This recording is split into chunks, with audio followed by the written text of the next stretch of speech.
Clutch it 300 like a miser's tight fist. 16 years of red, rip off, twisted twist. Lied to Vienna, failed till the hack blew the lid. Cherno 10 strikes back, boom, you're mid, skin to skin. Gavin gave up, he couldn't take the heat. Gavin gave up, collapsed in defeat. Gavin gave up, bled like I won from the fray. Gavin gave up, 2 queens left to slay.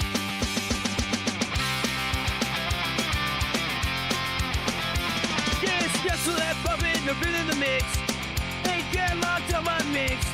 Turn zombie with aviation tricks. Get cut, jumping on scan, hypocrite parade. Clutch to 300 like a miser's side fist.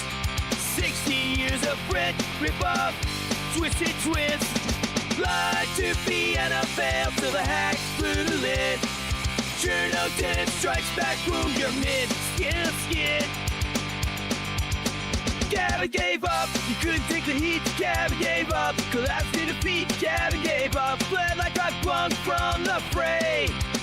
Gavin gave up, 2 broads left today. Without the family card, when the violent close, save the wife and kids is from your landlord. Overdose, constitutional snooze, just locked in a shell. From crook block roars to 50% help. Gavin gave up, you couldn't take the heat. Gavin gave up, collapsed in defeat. Gavin gave up, bled like I won from the fray. Gavin gave up, 2 puppets left to play.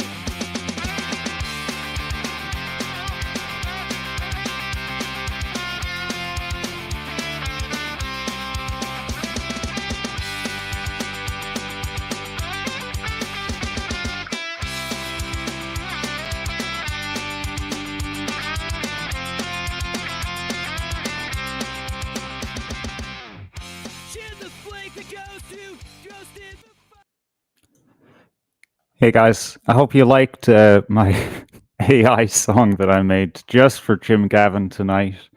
I call it Gavin Gave Up. You know, you just get an idea in your head and you're like, yeah, gotta do this. I did it in 20 minutes before we came on air. Right, we're awaiting Morgan, as is the way things usually go around here. We instead of the smart thing of under promising and over delivering, what we do around here on the Anti broadcast is we over promise and under deliver. So just give us 10-15 minutes here to get Morgan on board. How are you guys in the chat? Peeping Pedro, thank you very much for saying smash the button on the way in. Yeah, hitting the like button early and often is the best policy around here. What's going on there in the chat?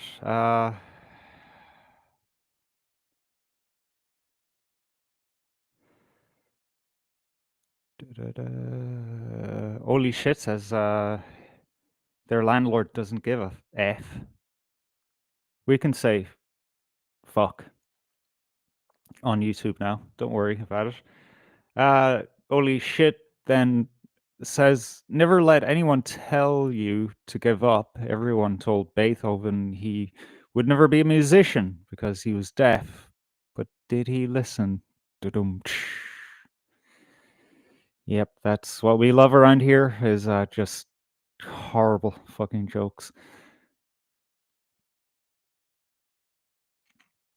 I could have played a little more music for a little longer, but hey ho, here we are. 420 in the chat. How's it going out there? How are things on your end? On your channel? I'm curious. I never really get time to take a look at you guys' channels.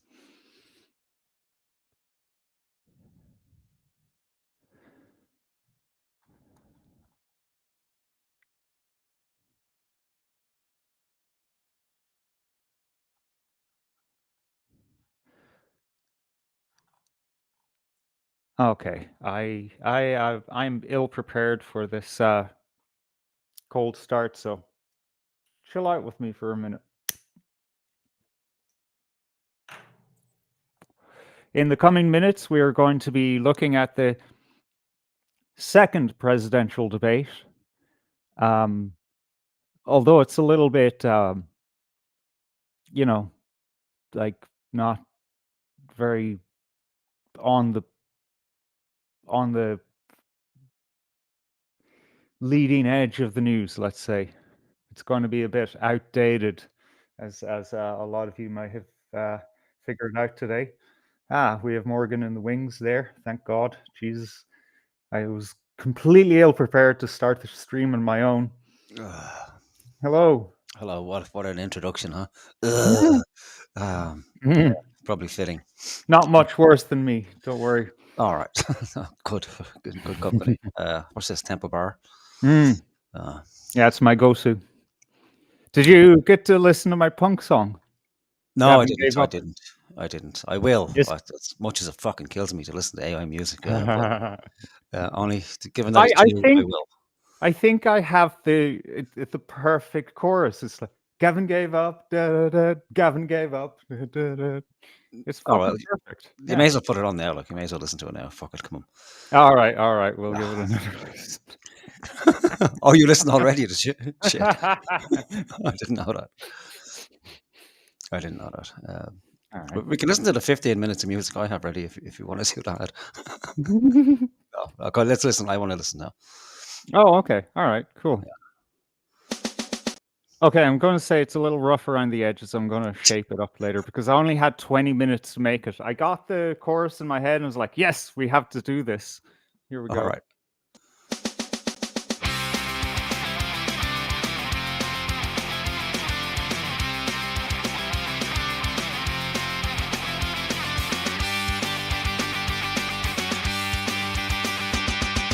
Gavin thought he ruled the scene. Ruled the scene. GA hero with 6 rings. What a scene. What a scene. Jump about a dungeon chat, fiery sand. A bread stream's not just a one-man band. Clutch it 300 like a miser type fist.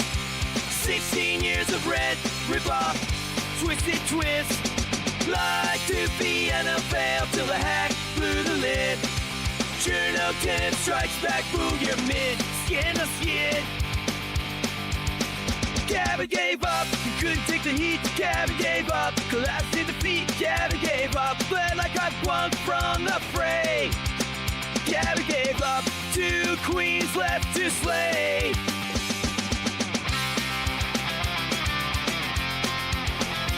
Yes, yes. All right. Do we have enough of that? Yeah, no, it was okay. It was okay. Oh, yeah. It wasn't too bad. Very Oh.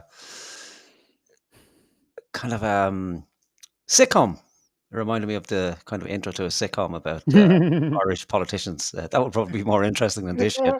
Like put the 3 of them in a Big Brother household for 3 weeks, and then we can vote based. Wouldn't that be Yeah. better? That's how you win. Yeah. Yeah, let's see what they're actually like when they forget the cameras are there and just leave them in a house, an iPass center, a hotel room, yes, for 3 weeks, and then we could make a decision based on that. But we don't have the luxury of that, I'm afraid. So we Yeah. have to No watch hotel their rooms. terrible. Yeah, exactly. Okay, will we do this? Will we dive in? Yeah. The only Get way to do it. get it over with, so to speak. Yeah, I kind of feel dirty watching politicians, and we're going to do the budget as well. Are we going to do something on the budget? Yeah, we'll give it an honorable mention. I mean, it's they're priming us for like World War II standards of fucking deprivation at this point, so we need to take a look at it. All right, we'll see. Like they normally do that, don't they? Like they promise low and then deliver not so low, so then people are kind of relieved. I haven't been paying attention to it at all. Not that I can afford not to, but I just haven't got the heart or soul to listen to them really. Right, let's listen to this fucking debate. It's All a bit right. odd because, like the song suggests, Gavin has left the race over rent. Apparently, is it? I can't believe it's Ah, Like, it seems a bit fucking bizarre, doesn't it? it Like, is. It's like the first little breeze knocked him over. yeah, and Yeah. 420 was telling me it's his tenant just so happens to be a Sunday World reporter, of all people, who held on to this story since.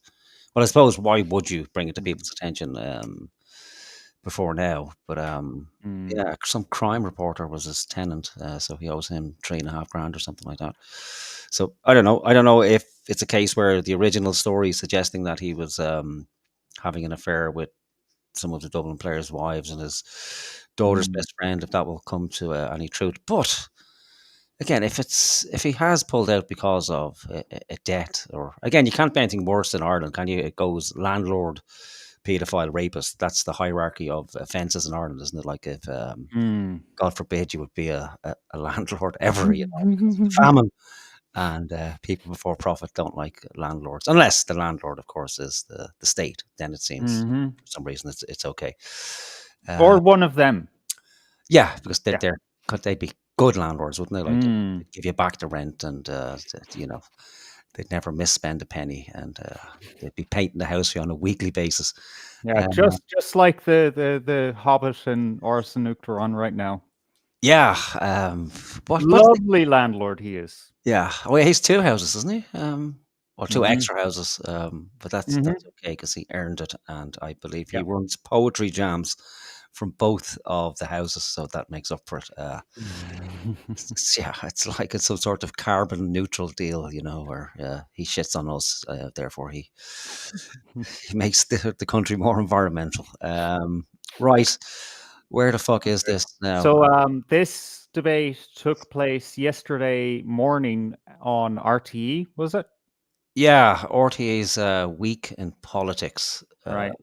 Actually, yeah, it helps if I have the file open. I don't. So, while you do that, Mm, so if we lived in a serious world, in a serious country where actual things happened instead of everything being a fucking theater, at this point, what would happen is one of two things.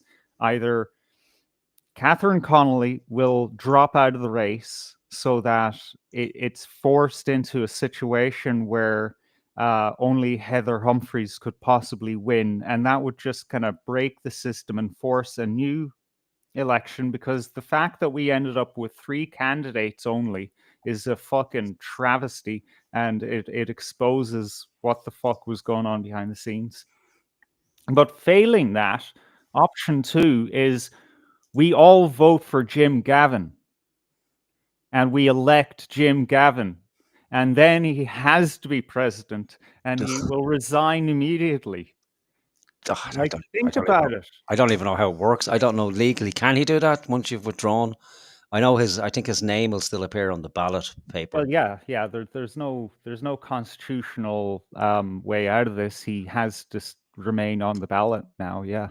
All right, and can they transfer his votes, or like it's No, all? no, no, no, no, no. It's that's it. He is a candidate, and he will be a candidate. And the Irish Times said this is a political fantasy, but he could win. But it's not that far off, man. People are angry. I think a lot of people will go out and vote for Jim Gavin. And I think we all in the chat should vote Jim Gavin, because a lot of people are saying, yeah, I'm going to spoil my vote. And I was going to spoil my vote, but like voting Jim Gavin is spoiling your vote. I don't know. He can't give the job to anyone else, and he's not going to be our president. He doesn't want to be. So Yeah, he doesn't want to be, but I don't know the legality around it. So he's withdrawn. So if he is elected, can he come back? Can he be like the risen president? He'll come back and yeah, I he'll guess he accept could the gig. change his mind. Yeah. Yeah, who fucking knows? It's a travesty. Like it's worse than a travesty. It's just pure fucking comedy. So the preferred options now are: we vote for somebody who's withdrawn, we vote for somebody who isn't actually on the ballot at all, Maria Steen as some sort of protest vote, or it's Catherine Connolly or Heather, Humphrys. I'd be surprised if Heather Humphrys even remains in the race. They had to drag her kind of out of retirement to begin with, didn't they? Because the other one was a shifty cunt. She was fiddling her expenses in Europe, so she had to pull out of the race. I think that's why we needed Conor McGregor, because we need to do away with this myth that somehow you have to be saintly to be either an Irish politician or the president of Ireland, that you have to have this completely clean history, which nobody fucking does. And anyone who presents themselves as having this clean history is there's obviously something wrong with them to begin with. Like they're hiding deep dark secrets. Even just to stand up and say something, you must be a saint. Yeah, and that is crazy. Yeah. So it means nobody really, other than pure psychopaths, will actually put themselves forward for politics, because nobody can be held to this imaginary standard. It's almost impossible. Maybe it's built into the system. Maybe that's why we're in such fucking dire straits that we are. When we look at these people who are supposed to be the best and brightest of the people in Ireland. I think you said it perfectly before, that the only people who could be interested in, being a full-time politician is a fucking psychopath, because who wants that shit in their lives? Who is actually interested in that? Someone who wants power, because if you don't want power, want it like a desire for beyond, I don't know, running your own company or, doing something fun with your life. It's because, you're just wired that way and you don't give a fuck about anything else. And then nobody else is going to be, challenging you, because if they do decide to challenge you, they're going to do it for a few years and then say, okay, I can't do this anymore. Life is too fucking short. Yeah. And again, could you imagine, it's got to be some sort of humiliation ritual as well. There's to be dragged on national television and to be raked over the coals. I can only imagine if I was on the panel there and they're going through my history and bringing shit up and saying, well, we found out there's this anomaly of $3,000 in your past, and I'd be like, you think that's fucking bad? Like, that's nothing. Wait till I tell you. And that may be the way going forward for people to do it. So we may have got a glimpse of the future with Conor McGregor, where he's so open about his degeneracy that nothing could be pulled on him. He'd had rape allegations, or was found civilly liable for sexual assault and an impacted tampon. 2 weeks later, he's getting his dick out and lifting weights with his dick. So, there's nowhere you can go beyond that. There's nothing that they could pull out of the bag on him and say, hey, listen, here's a gotcha moment for you, Conor. Rightio. Right, let's carry on with this. Yeah, well, before you do that, folks, can you please hit the like button? Thanks. Please. And subscribe if you enjoy the channel. Okay, we've got an hour of this. I don't know how much we'll manage, but we'll do our very best. I've watched 5 minutes of it, so I don't know what comes after 5 minutes. So I know, right? Hopefully, there's something good in here.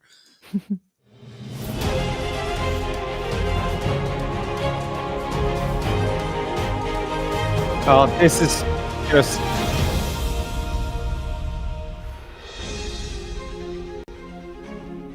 Hello, welcome to The Week in Politics, and this week our programme has one theme: the contest for the 10th President of Ireland, the successor to President Higgins. The three candidates are with me in studio and they are seated according to random selection. The 10th? What you say, the 10th president, is it? Yeah, so we only had 40 years of presidents, or what? It's a 7-year fucking term, Oh, I thought it was 5 years or something. No, 7 years. I know, right? What? That's a long time, isn't it? That's an age, man. Yeah, 7 years at what, $300,000 a year or something ridiculous like that, is it? So it's not a bad payday, is it? Man, what did Gavin do, man? Come on. I know, really? Right? Yeah, and come on, so you get a bit of flack online and in the papers. Come on, man, all that money. Come on. Yeah, I know. So there's, unless his wife did have a talk and say, "Listen, this is fucking ridiculous. Just drop it," or there's something big that he hasn't told. Oh shit! There could be something much bigger. Yeah. Oh my god! Or the other option is that it's a play. Oh yeah. It's all a play because there's now calls for Micheál Martin to stand aside because this is his baby. Like Gavin is Micheál's man. He picked him out of obscurity. He chose him over one of the party faithful, whatever the other guy's name is, Billy Kelleher or whatever. There's supposed to be now disunity within the Fianna Fáil party. But it would make sense to me because if there is another general election called, how Fianna Fáil could get elected again beyond some sort of voter fraud would be beyond me. So this might be a kind of an easy out for Micheál. Doesn't have to resign in disgrace, doesn't have to be, have another election and then to have the lowest numbers in the history of the state returned. So he can bow out gracefully. Fianna Fáil can pivot. I imagine the next leader of Fianna Fáil will probably be Jim O'Callaghan. So he seems to be, tough on immigration, which people actually give a fuck about, at least large enough numbers. So they could pivot on that. He can become the new leader of Fianna Fáil. They can magically morph into the opposition that obviously isn't there within Ireland at the moment. Let's be honest, there's no cohesive opposition that could, take an issue like that and actually do something with it. So Fianna Fáil, if they're clever, they'll use this as a way to pivot, get rid of Micheál, send him off to Europe for his little reward over there, install Jim O'Callaghan. I might actually do something with immigration, but I doubt it because it's not really their decision to anyway. But at least on the face of things, they can do that pivot, much like the Conservative Party of the UK did, pretend to be anti-immigration, get another 4 or 5 years out of it, and keep the whole nonsense going for another 4 or 5 years. But we'll see. We'll know what happens in the coming months anyway. Right, let's have a listen to these people. What's this woman doing on the end as well? She looks completely fucking lost, doesn't she? Like, how did she looks like she's afraid that she's going to fall off the edge of that couch. Yeah, she's had one too many, isn't it? Like, she's just desperately trying to keep her balance. The Fine Gael candidate, Heather Humphrys. Next, the independent candidate, Catherine Connolly. And the Fianna Fáil candidate, Jim Gavin. And we'll hear from the three of them after our correspondent Paul Cunningham sets out how the election will work. Voting in the presidential election takes place on Friday the 24th of October, bank holiday weekend. And this is the sample ballot paper. Talk about looking awkward, man. I know. I know, it's fucking terrible. Clearly, the people of Ireland are retarded. They needed explaining to us what an election is. You'd be fucking surprised, man. It's crazy how little people know how to vote. Yeah, maybe I'm giving people too much credit. And the bank holiday, apparently we need to know what a bank holiday is. I'm surprised I haven't got a picture of a bank in the background with the words closed on the bank, just for the people who don't understand what a bank holiday is. And here's a ballot, a sample ballot. They put nice pictures on the ballot for us because, literacy rates in Ireland are terrible. Apparently only 10 to 15% of us can read. So it's nice to see how they treat us. The electorate will decide between three candidates who resides at Orson Uachtaráin for the next 7 years as our 10th president. Heather Humphrys is the candidate nominated by Fine Gael, a former credit union manager. She was elected to TD in 2011 and as Cabinet Minister held portfolios such as arts, social protection and rural and community affairs. She says her campaign is focused on the triple themes of unity, community and opportunity. Come on, man. Jesus, really? Like, what are we, fucking children, man? I know, it's shocking, isn't it? Like, there had to be a party meeting for this and a roundtable discussion of, words that have power and rhyme. Because rhyme, yes, that's... yeah, community, unity and opportunity.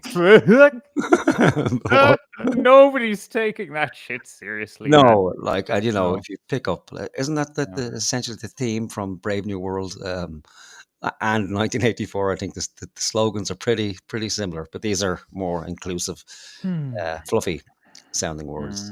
Unity, community, opportunity, and of course, unity is contained within each of the words. Like, so that was... Oh my God, man, my head is blown. What the fuck? Yeah. Oh geez, I'm wrong. I'm sorry, Fine Gael. That was fucking genius, guys. Unity, unity. Holy shit reckons this guy's holding his belly in. Oh, definitely, definitely. Like That's why he's all stiff. Yeah. he had to breathe. Like he just, yeah. That's a tight fitting suit to begin with. So that there he does have that look, doesn't he? Like, and he's got it out, or he's time for a shite. Yeah. Some reason about the clenching going on. Chainmail armor under the shirt to hold it in. She's also been dealing with taking responsibility for failures in government policy while she was at the cabinet table, including the housing crisis. Being director for elections for Fine Gael in the failed family and care referendums, and why a promise to learn how to speak Irish. She was taking responsibility for failures of the government. Yeah. So their new thing now is they accept responsibility for the failures. But she's accepting the responsibility. Did she actually do anything wrong, or is she just taking the responsibility? Maybe she's taking it all. Like she's happy. Right. She's that kind of woman. She loves, she loves the abuse. You know, she just the long-suffering women of Ireland. Yeah, with her what did I call that thing around her neck? A pearl necklace, isn't it? Yeah, it's very suggestive. And that little brooch, if I'm not mistaken, that looks like a rather large sperm. Like it's escaped. Dense sperm. Yeah, there's a lot of failure here, isn't there? Like, so shares responsibility for failures.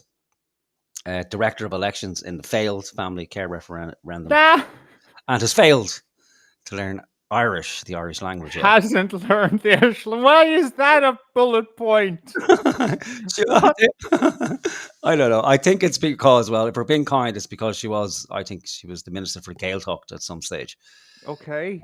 And, because it's the Gaeltacht, well, then you... So they're just shitting on her in the opening. Like, I thought this was supposed to be an objective, Yeah, well, they're not hiding it very well, are they? Like, retard failure, and then Sister Immaculata Communisto in the centre. It's almost if they want her to win, as if there's some sort of Faustian bargain that goes on between government. Well, you guys can have the presidency because we couldn't seriously have you people in government. The electorate they just wouldn't buy it. They might put up for 4 months, but every time we let you in, the government collapses. Like 6 months later, then we come back in again and fucking make everything work properly because you people are just retards. You take it all terribly serious. It's not student politics. Like we keep telling you how it actually works. We're just window dressing. Relax, say your lines, and everything will be okay. Hasn't been delivered. Catherine Connolly is an independent candidate who is supported by an alliance of left-wing parties. She's a barrister who was returned on 3 occasions as TD for Galway West and elected last Count Corla in the 33rd Dáil, the first woman to hold the office. Her campaign says she wants to be a president for all the people, especially those often excluded and silenced. Who's that now? Like, because that's fairly broad. Like, I think everybody feels excluded and silenced, depending who you talk to. As a person who didn't take the vaccine, I felt excluded because of being excluded from society. You may lose your job. Yeah, the most blatant form of exclusion. Actually being excluded. Yeah. So there's that. Then there's the immigration thing. I feel excluded from that because every time you try to mention it, you're accused of being a racist. Essentially, on every level, anybody who feels politically homeless, I think, is excluded, and that's anybody who has similar views that I tend to hold. I would imagine, but that's never spoken about because I'm a Nazi, and of course, all Nazis should be killed, and done away with. So it can't be me that she's talking about when she's talking about excluded people. But, I don't know, man. She's very reasonable left wing on a lot of things. She just won't, bend to people's demands, like to, I don't know, disavow the woke side of things. Yeah, why though? That's a good question. Yeah, but I'm not going to shit on her too much through this show. We'll save that. So Oh, okay. Is this because she's from your neighborhood? Is it like? But again, No. I don't know that much about her. I don't know, and it's my bias coming through with anything. Yeah, Yeah, naturally, yeah, of I've course. been indoctrinated to that, And unfortunately. I know that just what I just said now, half of my audience will want to hang me Kill you. for it. Yeah, yeah, Yeah, and maybe rightly so. Let's not, maybe. let's not rule that out. Just because they want to hang you doesn't mean that they're wrong in wanting to hang you. But we'll see. We'll see. Again, I don't Mhm. know. I don't really know much about the woman, but Yeah. I just get this Well, sense of fucking Mary Robinson and Mary McAleese coming through this all screen, right. and the fact that she's a barrister. Um, Yeah. I don't get on with that. That's a new one on me though, because it's not something that she goes around making a big deal out of. Yeah, but there's something with the training of a barrister. It's essentially Mm, they're trained sophists. well, you And have to be deviled for 2 years. yeah, That says something. yeah, it says something. It sounds some sort of perverse habit as well, like that, or should be a court case in itself. He deviled me, Your Honour. Right, so she's barrister, independent TD for Galway West, was elected Can Corla, first female to be elected Can Corla, and campaigns focus on being a president for all people.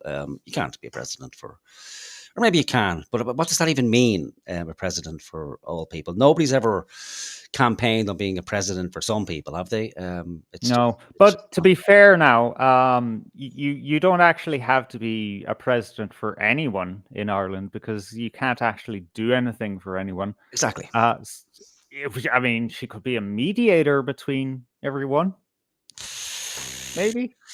We know what's going to happen. She's going to be like fucking again, just whining and dialing people at hours on Mm, Patreon, seeing yeah. special groups who'll come in and visit her, special needs groups, more black people arriving fucking day in, uh, day out, photo ops, yeah. what have you, Y- then wheeled out for when But you Michael. know what? Now that you say that, right? Of all the, if Jim Gavin was still running, right? Of all the candidates, the one most likely to invite me and you to Oris and Outram would be her. I don't think so. You'll have to give me a reason why you would think that. I guess that's just how little people know about Catherine Connolly's history as as a politician. We just look at her and assume, that's just another lefty. All right. And through all fault of her own, of course. She could do better. Okay, but what is she inviting of all people? Is she open to conversations around mass immigration? I don't know. Like I'm just assuming here. I've never seen her reject the conversation. Okay, has she? Right, we'll need to do some more research on it. So you're saying Yeah, she's open, she's willing to talk to anybody. She wants to be a president for all people.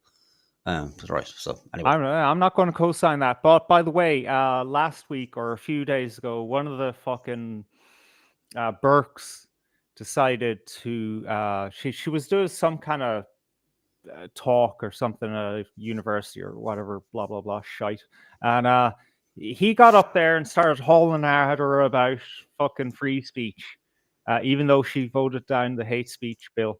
And about his brother. I think it was Simone who was doing it, and he got dragged out. And you know what? She didn't engage with him, and well, there I'm we not go. fucking surprised that she didn't engage with him because Now you see, no, hang on, well, you're clearly on the payroll. It's obvious to me now you're on her payroll. look, You're running flack for the bitch. Like if nobody actually pays attention to what you're doing, during the course of your time as a politician, and they just lump you in on this side, and they fucking yell at you, interrupt your event, yelling some shite about your nutty brother and your nutty family. It's going to be like, yeah, okay, I'm not even going to interact with that. If well, no, you you can't actually use the approach the woman, yeah, you can't you can't do that though. Like so, all right. this is just not the average person on the street. This is somebody who's putting themselves forward as one of the three bullet points is a Hmm. president for all people. Now, if you're going to be a president for all people, that includes all fucking people, and it shows naivety and just poor judgments to have somebody stand up in the middle of a stacked house in your favor, like all those people who are Hmm. at that college are there to listen to her, Mhm. I do have a clip to play. I was hoping you Yeah. wouldn't mention it so I could set you up Oh, for the shit. bigger fall. Oh. It's okay. It's okay. We do this naturally, so we don't we don't have it prearranged. But she failed to engage with him, which is fucking terrible. Like, if you're going to be this person who will engage with everybody, well, then you have to engage, and even politically, like it's terrible optics. Like, I, oh, I, s- I- I suppose, either, she was too stuck up her own hole, or she was thinking, if I engage this guy, then how would that, reflect in the polls, well, Yeah. that's what I'm done with it. Like, I'm sick of it. So Yeah. I mean, we need more fucking just we need a humanity, straight human. up Yeah, humanity. Yeah, exactly. that's what we need. Yeah, at this stage, we need a real fucking person, Now, granted, we don't need somebody as real as Conor McGregor to be president. We don't need her getting her tits out on stage or doing any slut drops or anything like that. But we need somebody who's, someone we can believe is actually human, who's like the rest of us, who actually feels stuff and, shows some Yep. real fucking emotion instead of just Yeah. scripted nonsense. And then anytime it does get uncomfortable or goes off script, they just shut down. It's like somebody hit the fucking sleep button and it's like, okay, well, just say nothing. Just sit there, look lost, say nothing. And then the guy, chased her out of the fucking college, repeatedly asking her questions, and she just ignored him. And the look on her face was one of disgust, as like, how fucking dare you even talk to me? And again, the people who were in the lecture hall as well, listening to her, when we'll see in a few minutes when this guy stands up to Yeah. speak, like he laughed out of the building. All right. And again, I don't know how many Burks there are, but Jesus fucking Christ, there seems to be a new one every fucking week. No end to that. And this woman, she's very religious, but they must be fucking like rabbits. Oh yeah, Like it's a big nonstop. family, all right. Oh Yeah. yeah, Well, look, they're proponents or they're followers of the strictest, aside from Calvinism, which doesn't fucking exist anymore, the strictest form of Protestantism ever. You can't even listen to music in their fucking religion. So of course, all you're going to do is fuck. yeah.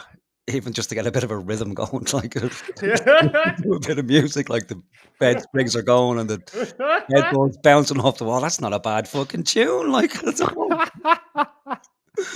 oh, there's the mental image for people there. The patriarch Burke getting lashed out of Yeah, it. we'll put up pictures of the parents. Oh Yeah. So people okay. get a real vivid image of it. Oh yeah. All right, let's carry on.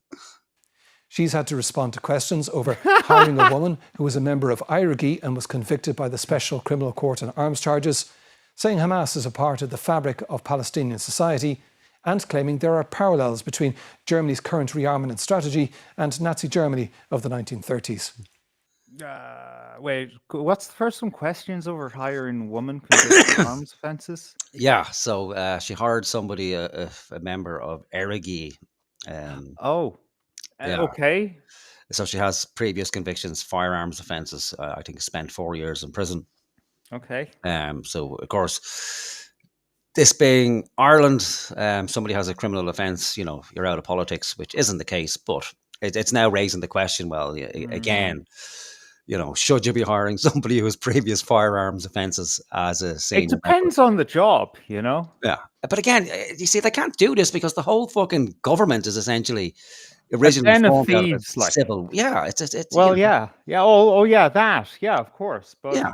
we've been trying to launder this out of our society for a while, and I guess you can't have revolutionaries in politics. That's Yeah, just so bad luck.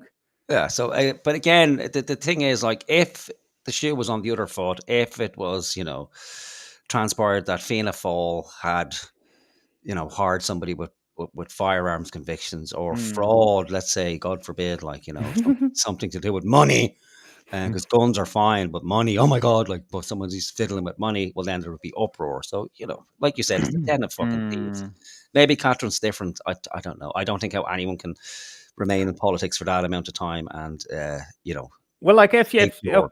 I get the format here, right? They're given like 3 examples of why this candidate sucks, right? Yeah. And so far, I'm sorry, Catherine's, negative points kind of seem very benign. Like Hamas, the fabric of is in the fabric of Palestinian society or whatever. Well, that's fucking true. You can't fucking get around that. And drew parallels between Germany's current arms spend and rearmament in 1930s. Well, I mean, yeah, that is true because, they told us they wouldn't fucking do this. And this is the second time they're fucking doing it. Oh, they keep starting these big fucking wars, man. Like, yeah, but hang on, though. In comparison to Heather, what did Heather do? She didn't learn Irish. Yeah. Fuck her. Exactly. You're saying you can forgive this woman for hiring a fucking convicted woman with, for arms offences. Like saying Hamas is the fabric of Palestinian society. Just let's not forget who Hamas are. They're not like a sandwich making organization. They're committed to fucking the death of the West and to fucking, kill all non-believers. It's not just that they're fighting for freedom in Palestine. There's a little bit more to it than that. They're in the fabric. They're part of the fabric of Palestinian society. Like, how do you not agree with that? Whether you like them or not. Yeah, but what you're saying is the fabric that they have to be part of some sort of negotiation. Like they haven't had an election like in 20. The IRA were part of the fucking negotiations that ended the Troubles. Yeah, I know, but they hadn't have a fucking the IRA stopped. Like they gave up, right? And then Sinn Féin came into government, and we know what happened. Like they haven't gone into power yet, so we don't know what it'll be like when they do actually get into government.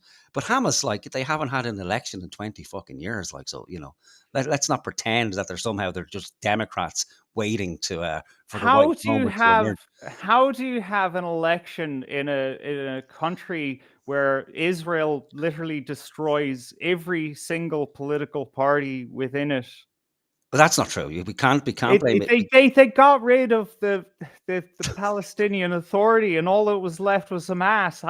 It wasn't. Give it a break. There hasn't been an election in 20 years. It's not because Israel got rid of all the opposition. It is. Oh, so Israel the magic Jews got rid of all the opposition. So it's only they murdered them all, man. They burned them all. Yeah, they murdered them all. Oh, they murdered all the opposition. Okay, but Hamas is a convenient boogeyman that they let fester. So of course, there's all that's left is Hamas. Why can't they kill Hamas? They're just skirting because around they don't want to. Oh, it's handy for them. Oh, fuck off! It's look at all this money we have to spend to fight those horrible Palestinians. All they know is violence. Ugh. All right, come on. No, we're not moving off this. You will ruin the fucking day when you get 1,000 fucking Palestinians moving in. I don't want that either, man. No, you're getting it. You're fucking getting it. If this is how you're going, we talk our fucking reality, we bring it into existence. So this and Ireland, I don't know what we did as a country, but we're fucking doomed. We're fucked, man. God is looking down on us very unfucking favorably. And let's not forget, God is also a fucking Jew. It has to be said. A Jew, an actual fucking Jew, who was probably, up in heaven looking down going I can't believe what you people are doing to my people. This is fucking shocking. Anyway, horseshit aside. All right. So drew parallels between Germany's current arms spend and rearmament in the 1930s. Okay, well, fair enough. But what are they like? I'd be okay with getting rid of Germany, I have to say. I want nothing to do with it. I listened to a German song the other day and I was disgusted. Absolutely fucking disgusted, shocked and abhorred. It's an evil. Is it that Bavarian stuff? Yeah. Heidi Life, but German? Oh yeah, it's on the 15-minute. It's on the revival music. So we will be playing revival music for anybody listening, much in the vein of the Charlie Kirk Memorial, except we'll be doing it in the middle of fucking political, whatever this is. I don't know. But we'll be listening to some Russian music, some German music, a little bit of a kind of maybe 80s, kind of 90s, just kind of lounge music, and then a little bit of rave music at the end, just to mix it up. It's kind of it's kind of a musical acid trip. So we'll see where it takes us. But just be warned, there's a trigger warning around the German music. I think it's some sort of demonic spell that's being cast. So when you hear the German music, you may want to put your fingers in your ears, just to prevent a demonic infestation.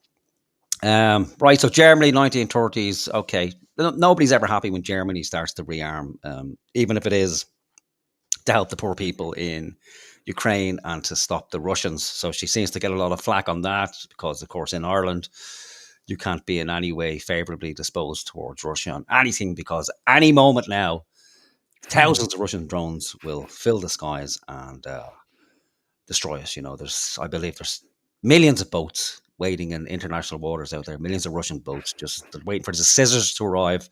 As soon as the scissors arrives, they're going to dive down, cut the international cables, and then send millions of drones to attack Ireland and all our lovely cows, because Ireland is such strategic importance. Like, they just can't fucking wait.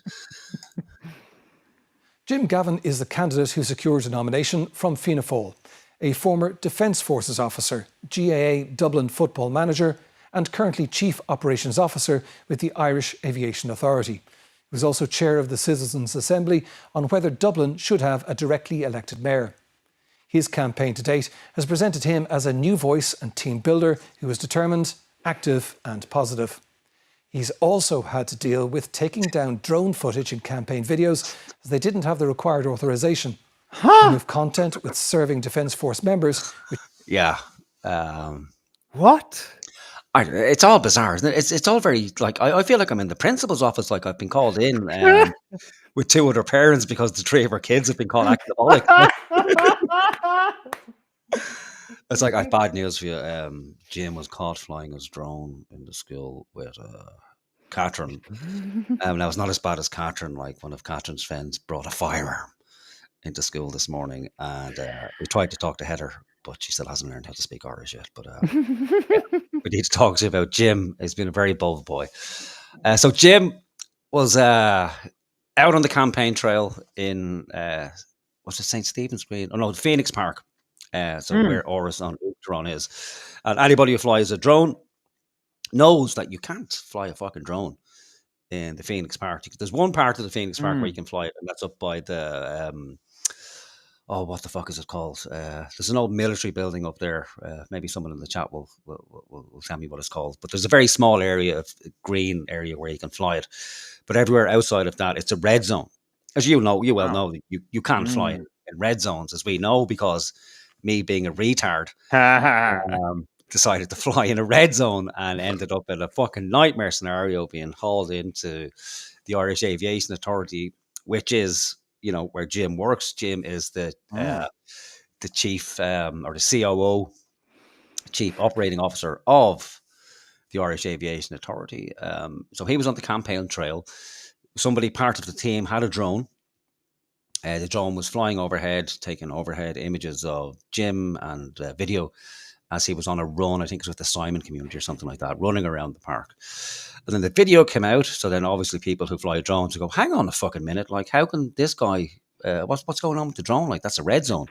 So they must have had authorization. So they would have had to go to the Irish Aviation Authority, request permission to fly there. And they probably would have given it to him because, he's the COO of the Irish Aviation Authority. But he got in trouble about this. Again, it wasn't his, I'll be fair to him, it wasn't his responsibility because he's not. His direct oversight, is it? Yeah. No, it's not even that. Like, he's not, in charge of the drone. It would have been the person in charge of the drone. But it's because... it would have been Fine Gael and their fucking department, whatever fucking... It's whoever's flying the drone, like, so it would have been up to the drone. Right. So the responsibility lies on the drone operator. But when you're the COO of the fucking organization that's responsible, it looks absolutely fucking... It's almost as bad as not learning Irish. Yeah, being the the minister for the Gaeltacht. Yeah. Or finding out that the chief executive of the bank got an F in maths or something like that. But it is Ireland, so it doesn't fucking matter. Like, it's as long as you've got name recognition, you're cool. Nobody fucking cares. So we had to take that down, then he had to come on and explain it. So he'd explained that once he learned about it, he advised the drone operator to fill out an occurrence form and then send it into the Irish Aviation Authority. because George Aviation Authority, part of their credo is that they don't like to punish people, that they like people to learn from their mistakes and all that kind of stuff, which is great if that goes in your favour. Unfortunately, I know people that hasn't gone in their favour, and they're up before the court and they're coming down on them like on a ton of bricks for stupid minor shit. So it sticks in a lot of people's throats when they hear this, and he's just blowing it off as, oh well, it's nothing, and it really is nothing. Most drone infractions are horseshit. There's nothing to them. Yeah, it's rare that. Well, I mean, you never hear of a news report of, oh my god, this passenger jet almost hit a drone. Yeah, even if it would hit a drone, it would fucking demolish it anyway. Yeah, most of these drones that we're all flying, they're tiny drones. They weigh less than 250 fucking grams. The only danger that's coming from drones are these heavy commercial ones that weigh, 15 to 20 kilos, and they're all over the skies of Dublin, So yeah, he got into trouble for that. All right. He had to remove content for serving Defence Force members. So again, politicians, I think it's part of our constitution that they're not allowed to be filmed or seen with serving members of the Defence Forces for presidential campaigns. But again, like you can't put it on him. It's poor management from his team. Like, but his team should fucking know this. Well, especially when you consider that the guy has never, he doesn't even have a day's fucking experience in politics. Mm-hmm. This is probably why he dropped out, because he didn't know what the fuck he was being pushed into. Yeah, I ran for TD a few years ago, and I was not completely blindsided by some of the shit that came my way, but I was like, whoa, buddy, Jesus, that's crazy. And I'm used to controversy, so like, there's so many different fucking things you need to know about the rules of running for an election. Yeah, fuck it. Forget. Why is that even there? I don't know. And then this only non-politician in the campaign. Now, if I was cynical, I would say that's a warning to other people out there in Ireland, like private citizens who might get it into their head that, oh, well, Jesus, no one else, I might run for president.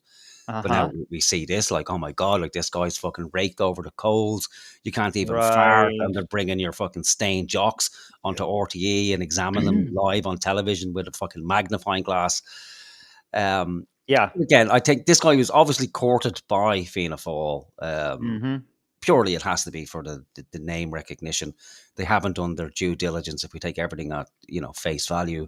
But again, who's going to remember? Like, if you're a landlord, like, are you going to remember, like, what was it? I think it was 2009. This kind of issue with the rent arose, that you didn't pay back somebody $3,500 back in 2009. Get this, it was €3,300 over the course of 6 fucking years. Oh, for fuck's sake! Like, these things happen, and you know what? Right? You have this thing where so when I was making my shitty AI punk song, right, I asked Grok to give me like things to take the piss out of Jim Gavin for, because honestly, I don't know anything about him. I just thought, let's make a funny song about him giving up.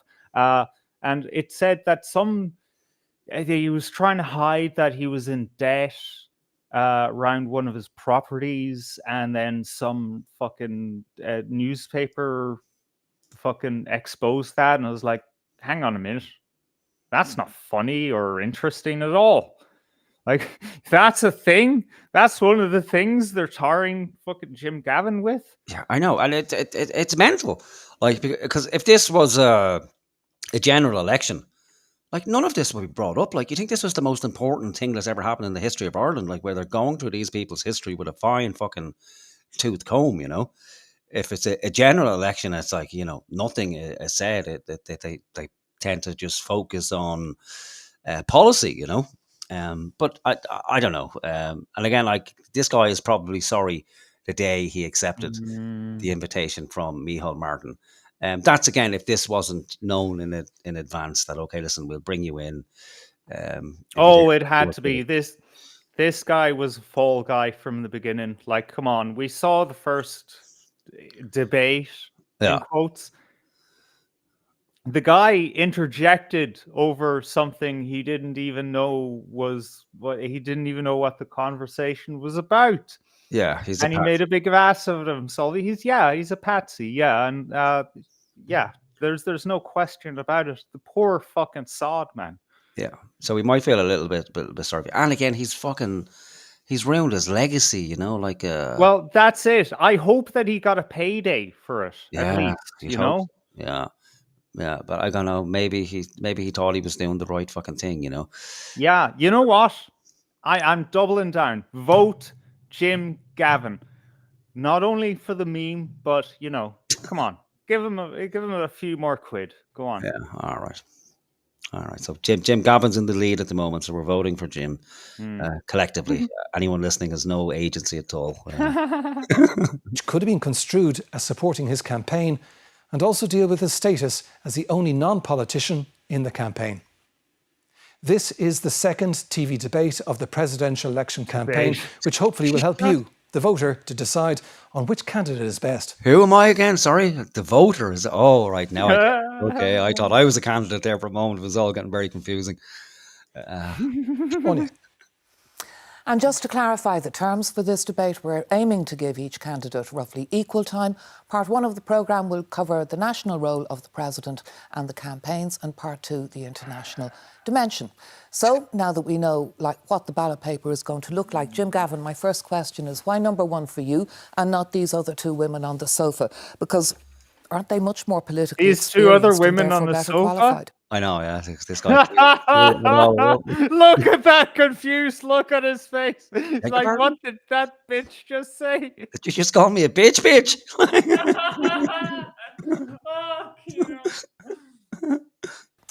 For me, there's a lot of time, a lot of division on you in the world and at home.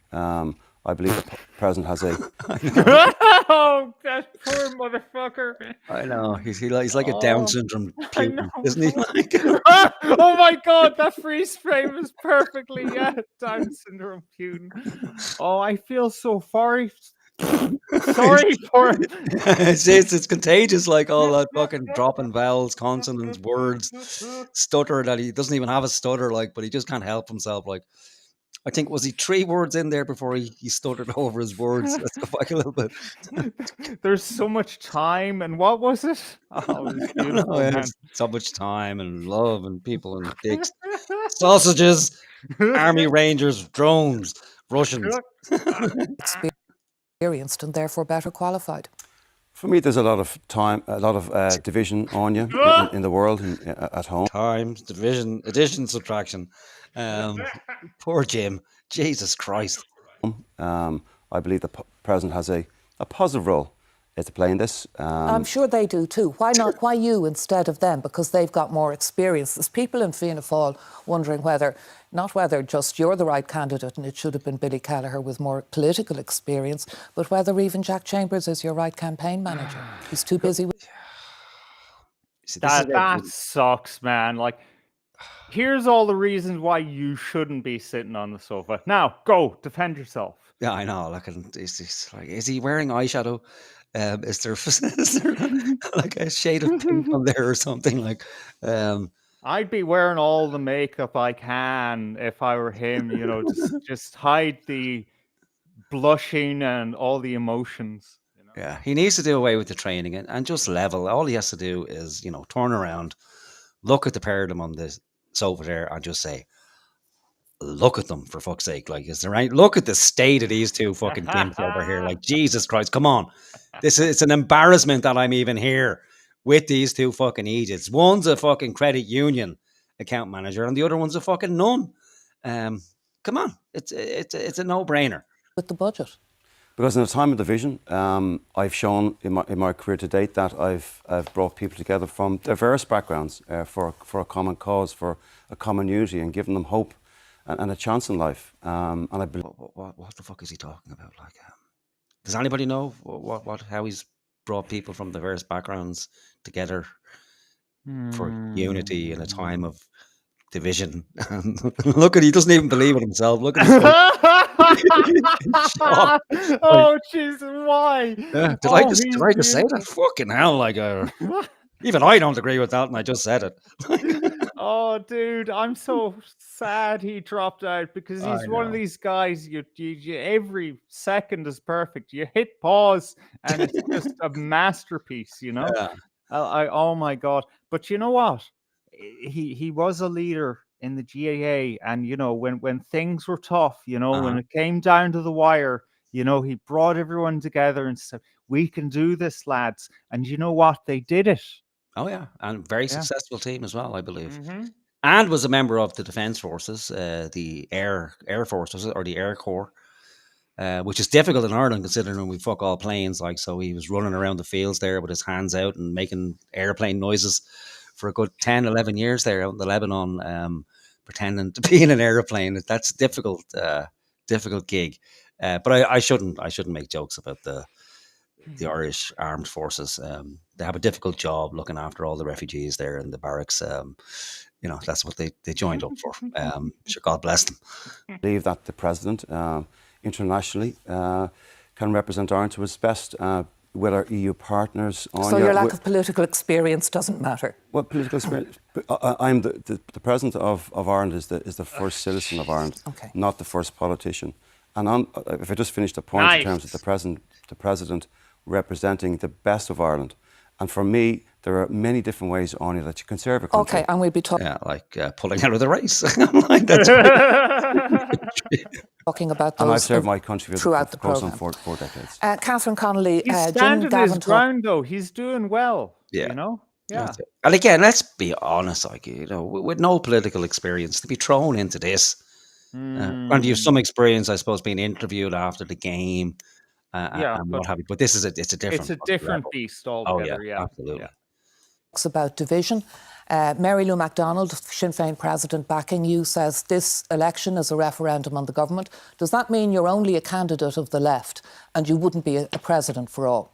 I'm an independent candidate with an independent mind.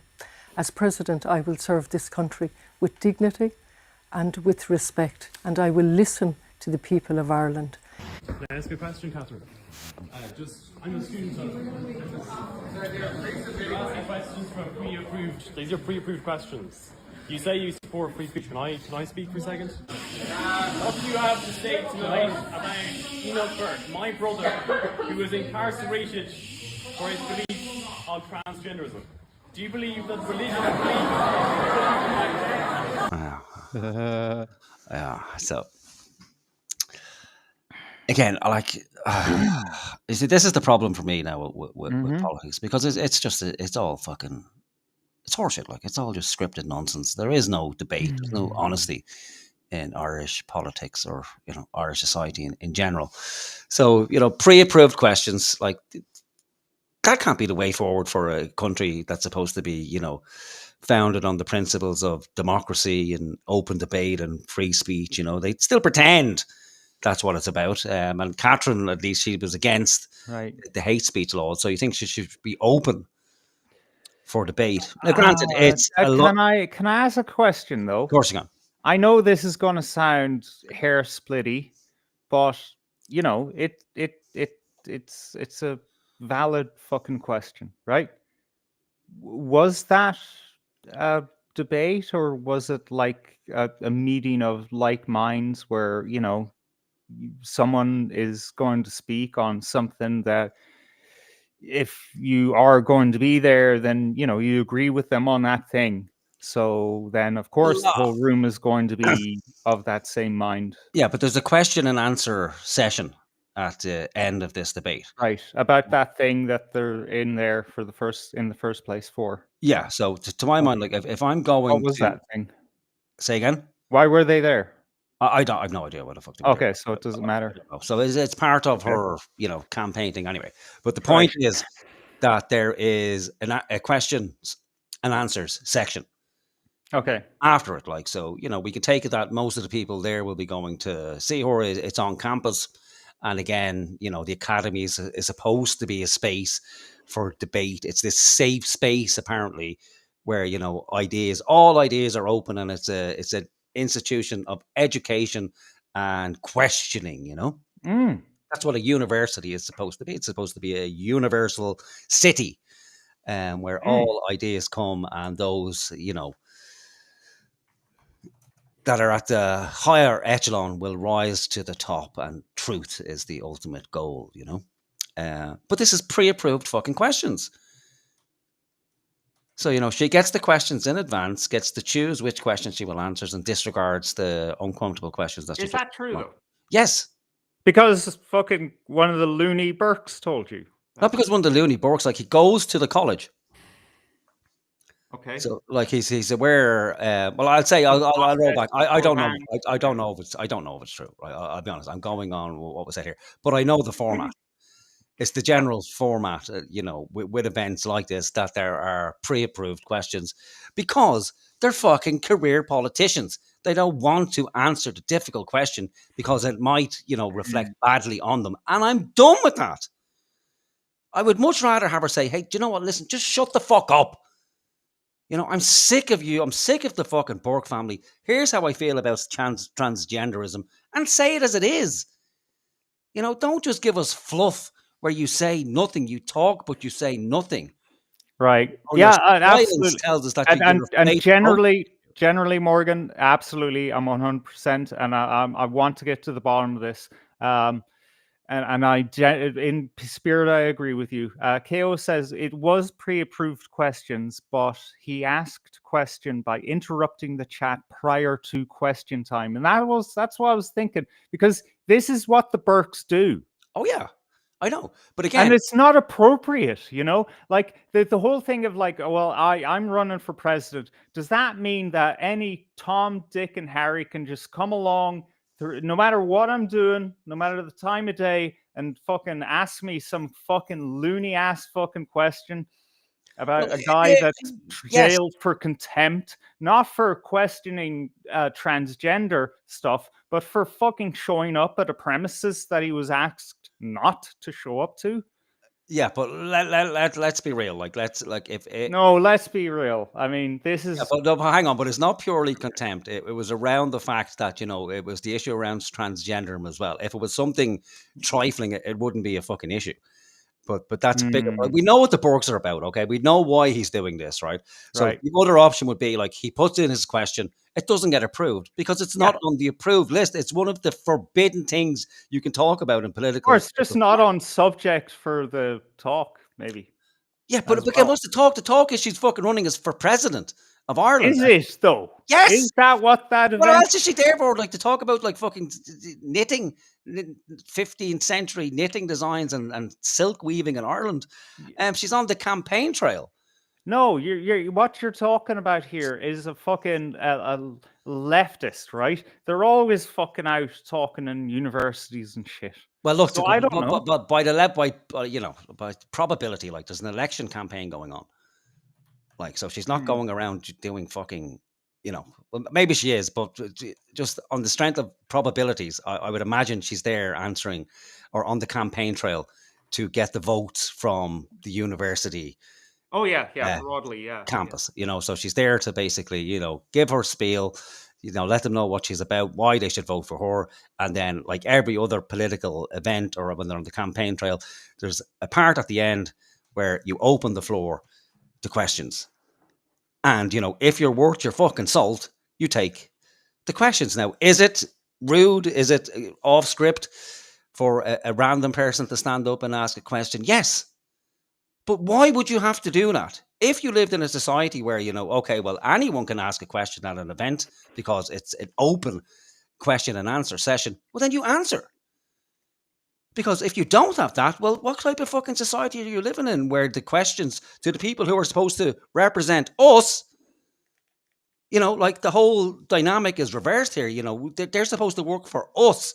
It's not us, excuse me, your lordship, but if I just may hand you this question, and if you could see yourself fit to have a look at it and pre-approve it for me, I'd be ever so grateful. And it took all my courage just to even dare to ask you, please don't take me and my family and put us away forever. This is what everyone should be fucking doing. Irrespective of, yes, he's a gimp. Yes, they're fucking weird fucking Christian fanatics. But this is what people need to fucking do, is to ask the fucking difficult question, because they're not going to answer them, especially if you don't even get to ask them the fucking question. Because first of all, it has to be pre-approved. Okay, that's a great fucking system we live in. Then when the only option you have is to doorstep them. And then even when you doorstep them, like, they turn to fucking jelly. Because they don't know what to fucking say. They're not used to it. Yeah, And they look were at how just the crowd making a cup reacts. of Like, he tea. mentions transgenderism, and they're, oh, how cringe. How cringe. This is the future of Ireland. Leave. Fucking go. I don't care anymore. If this is what it's going to come down to, where, one fucking lad who's brave enough to fucking do this, or stupid enough, whatever way you want to put it, but actually does this, and then the general reaction from 90% of the audience is, oh, I can't believe he said transgenderism. Oh my God, he's so gay. Sorry, I interrupted you. I just spoke over you. You were going to say something. If I Oh no, I forget what I was saying, but I appreciated your rant. You're spot on. It's just I think that this train runs in both directions, man. One aspect of this that we need to consider is that the Burkes are they're looking for the tabloid fucking headlines, and this is a tabloid headline grab. I don't believe in them. And when it comes to the whole transgenderism thing, I promise you, at least half of the people in that room know what I'm about to say is the fact that Enoch has not been imprisoned because he doesn't believe in transgenderism. He's imprisoned because he showed up at a premises that he was ordered by the court not to show up at. I'm not disputing that. So, just own it, man. You're breaking the law to make a point, but no, they're fucking distorting it into, it's because he doesn't believe in transgenderism. This is the lack. See, you can't just expect authenticity from these politicians and then not be authentic yourself. But the reason, like, the proximate cause that brought about all of this was the fact that Enoch wasn't willing to refer to a child within the school. I don't know if it was a male or female child, but it doesn't matter. Refused to call them by their preferred fucking pronoun. And the parent of the child whose child it is a known fucking agitator. Like, it's that fucking weird Polish woman or Ukrainian woman, I can't remember her fucking name, but she, put her child into that school. I don't know if it was deliberate, but because it was a devoutly Christian school. But that's how the whole thing fucking, blew up in the first place. And, if people are going to, have an issue with transgenderism and the fact that it's now almost fully in the educational system, that this is what children are going to be taught, that this is perfectly normal. It's perfectly normal for, a boy to be a girl and a girl to be a boy. And, everything's open. It's a wonderful fuckfest out there. Like, you can change your identity if you want, left, right, and center, no problem at all. If that's what we're going to accept, well, then fine. We just need to shut the fuck up about it. But these people, as weird as you think they are, they have a problem with it. They think it's a complete perversion of reality, and I'm in agreement with them. And they're not willing to fucking sit down and shut up about it. All right. Now, granted, like, if the judge had said, okay, you can't go back to the school, and he broke the order, he's broken the order. But I don't think he's just doing it because, he just wants to piss the judge off. I think, and again, I don't know, but I think he's true to his beliefs. He's like, okay, well, this is the hill for him to die on. And granted, while technically, legalistically, it's not about transgenderism, but I guarantee you, if it wasn't about transgenderism, it wouldn't have went to this fucking degree. That's my feeling on it. I don't know, but if we're going to look at the law, we can't just look about the letter of the law. We have to look at the fucking intent and the spirit of the law as well. If we're all going to go down this road of, okay, well, the law is the law and we must obey the law simply because it's a law, well, I can't have any truck with that, So for me, it has to be about the spirit of the law, not just because it's a law, then it must be obeyed or it mustn't be obeyed, because laws change every fucking 10 minutes in this country, you know. It used to be the law where, you know, it was illegal to be gay. Like, so are we going to bring that one back? And then are we going to have everybody obey with that one, you know? And to my mind, fuck the law at this stage. Fuck the courts. Fuck your contempt. Contempt of court? Are you fucking kidding me? Are you kidding me? Who do these people think they fucking are? The courts are supposed to serve us. And we've got it all backwards, like. You know, the courts, the government, the president is supposed to be, you know, in fear of the people in case we fucking turn on the cunts because they're supposed to work for us. What other fucking industry, what other planet is it where the people who you're supposed to work for are terrified of you? Oh, only government, and it's, you know, it's various branches. Government people are more terrified of the law than they are of government, really. You know, government change, the law remains the fucking same. And now this family's been excluded from the law. And again, as weird and as fucked up as they are, they're probably the most principled people within all of the law in Ireland. And probably would have made fine brands, but we have this ridiculous fucking system where, you know, justice, nobody even cares about justice. It's just, well, let's follow the letter of the law and fuck everything else. Well, fine. If that's the system you want, well then, don't expect much to fucking change. Anyway, Elijah. What? Sorry. Right. No. I was just keeping a little eye on the chat, and so someone in the chat there, Jerry, he said, "How can she have Catherine Connolly, that is, have an oath to the bar?" And then also run for president. And I asked him, like, what is there going to be a conflict there? And he said, I'm not sure if the president has to swear an oath. If they do, then her oath to the bar overrides it and is void. I don't know. That sounds a bit nitpicky. But there might be something to that. I don't know. Was she a practicing barrister, or like was she even called to the bar? I don't know. I don't know. We might look. Yeah, at it. We'll look into that. Yeah.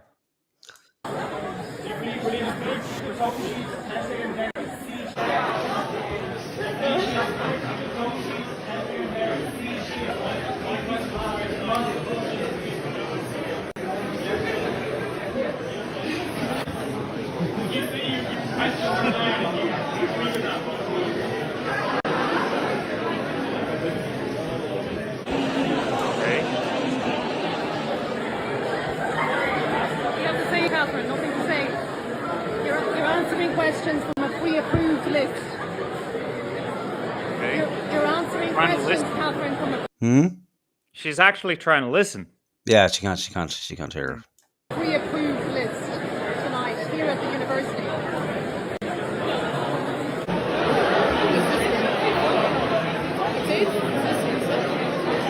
She's not supposed to be here.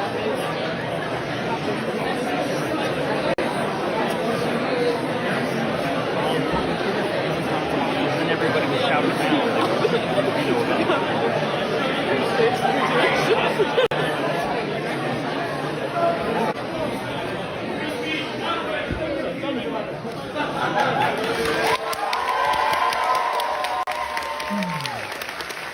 Yeah, there's the future of Ireland for you. Yay! Somebody asking a question and trying to hold someone to account as being ejected. Let's have a round of applause. Yeah. No, I don't see it the way you do. Yeah. What way do you see it? Like somebody The way I saw it is that someone interrupted an event. People were just minding their own business, trying to do their own thing, and then someone comes in, and it's kind of like when I don't know, Milo Yiannopoulos or anyone, even someone less controversial than a flaming fucking conservative faggot is making a speech, and then some 50-ton fucking feminist goes and then it's like, well, you just shut up. We're trying to have a conversation here. Well, it's not. It's someone who's putting themselves forward as the president of Ireland, who's been on television for the last week and a half saying how there'll be a president for everybody. Presidents for everybody are for everybody. And as a president, that's a terrible way to deal with it, right? Do you remember Gulf War, Donald Rumsfeld. And do you remember a man called Ray McGovern, ex-CIA agent, who basically put it up to Rumsfeld? And Rumsfeld, this is the way you handle it, right? I'm going to play the clip now. But this is the way, if you're a presidential candidate and somebody asks you a fucking unscripted question, God forbid, and a child at that, for Christ's sake, asks you an unscripted fucking question, you don't have the fucking guards come in and, you know, pull somebody out of a building and then have a bunch of screaming retards like, nay, there is disruptive man-asking question taken out. This is the inclusive Ireland I want. No, you just might say, you might, you know, take control of the fucking room, tell everybody to calm down, and just say, okay, please, everybody, and now let the young gentleman ask his question. He can ask, and then she can answer it, and we're done. And that's it. And she answered it honestly, but she won't because, you know, I don't know how she feels, but I'd imagine it's a case of that, you know, she's no problem with transgenderism. If a man wants to be a woman, fine, great. If she wants to abort fucking babies out of her ass all day long, do. I don't know.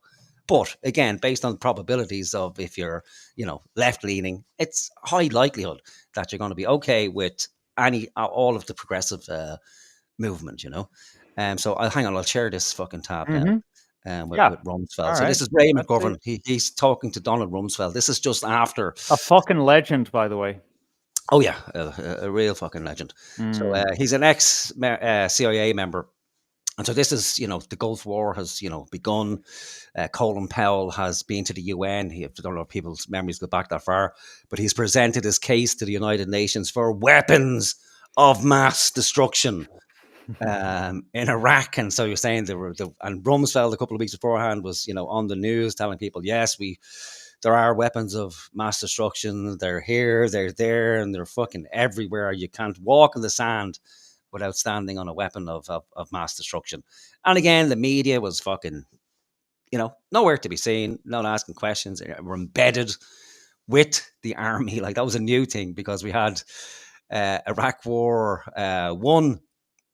Which was televised, you know, so, and that was a fucking nightmare because people actually got to see what happened. Or you got to see crispy Iraqis lying by the side of the road. You got to see guided missiles leaving the plane with the cameras on them, going all the way into the buildings and blowing shit up, you know.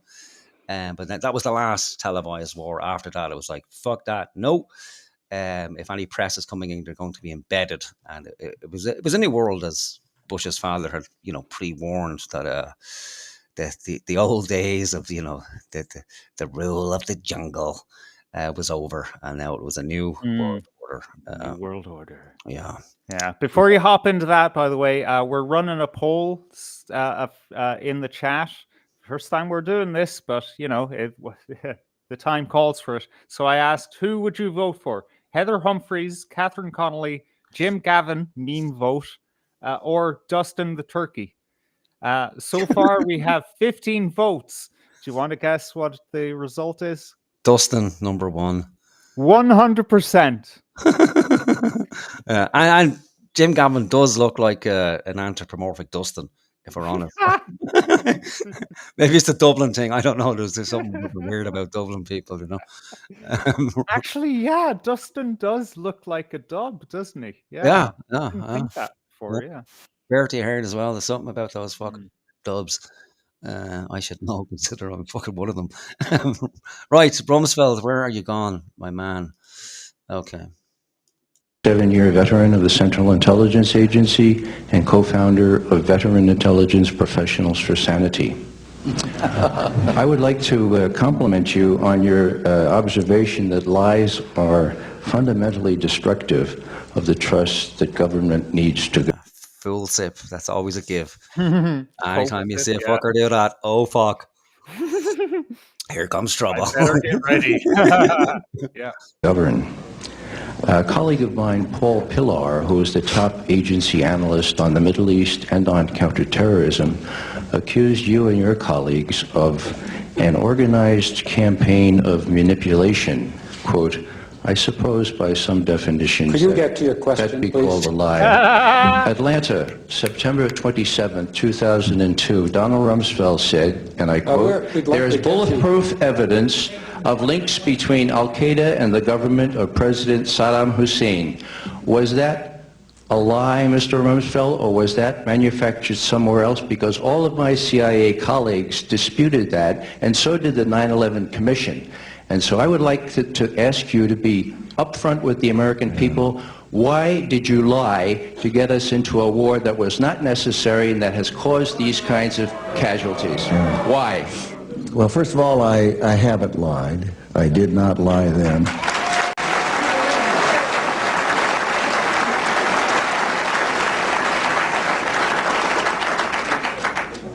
Colin Powell didn't lie. He spent weeks and weeks with the Central Intelligence Agency people and prepared a presentation that I know he believed was accurate. And he presented that to the United Nations. The president spent weeks and weeks with the Central Intelligence people. And he went to the American people and made a presentation. I'm not in the intelligence business. They gave the world their honest opinion. It appears that there were not weapons of mass destruction there. You said you knew where they were. I did not. I said I knew where suspect sites were, and we were just... You said you knew where they were, near Tikrit, near Baghdad, and northeast, south, and west of there. Those are your words. My words were that... No, wait a minute, let him stay 1 second. Yeah, you say, that's the point there for Catherine. They were just about to remove him from the room there because it became very uncomfortable, because the guy's actually speaking the fucking truth, okay? All right. And that might be a lesson for the likes of Gript, who last week said they were going to rhetorical war with the government. So this is the type of questioning you need to do now with government. And I don't say that as some fucking retard just sniping from the sidelines. It's only because you have access to them. And you need to ramp it up a little bit, because they have been doing a great job asking questions. Let's put it that way, where no one else in that position has. But you need to up the game a little bit. So if you catch them lying, well, then put them on the back foot, like Ray put Rumsfeld. And from Catherine, that's all Catherine needed to do. Like when the guards are escorting him out. No, please, no. And if someone like Rumsfeld, the monster the fucking Rumsfeld is, he has the wherewithal to say, well, no, this isn't a great idea. The optics around, free speech and democracy, this is not the kind of way we want to be going, having people, taking out of rooms by guards or police officers for asking fucking questions. Yeah, like that guy in America, who was it, fucking Obama or something? Do you remember "Don't Tase Me, Bro"? And then there was this guy at a Trump rally who was dragged out by the police, and that was cheered on. Yeah, they're not supposed to be fucking pharaohs, Yeah, fair enough. Yeah, but yeah, let's agree to disagree and move on. Let's agree. There's a politician's line, if ever there was one. Just a second. This is America, huh? Yeah. Go ahead. You're getting plenty of play, sir. I'd just like an honest answer. I'm giving it to you. We're talking about lies, and your allegation that there was bulletproof evidence of ties between Al-Qaeda and Iraq. Was that a lie, or were you misled? Zarqawi was in Baghdad during the pre-war period. That is a fact. Zarqawi? He was in the north of Iraq, in a place where Saddam Hussein had no rule. That's where he was. He was also in Baghdad. Yeah, when he needed to go to the hospital. Come on, these people aren't idiots. They know the story. You are...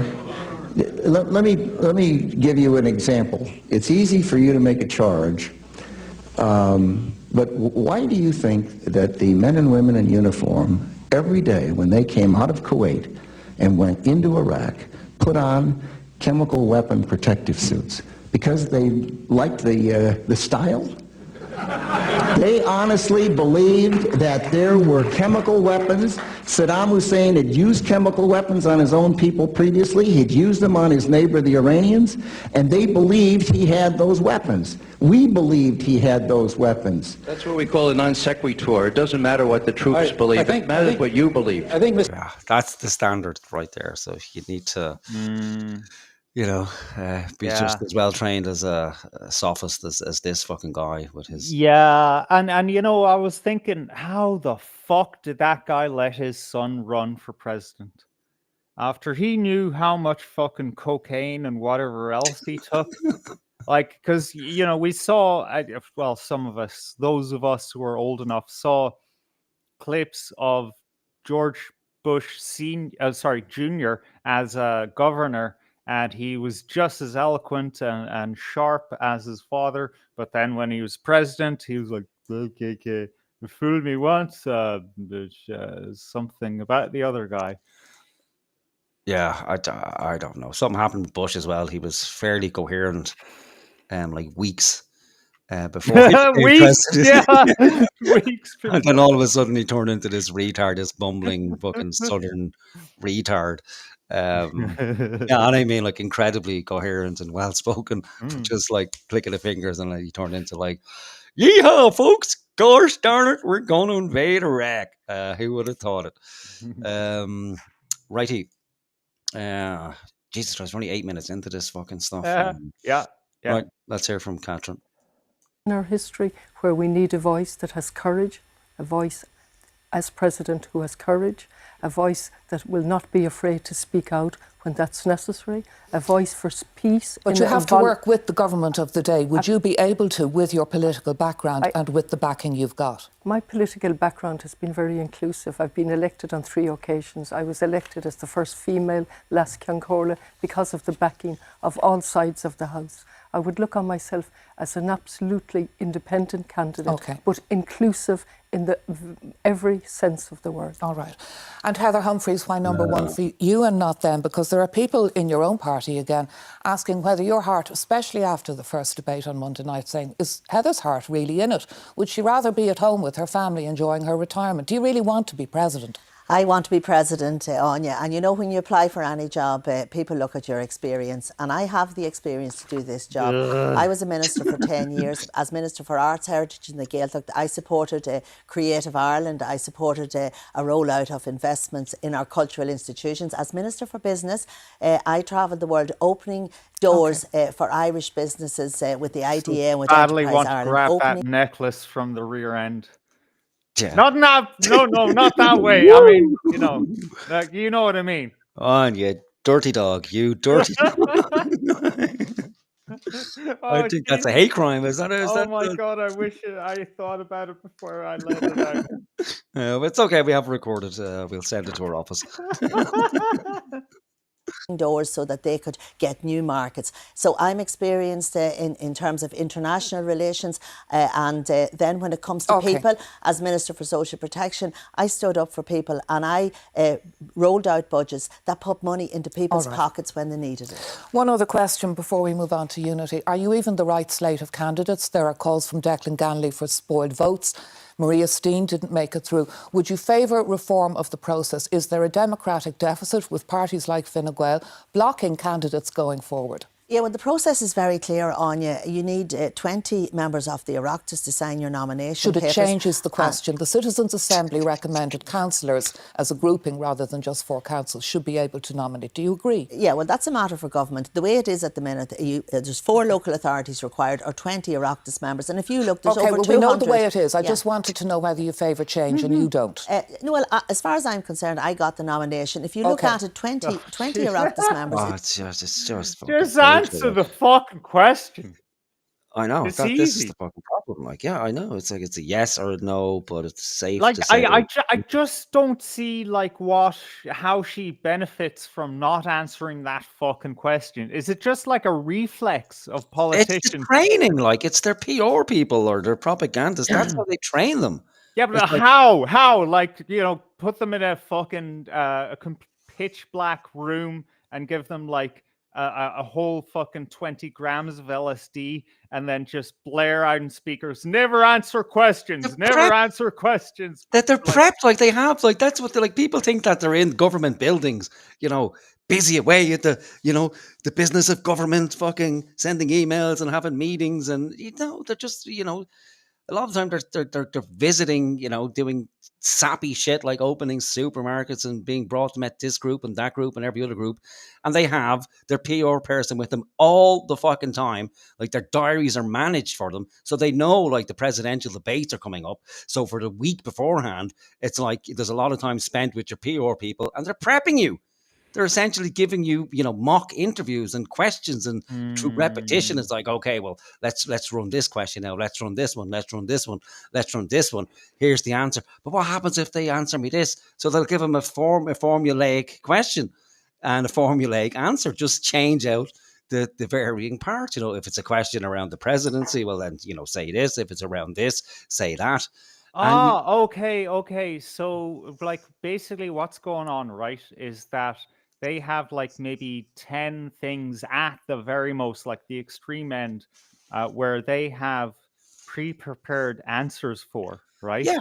And if they if they're confronted with a question which is outside of that list, then they just need to default into, like, I don't know, a fucking large language model AI where it just, oh, I recognize that word. Okay, I'll talk about that word, like, someone asks a question about the economy and uses the analogy of bananas, and then, oh, okay, let me tell you about bananas. They're curved in a certain way. That's because the EU mandates it in order for them to be able to be sold. Like, what the fuck are you talking about? Yeah, or generally, if it gets too uncomfortable, like we saw with Rumsfeld, the PR people kind of interject, and we see it on Irish television as well. If it gets too uncomfortable, well, then they shut the whole thing down. Like, it's like, right, we're done, no more questions, and then they'll get pulled off the stage and brought away into the background before they put their foot in and say something truthful. So this kind of scenario is a little bit unusual. But there's going to be no, like, gotcha moments here. Like, it's not like they're going to bring up some random question like, well, what do you think of the new Spider-Man movie? Yeah. So again, it's like you said, it's just, there's only so many questions that can come up, so many issues, and, what's the recent scandal? So for her, she can't speak Irish or whatever the fuck it was, who knows? For Jim, it's like you're a retard. You've no experience. I believe you can bounce a football up and down. So we'll practice answering questions around that, and that's just how it fucking is, because there's nobody who's really fit for these jobs. It's just not fucking possible, and that's why we have massive. I'm sorry to talk to people like they're fucking retards, but but that's why we have massive departments, and what people refer to as the shadow government, or about the permanent government, because that's where the gears of government, that's where it all works, because these people are trained for the job, and these are the people we elect supposedly to carry out our will, but to give them to be on their side somewhat, it's an impossible task. But they don't turn around and say, hey, listen, people, this is a rigged fucking game. There's very little we can do here. There's very little we could do with the foundation of the state. But Jesus Christ, have you heard about this European Union thing? These people have fucking tanks and big fucking planes that fly across the sky and can kill us all in minutes, and we've got nothing. We have pea shooters and fucking, gay soldiers now. We're not allowed to bully the soldiers anymore because they might start crying and shit. And the fat women don't like the army because the big titties, and people are trying to, get on dates with them in the army because there's fuck all to do. They don't talk like this. Yeah. Before you carry on, right? An update on the poll. By the way, the question is, who would you vote for? Heather Humphrys, Catherine Connolly, Jim Gavin as a meme vote, protest vote, or Dustin the Turkey as a spoiler vote. So far, we have 21 votes, 95% for Dustin the Turkey, and 5% for Jim Gavin. Oh, there we go. There we see. We'll be refreshing the poll again and doing it again at the end. There you see the power of persuasion. 100% Dustin, but then we start bigging up Jim. Or rather, you did, and now people are coming around to Jim. Yeah. He is a sympathetic character. Let's be honest. Yeah, most retards are. It's like the whole movie Forrest Gump was based around that.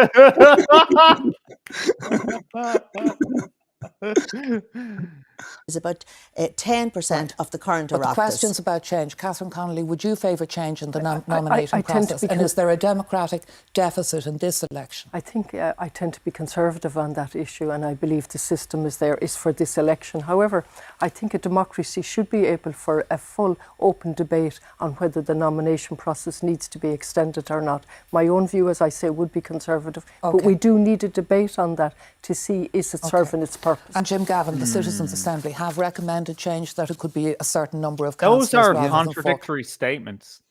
That's not conservative. A conservative conserves things the way they are because there's a reason that they are the way they are. They don't like just put it to plebiscite like that. That you're still progressive.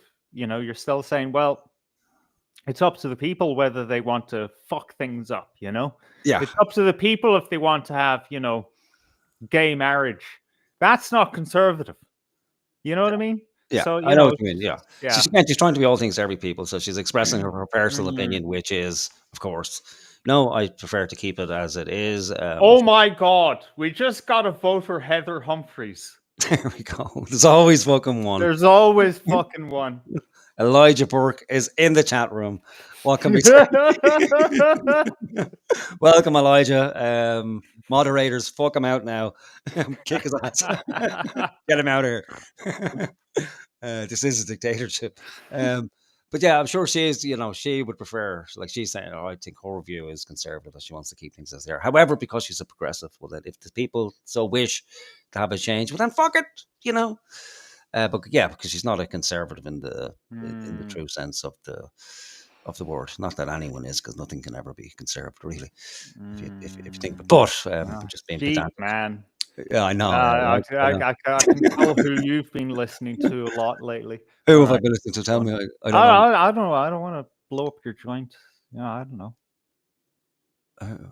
Terence McKenna. Oh no, that wasn't from him. Like that's the other shit. Like, but that no, but that's the kind of mentality that he has of like, you know, everything is like, you know, novelty. You know. Oh yeah, it's a congruence of universal. Can't get that. I've been looking at all the thesauruses I can get my hands on. Anyway, yeah, it's a terrible. I don't know. It's a Woody Allen. It's very good. It's very good. Work on it. Councils, are you in favour of that? Well, I'll give you the non-politician answer. You know, I've chaired citizens' assemblies. I believe that, you know, the recommendations they should be certainly considered, and I'd be very much open to change. Do you think government's long fingering the question of change? You dirty bitch! What's that? Fingering. I know, that's the first thing that came to my mind. I know, there's got to be a better way of saying that. Like, oh, come on, man. I don't know. Maybe she's just looking at Jim Gavin, and you know that's what's coming to her mind. Yeah, maybe there's more to him in person. Maybe he just has a hypnotic air about him. You know, it's you can only get a real feel for the man's charisma. I don't know, fucking 6 fucking cops, man. That'll do something. You know? Yeah. Like, I suppose, like, do the nominations, does it need to be more democratic where anybody can just throw their fucking... No, you know what? The system isn't broken. It's just infected. Yeah. And I think the presidency, it either needs to, you know, just vanish into a fucking sinkhole or give it some real teeth. You know, I think it's one of the weakest presidencies in possibly the fucking world, where there's no real power to it at all. It's almost purely ceremonial. Like, people will go, oh, well, you know, we have to vote for Catherine because Catherine will be an anti-war voice, and then she won't pass the bill if they, you know, try to get rid of the triple lock. Well, then Catherine won't allow that to happen. She won't sign the bill. But then so what? Well, then it just gets referred to the fucking Supreme Court and they make the decision. And if she does sign the bill, well, then any citizen with the funds can bring it to the Supreme Court anyway to have a challenge. So it makes no real fucking difference. So to my mind, we need a presidency with some actual real fucking teeth to it. So it means something. So like if say, for instance, right, if Catherine Connolly was president, right? Mm-hmm. And remember, she voted down the hate speech bill, right? So then the Dáil launches another fucking bid for this fucking draconian legislation, and it gets through the Senate because they have it tied up. And then, let's say, in our fantastical world where, you know, the presidency actually means something, and it gets to Catherine's desk and she says, no, fuck that shit. So that means that the spirit of that legislation cannot be repeated again. That would mean something. Yeah, that would mean Because something, some real teeth. Because what's the point if you go, okay, well, the president can stop it, but we can just try again. Yeah, it goes to in the a Supreme different Court. way. And then if it does go down that route, if she refuses to sign it, and then the Supreme Court, say no, it's absolutely fine, it's constitutional. That's the end of it. Then the citizen can't bring it back to the Supreme Court. So what's the fucking point? There is I no didn't point. know this. Yeah, Where so it's in the better off. Constitution is this that they can bring it to the Supreme Court? It's in whatever fucking section it is around the powers of the fuck, presidency. man! Why do we have a constitution? Exactly. Like, my god! Again, we go to Lysander Spooner, like, you know, it's not worth the fucking toilet roll. But again, it's better that the president doesn't, or actually signs the bill, because then, you know, you can go to the Supreme Court. A citizen can bring it to the Supreme Court, and then another citizen can challenge as well. So it often at times it's better that they don't, you know. But I suppose makes no sense, man. And why were people back a few years ago saying let's get rid of the Seanad? Actually, the Seanad is way more useful than the president. Exactly, because that make no sense to me when people were saying get rid of the Shannon. Oh, yeah, that's great. Like, let's just get rid of another fucking let's get rid of the Dáil altogether. Let's just have the executive rule, you know, hands fucking down. But they already do. And the deep state itself. Yeah, fuck it. Like, AI, like they're doing in, where is it? Fucking Albania or something. I think it was Albania has an AI minister, member of minister. Yeah, what the fuck, man. And that the leader of their country is Tony Blair's protege. Imagine, like, it's purely a coincidence.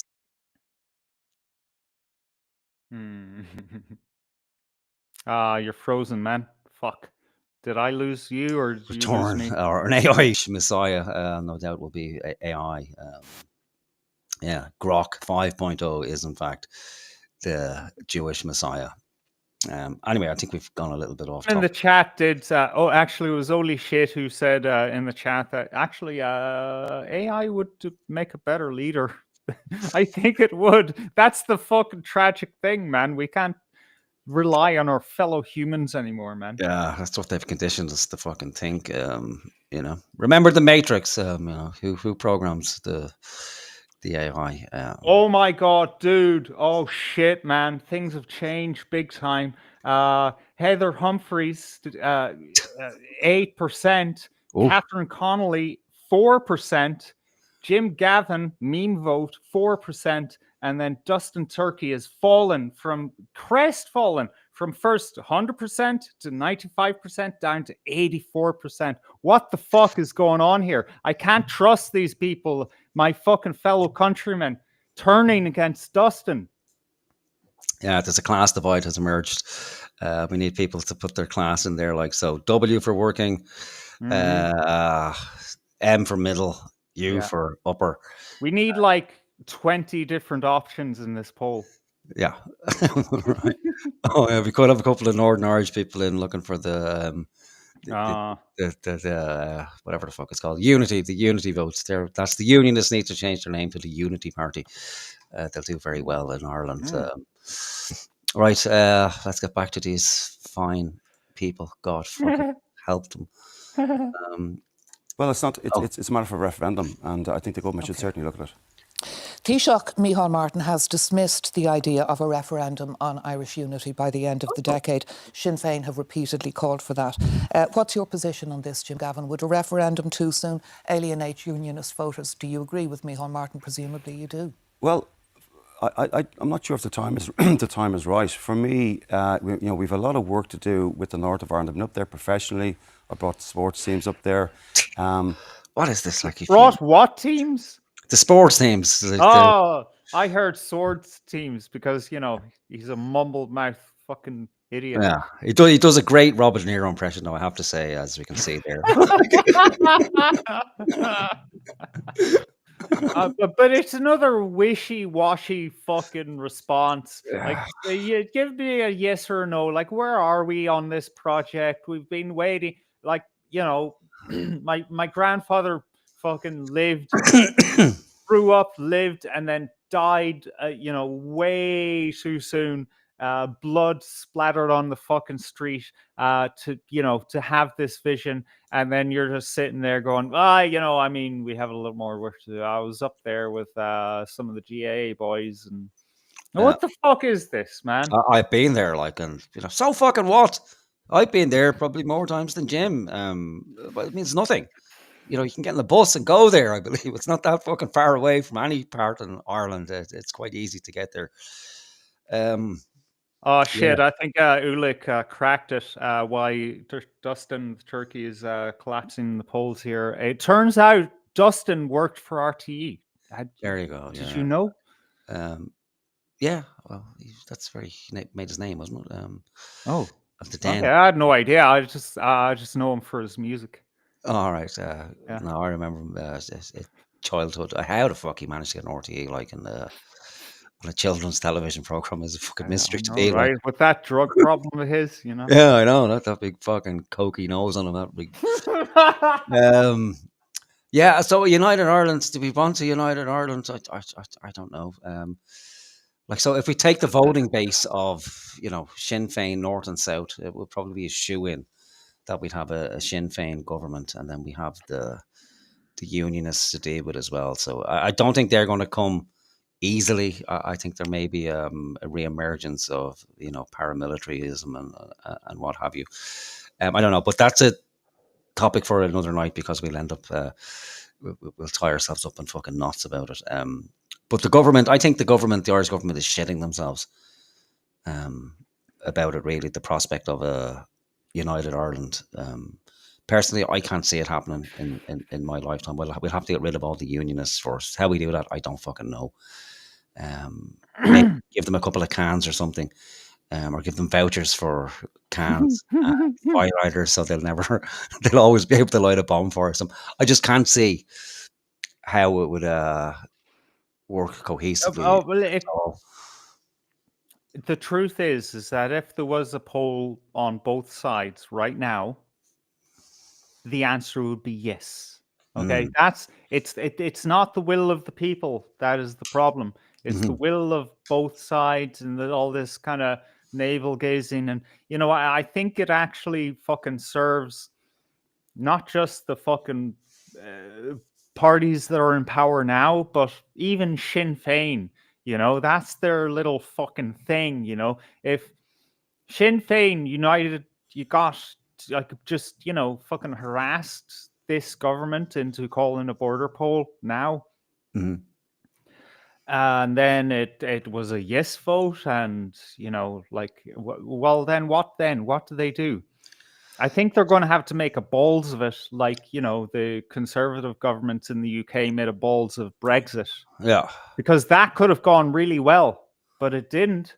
Yeah, for multiple reasons, because UK had to be punished for what they did, and I think maybe that's on the cards, is that we're going to be punished for getting our country back, and it's a big mess. Yeah, we might just have to bite the bullet and just fucking see what happens, so to speak.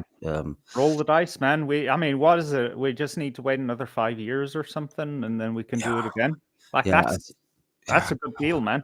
Yeah, I don't know, because I know at the moment the unions in the north are getting their knickers in a twist about the introduction of all this legislation around recognition of the Irish language, and some of their politicians they're threatening to start using the tactics of the oppressed, and we'd have to deal with that in Ireland. That the unionists would be treated as a protected class.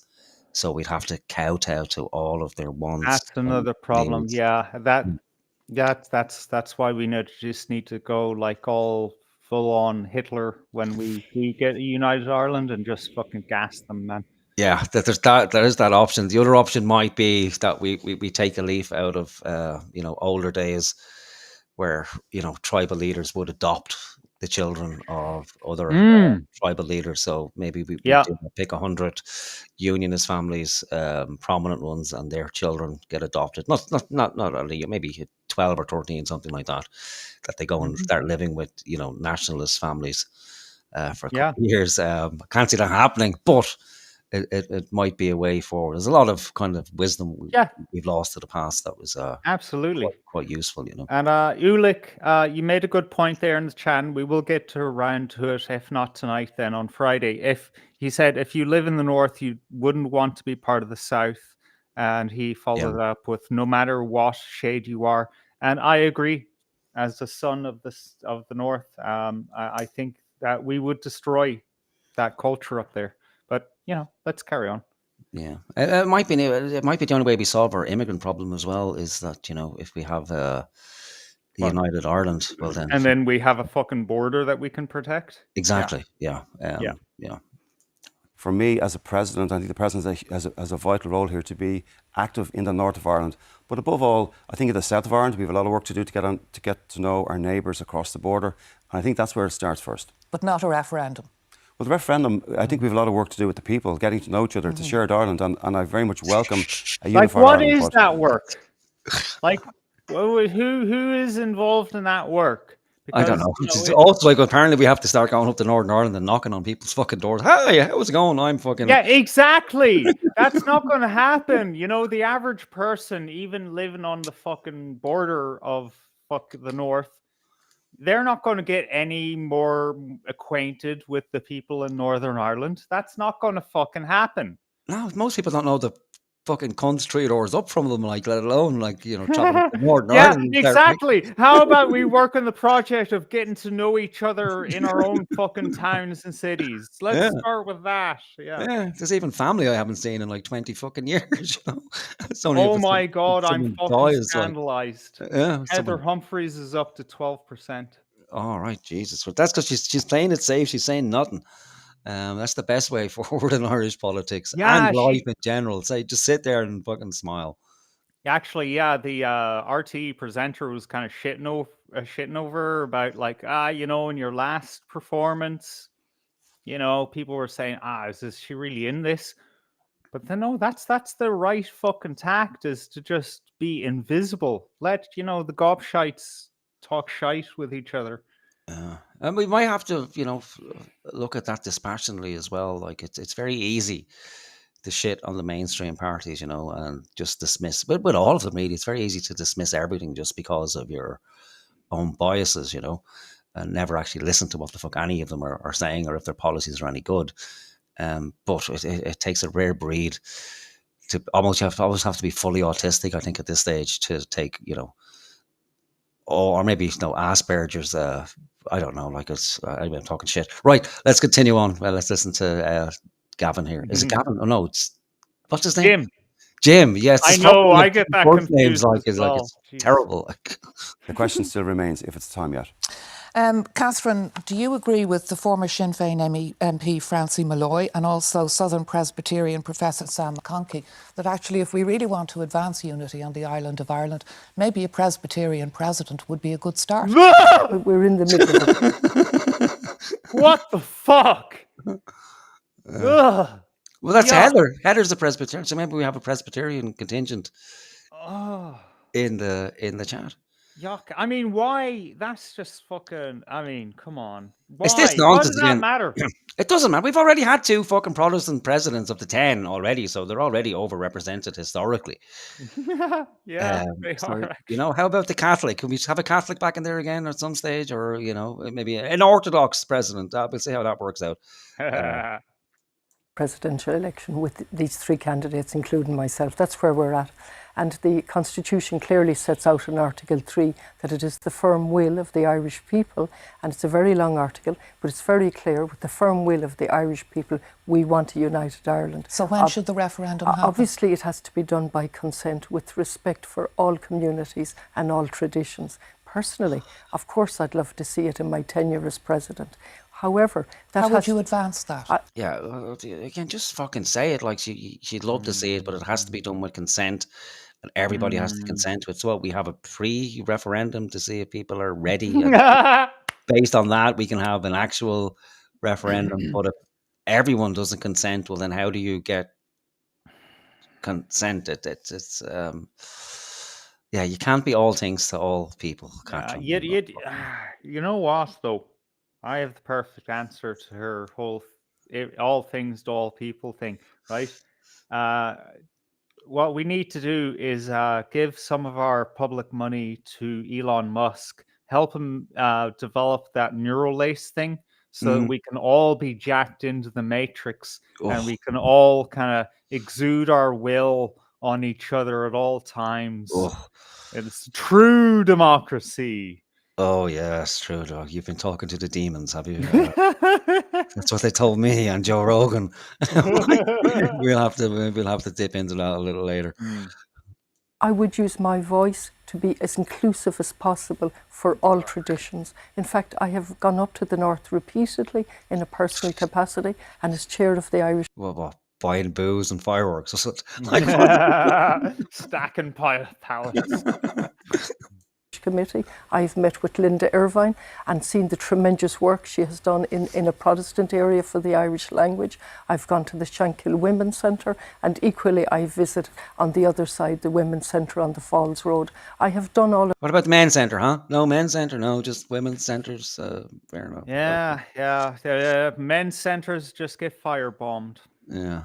When they that informally. Then you know the political unionism wants nothing to do with a referendum on unity. Yeah, she wants nothing to do with a hairbrush. Like, what's going on with the fucking... Where is she gone? Oh, we missed her. Sorry. I feel I have a unique understanding of Northern Ireland, and I have a unique understanding of both traditions there, whether it's unionist or whether it's nationalist.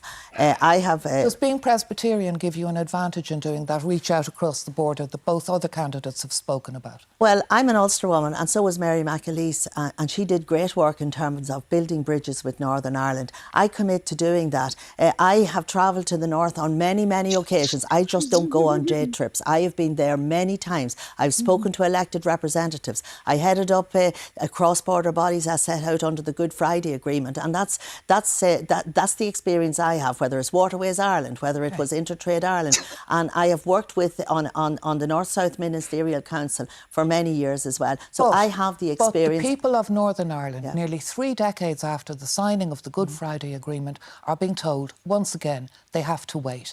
If not now, when? On a referendum on unity. There has to be an urgency about this, surely? Yes, of course we have to work on it. We have to build trust, Anya. Nobody knows better than me that there are deep divisions in Northern Ireland. We have to deepen the understanding. That takes work. The Áras has been a safe place for those conversations. Yeah, they don't want it. The political parties, the establishment parties in Ireland must be terrified of that. It's an end to their monopoly, really, if that happens. They're fucked. Like, yeah, turkeys ain't going to vote for Christmas.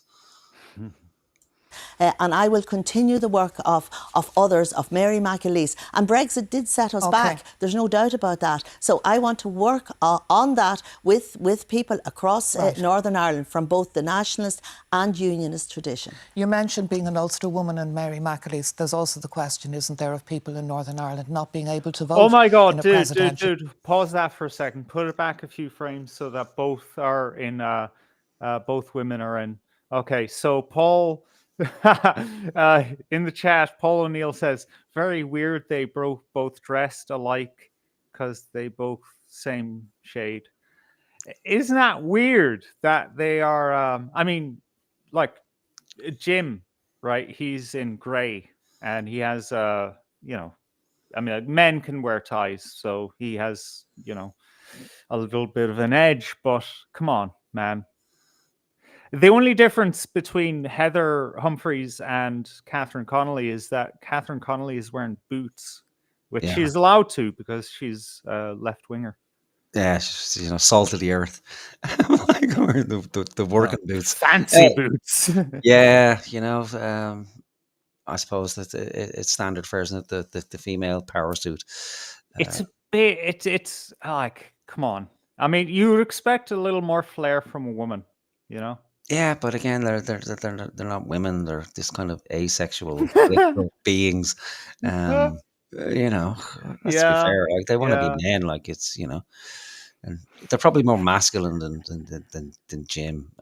But Jim, to his credit, at least he hasn't folded his legs. Like, he's given a bit of a man spread there. Like, so fair play. I mean, not totally, but he's getting there. Yeah, he's just covering his shame with his hands there, like so. Maybe the excitement got to him. And Mary McAleese, there's also the question, isn't there, of people in Northern Ireland not being able to vote in a presidential election. And again, a Citizens' Assembly has recommended that this would happen and nothing has happened about it. Catherine Connolly, how would you try to promote the vote for people in Northern Ireland who want to vote for President of Ireland? We say without hesitation that the people in the North should have a vote in the presidential election. Unfortunately, they don't have in this election. And fuck it, like, why not? Sure, She may as well let people in Europe vote in the presidential election as well, sure. We already do local elections, don't we? Like, anyone, if you're here on the day, you can vote in the council election. I don't know. What's wrong with her eyes as well? Her eyes work independently. Is that oh no, that's not good. Another reptilian. Oh god. But you know what? To be because I love to contradict you. If we could get the Germans to vote in our presidential election, I think we would fare a lot better. Maybe that's the problem. It's not our politicians; it's the people. We just need to be replaced. Clearly, we need to be replaced. We can't be trusted with anything: voting, working, paying taxes, anything at all. We'd be better off dead. Let's be honest. It's the only thing holding the country back. It's the people. We need a full replacement of all the people. Keep the politicians, but we need to replace the people. The Convention on the Constitution, I think it's over 13 years ago now, strongly recommended that they have that vote. Unfortunately, no progress has been made. Lack of political will? Well, it would certainly appear that way when you look at the time that has elapsed since the Convention on the Constitution. But there's no doubt in my mind, but that is one of the most basic ways that we could reach out our hand. Extend the franchise to people of Northern Ireland? Absolutely. And lack of political will? I met lots of people from the North yesterday who were down for a special Congress in Croke Park, and a major topic of a conversation with me was that vote, if they had a vote. And the Constitution speaks about President of Ireland. Uachtaráin na hÉireann is the President of Ireland, and all those who live on the island should have a vote. So what would you do about it as President? Well, I think you can... Did he just say all those who live on the island should have a vote? Good catch, man. Good catch. As you know, the President is not a politician. The President is the first citizen of the country, and the President can keep highlighting these issues to government on a regular basis. OK. The President represents the people of Ireland at home and abroad, so all of your characters, your track records, all of that is relevant to voters. So I'm going to talk to each of you now about your own campaigns. Catherine Connolly, there was controversy this week about a person that you employed, a member of IRIGI, which doesn't support the Good Friday Agreement, who had served time for gun and ammunition crimes. Now, you say she was the perfect candidate to work for you, and she wasn't. A hitman, or hit woman, or hit person. Perfect woman.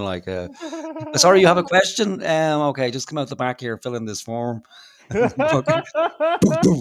No, he's decided to go home. Okay, fair enough. Fucking hell. Still in IRIGI, when she came to work for you, she started working for you in January, and that January she was photographed at the IRIGI Ardèche. So did you ask, were you misled about her membership of IRIGI? No, I did not. At this point, let me just say something, a number of things. That woman is now in all of the papers, and serious questions have to be asked as to how this story came out and for what purpose. You're saying the public don't have the right to ask you these questions about who you associate with and employ? Actually, more than any other candidate, I've made myself available on every public forum since I declared in July. So were you misled? Did you know? I was not misled. IRIGI is a registered political party. That's the first thing important to say. The second thing is this woman served her prison sentence, got early release, started her PhD in prison and came out.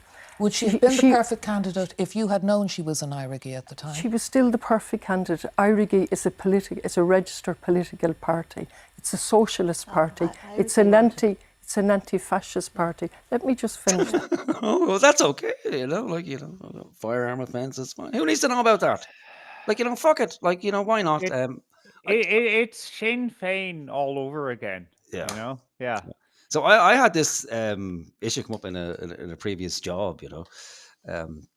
Part of the job was that we would give ex-offenders a chance and have them come work. But part of the deal was that if an ex-offender is coming in, that you would let the staff know that there is an ex-offender coming in, and then you would tell them what the offence was. Oh, because that's kind of important. Because I wouldn't feel comfortable, working with, say, a paedophile, a rapist, sure. or a murderer or something like that. Okay. Or someone with absolutely. serious violent history, because at least you want to know, okay, well, if this person has killed someone or has firearm offences, I want to know, because I don't want to get into an argument with them for fear of them, turning up and fucking shooting you. So it turned out it was a female ex-offender, and so then a question arose at the meeting. Well, I asked the question because nobody else would fucking never ask a question. So I asked the question, well, what's the what was she previously in prison for? And I was like, it's not important. And then there was a big speech about they tried to turn it into a fucking male versus female thing, and then they were saying, well, most female offenders who go to prison, it's for small crimes. It's usually financial or something like that. So I was going, all right, fair enough. But my curiosity got the better of me. So being having a PhD in research, I went onto Google and typed her name in, and found a news article. It was very difficult to find out, but it turned out she'd fucking attempted murder. She'd stabbed her boyfriend 5 times. And almost killed him. So then I went back and mentioned this, and then, oh my God, all fucking hell hit. I was like, I was the person with the problem now. I was the fucking evil one, because God forbid, I would have an issue. And then I'm bringing up, I said, okay, so you're fucking telling me that if some guy, we're going to hire some fucking guy, I'm taking on some guy who stabbed his fucking girlfriend 5 or 6 times trying to kill her, that none of you people would have a problem. And then silence. Anyway, ended up hiring the fucking woman anyway, because I didn't have any real say in the matter. But just this double fucking standard. The reason why there was silence is because nobody wanted to admit their prejudice. Of course. And that's the world I want to live in, is where people go, oh well, fuck it, who cares? Or just be open to begin with, or if you're going to preach about this these higher standards that you're holding yourself to, well then you got to fucking live by them as well, or else just shut up or admit it and hold your hands up. Well, you know what, I'm a bit of a fucking hypocrite. What you gonna do? Who isn't? But no, we have to listen to this holier than thou horseshit about how and she's framed it. I was like, well, how dare people pry into this woman's history, but I'm all for, I will say, just because you've been to prison doesn't mean your life fucking ends and you can never have a career or whatever. It's a bit of a shame that it has to be an issue. But again, if we're going to hold these candidates to this high moral standard that's unachievable, well, this is how it's going to continue. We're going to have people rake through the coals, not only about her, but her staff members, and is everybody as clean as a whistle, and nobody fucking is. But until one of them stands up and says that, live on television, and levels and shows some level of fucking humanity, and just calls it all out, like, this is horseshit. What are we doing here? This is a nonsense. We're supposed to be politicians. They're not philosophers. They're politicians, so they're supposed to be there to manage the finance, not as our, moral guardians, because they can't do that. And I think the minute they do that, the game is up, because they don't do that. That's all done behind doors by the permanent government. So it's like, what the fuck are these guys doing here? Because what we essentially have at the moment is fiscally somewhat conservative government, but socially, everyone's, way to the fucking left. So we have this bizarre scenario where, Fine Gael, who have been put forward as this, fully socially conservative party since the foundation of the state, is now, indistinguishable from the far left. The far left has to be now so fucking far left that they're days away from legalizing paedophilia, you know, just to stand out in the news fucking cycle.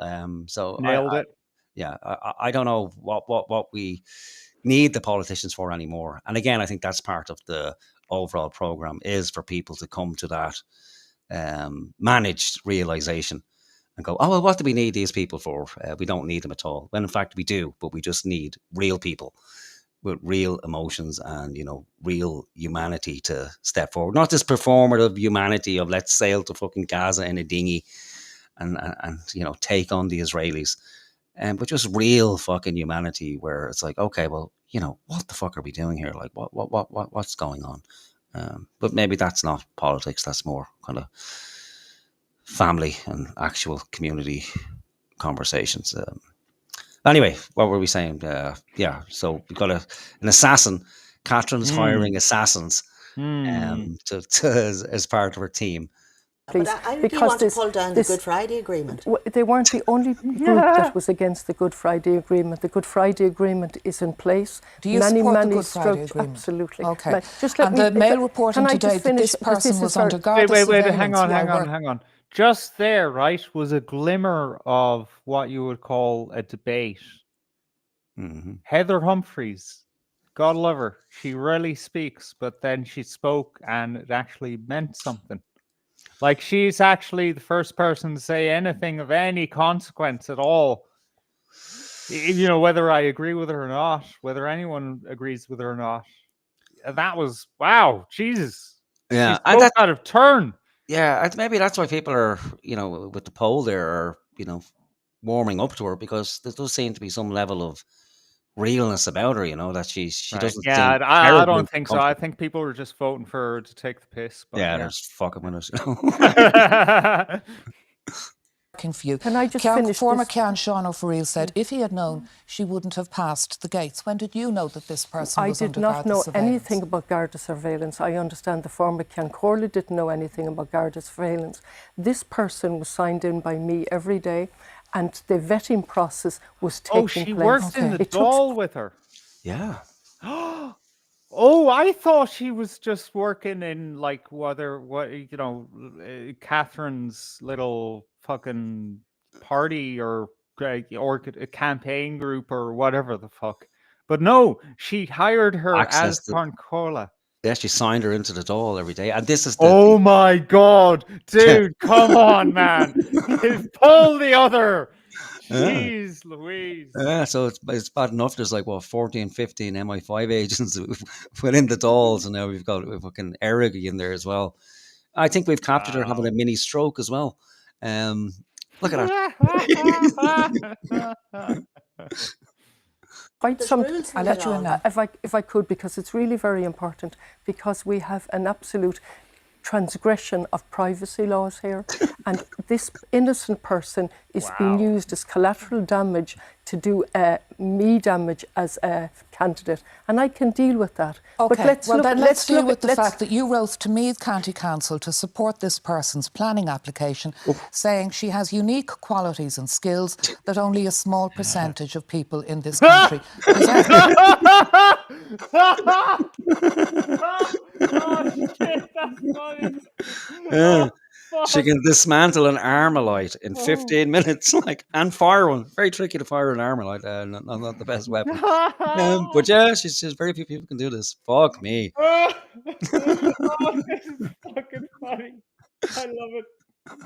It sounds like you admired this person very much. I absolutely admired this person. This person was one of the small success stories of the prison system, full rehabilitation, a change in her life completely. And also my submission was in relation to the Irish language specifically, not on the planning, but on the specific objective in relation to the Irish language. It's really important that people realise that this person had done her time. Her privacy has been utterly transgressed. And you don't accept the people around the president come under scrutiny? Absolutely. I'll answer any question. Yeah, we just don't talk about it. That's all. We just don't want to brought to public knowledge because we can't have the public finding out.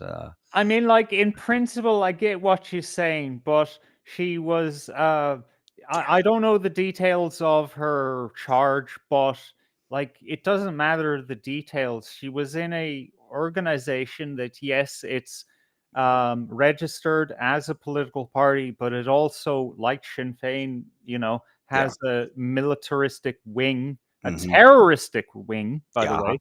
And yes, when she got out of prison, she was still in that group. Yeah. Like, what the fuck is going on here, Catherine? She's in the halls of power, like, how do we not know that she was fucking a part of a conspiracy? And you know what? Maybe you were, hoodwinked, or maybe you're part of it. Who knows? We don't know, because you're not telling us anything. That maybe this was an agenda, like it takes a while to plan an operation. Like, let's say you want to blow up the doll, you need to get your people in there. You need to build things Yeah, slowly. you need to bring people into your confidence, have them trust you. Yeah, it's like the 9/11, right? Fucking look, I don't believe it was Sam bin Laden, but let's say it was. I don't think Osama bin Laden woke up in his cave one day and scratched his arse and said, I want to blow up those big buildings, and then like 3 days later, it fucking happened. This shit takes time, man. Yeah. But Catherine, she had to talk. She asked her, like, listen, you're not going to kill anyone while you're here, or you were planning any nefarious activities, plant a bomb. No, I swear to God, I'm fully rehabilitated. Well, that's okay. Yeah, you're a woman. I automatically believe you. Exactly. I believe you. Hashtag. but this is it. Like, this is the fucking problem. And again, nobody's against, you've gone to prison, you've done your time. Great. You should have a second chance, but you shouldn't have access to the fucking halls of power. Maybe you've got a conviction for, fraud or something like that, or, you petty theft, but not terrorist offenses, it could be like saying, someone from ISIS. Yeah, well, he's reformed now. He's even shaved his fucking beard. Come on in, sure, Jesus Christ. Well, what's the worst thing that can happen? And then to play it off as, oh, well, the issue here is it's a privacy concern. Go fuck yourself. Come on, man. Yeah. Okay, but the innocence of the person at this point has to be brought into the picture. Okay, the innocence of this person, Heather Humphreys. I think it's important to point out that this person was sentenced by the Special Criminal Court for firearms charges. That's a very serious offence. Not many people go in front of them. Yeah. You know what? I don't know. Maybe that. Yeah. Anything that comes out of Special Criminal Court, I'm like, okay, let's give the benefit of the doubt to the fucking defendant. Yeah. Well, yeah. We can't trust the Special Criminal Court, but it's put there for a good reason. Yeah, because all it takes is for somebody from Ergie to turn up at your house at 2 a.m, kick the door in, run up to your bedroom, put a gun in your mouth, and say, "Listen, if you find this person guilty, we're going to kill you, and then we're going to kill your family." And say, "Oh, seems like a fair deal to me." Absolutely, no problem at all. But I'm no fan of the fucking Special Criminal Court. It was just about to be resigned into the dustbin of history, but that's not going to happen now, because we now have Islamic terrorists. That guy who tried to stab the pig in Dublin city centre and set Conor McGregor's pub, tried to set his pub on fire. He's been brought up on terrorist offences, so we can say bye-bye to the Special Criminal Court being consigned to history. Yeah. That's going to remain there for another forever. Yeah. Let's be honest. Yeah. Forever. The Special Criminal Court. But the point here is, we all know that when you bring staff into the houses of the Oireachtas, you must have Garda clearance. They must be vetted. I could not manage an under 12 former prisoners. But everyone, sorry, can I cut across her? Everyone who goes into sensitive areas of society are Garda vetted, though. Like, what is she talking about? I don't know, unless she's saying that she wasn't Garda vetted. That I don't know the procedure in there. I don't know if you're signing somebody into the dole. Sorry, what was she? Who was her employer? Like, officially, like, what was the organization that employed her? If she was like a direct employee of Catherine Connolly, then yeah, okay, that makes sense that she could just sign her into the Dáil, I guess. I don't know. But if she was like a part of the team of Concorla has like a little office that they have like 4 people in, then that is Garda vetted. What is she talking about? I don't know. I don't know. I imagine she obviously wasn't Garda vetted. Otherwise, why even bring it up? But I don't know the procedures. As far as I know, the person was working directly for her or is, but I can't say with any confidence what the story is. You know, I know anyone that's I've ever worked with in a sensitive position had to be Garda vetted. I had to be Garda vetted. Everyone who worked there had to be Garda vetted because we were working with children to begin with, you know, and vulnerable people. So you had to be Garda vetted. And when you put someone through the Garda vetting, if they have convictions, it comes back and it tells you that this person has convictions. It won't tell you exactly what they are, but it will tell you that this person represents a risk to particular groups of people, and then you make a decision based on that, you know.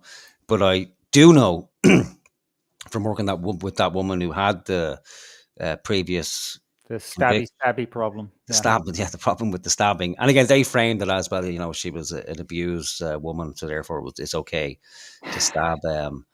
And I made the point, well, what happens if you know, if it's a man and his wife is being abusive? But again, you know, silence and scowls. Those people, they're actively sought out by these type of people, by progressive people, especially progressive women, like that they actually, because it's part of their mission is to help the poor, disadvantaged people. And it also helps if they happen to be female.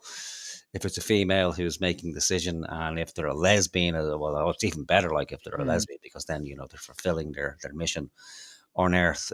With Catherine, I don't know, but there just seems to be an overabundance of empathy that spills from these people, real or either in Connolly's case, it's either an overabundance of empathy or collusion with a terrorist organization. You know, neither is good.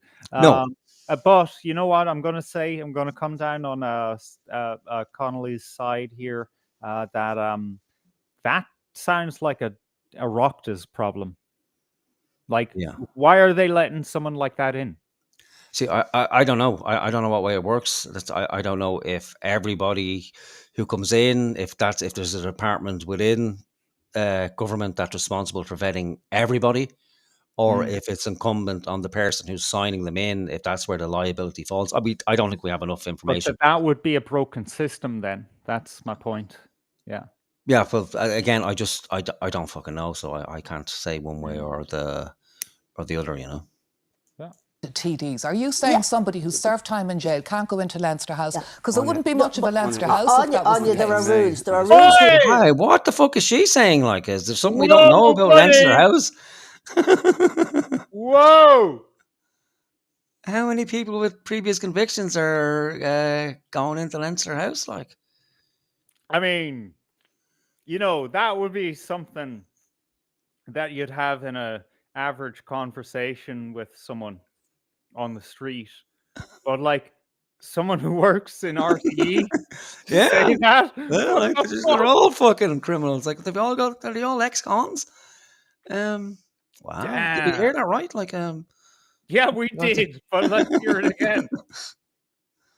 There are plenty of former prisoners who've been elected TDs. Are you saying somebody who served time in jail can't go into Leinster House? Because there wouldn't be much of a Leinster House. Anya, there are rules. There are rules here. Yeah, so what's she saying? There's plenty of, did she say current or former politicians who've been convicted? I can't think of any. Is there maybe a couple of Sinn Féin guys who've have convictions? You're muted there, Howard. I was wondering what was going on. No, I go back, right? Because she said something about 21 something. Oh, Yeah. Go just half a minute, even. Not even. Yeah. Go on. You bring staff into the houses of the Oireachtas, you must have Garda clearance. They must be vetted. I could not manage But an there are under plenty 12. of former prisoners who've been elected TDs. Are you saying somebody who served time in jail can't? All right. Plenty of former prisoners who've been elected TDs. Really? Well, I can only think of like a couple of IRA prisoners. Paul O'Neill says Charlie Haughey was a gun runner. Oh yeah, gun runner for Was he convicted of that? Like or? Oh, okay. That's a good question because I don't know. That's the first time I'm hearing about Charles Haughey. Oh my god! The more I hear about Charles Haughey, the more I love him, man. Desi Ellis, wasn't he? Like he was a former provo. I think he was locked up in. Jesus Christ, my brain's starting to shut down. What was the name of the political prison in Ireland, the Republic? Portlaoise. What the fuck was it called? Oh, I don't know that one. Anyone in the chat, help me out. Yeah. Martin McGuinness. Yeah, sure. Okay, that's. Laurie was convicted of being a. Was Martin McGuinness wasn't elected to the Dáil? No. Martin Ferris. Yeah, there's another one. Martin Ferris. What's the name of the fucking prison? The prison that's going to drive me mad in Portlaoise, or was it just called Portlaoise Prison? Maybe it was just called Portlaoise Prison. Being Ireland, it probably was. It's just the name of the prison is where it is. Okay, hang on. I'm gonna have to turn the chat off because I'll get lost in the chat. Yeah, Charlie Haughey was not convicted of gun running, by the way. Alan Shatter was convicted of being an asshole. He was charged in 1970 with conspiring to import legal arms. Right. But yeah, take a look at our private chat, by the way. Just take a peek at it, by the way. All right, 1 second. And while you say that, I ran a poll, right? It said, have you liked and subscribed? And the three options are yes, no, I'll do that now.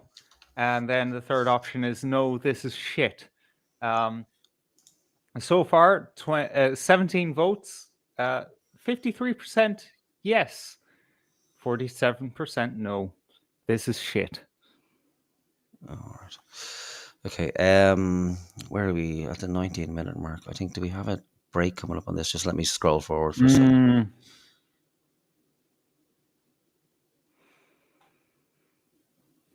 That's probably around the half-hour mark, is it? Yeah, there we go. 29. So where were we? Around the 20. 1940. 1940. Good year. A lot happening back then. Still a couple of years before the end of the war. Right, 1941. Okay, I think we stop there for a break anyway, will we? I could do it making a cup of tea. All right. Might give us a chance to pop up the link to buy me a coffee as well. So if anyone wants to donate, now would be the time to do it, or just to put that thought out there. I think this is the first time I've ever mentioned anything about buying me a coffee. I feel like a whore. You're much better at doing it than me, not being a whore. Oh, God, thank you very much, man. No, I'm just massively. It's weird, right? Because I spend half my life selling shit, right, for other people, but it's incredibly difficult. I don't know why it is. Like sell yourself. Yeah, yeah. I know it's weird, but you know we do put in a lot of effort to bring you guys entertainment every week, and there's really no other way for us to be remunerated for that. We can hope to reach the 500 subscriber mark, and then what happens then? We can offer fucking super chats, and memberships, at least you get something back for that. That's great. But you know what? Fucking YouTube will take 30% of that. That's before the transfer fees and the fucking tax man comes in between. But if you really want to show love for what we do here, buy me a coffee is how you do it. It's down there in the QR code there on the screen, as well as the URL coming up on the ticker there. I'm not great at whoring myself out either. I just show up here to have fun, talk shit, have a laugh with my friend, and you guys in the chat. You're always good fun. But if you feel like throwing something our way to, subsidize our tea, coffee, rollies, Red Bull, and beer, that's how we get through this, nightmare that we induce on ourselves and you as bystanders. And by the way, hold on, where's my kettle? Where's my kettle? There we go. Do you want to stop sharing that? Yeah. For a second. Okay. So this is my kettle. All right. Now this is what I'm now, because of you guys and your 202 fucking euros for a kettle. Oh, let me make my case here, man. Okay. Fuck you know. There was a storm. All right. And funny enough, my electricity just went out the day after the storm. Figure that. But the fucking electricity tripped out like twice, right? And then the second time, when the electricity came back, I went to fill up the kettle to make a cup of tea or coffee or whatever to, prepare for the show. I need to be in the zone, and the kettle didn't boil. I was like, what the fuck? Is it the outlet, blah, blah, blah. I went through all that. No, the fucking power surge just fried my fucking kettle. And I opened it up. What is there anything I can fix in here? No bueno, because it's fucking Silvercrest, some shite that comes off an assembly line. It's supposed to be thrown out as soon as one component dies. You can't replace things, right? Uh-huh. But thanks to your donations so far, I am 10% on the way to buying this kettle. What the fuck is so special about this kettle? Like, it will last for years, and if something happens to it, guess what, man? I can fucking order a replacement part, like on my PC. This is how we need to live, man. We need to be able to, fucking replace components to things. Like that should be a human right? That will okay, so I'll tell you, right? I spent €80 on that fucking kettle that just burnt out, right? And that wasn't even, I didn't even have that 2 years. This has a 2-year fucking a guarantee, right? But it says it will last at least 10 years. All right. Now come on, what are you going to spend your money on? That could last me the rest of my fucking life, man. It would kill me. €200 is nothing. It would kill me to spend €200 on a kettle. It would fucking kill. I don't know. I want a Smeg kettle. Really? Yeah, I like. If I spend more than €30 on a kettle, I feel physically ill. It's like, what the fuck am I doing? Like, why? I think we don't think the right way about things. Like, really, come on. No, like if €200 on a kettle, it's like, oh, fuck that. Like I will boil a pot of water on some fucking sticks out the back garden, or I'll knock on the neighbour's door and say, "Listen, you wouldn't boil me a kettle of water there, would you?" Like, I couldn't fucking. There's certain things I refuse to fucking spend more than. Let me ask you, how long has your last kettle lasted you? Maybe like 4 years. And I fucking like I drink tea like a crack addict goes through crack, like like and it basically boils all the fucking time, and it's leaking.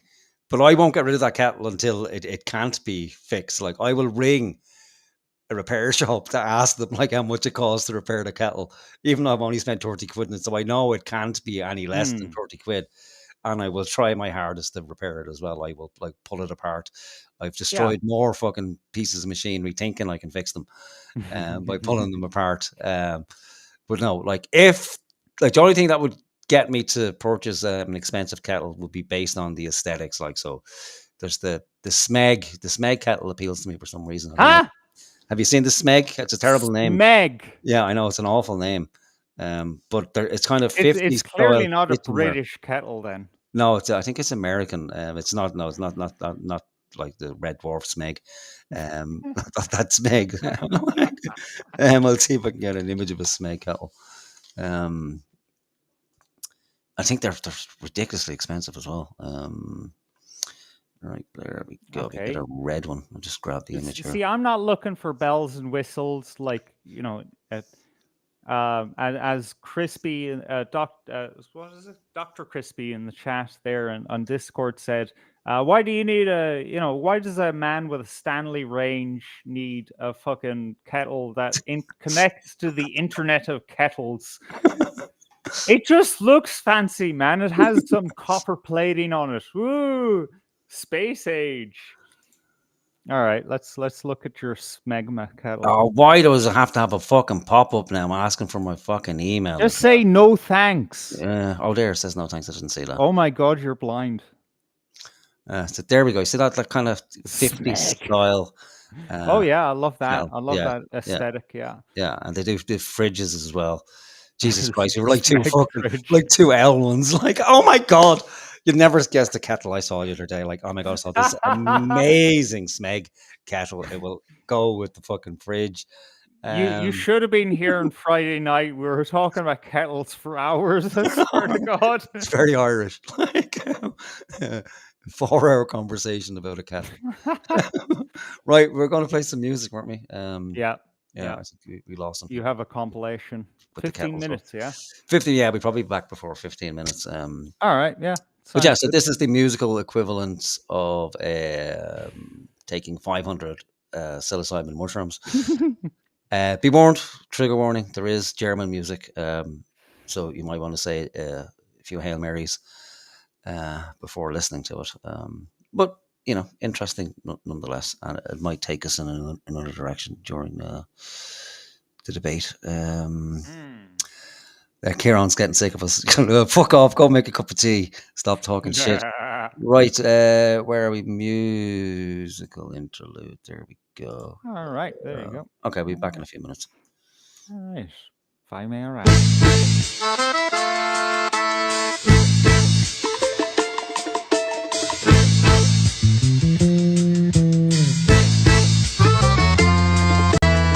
Sing the song for a broken hearted. No silent prayer for the faith departed. I'm gonna be just a face in the crowd. You're gonna hear my voice. I shut it out loud. It's my life and it's now or never. I ain't gonna live forever. I just want to live while I'm alive.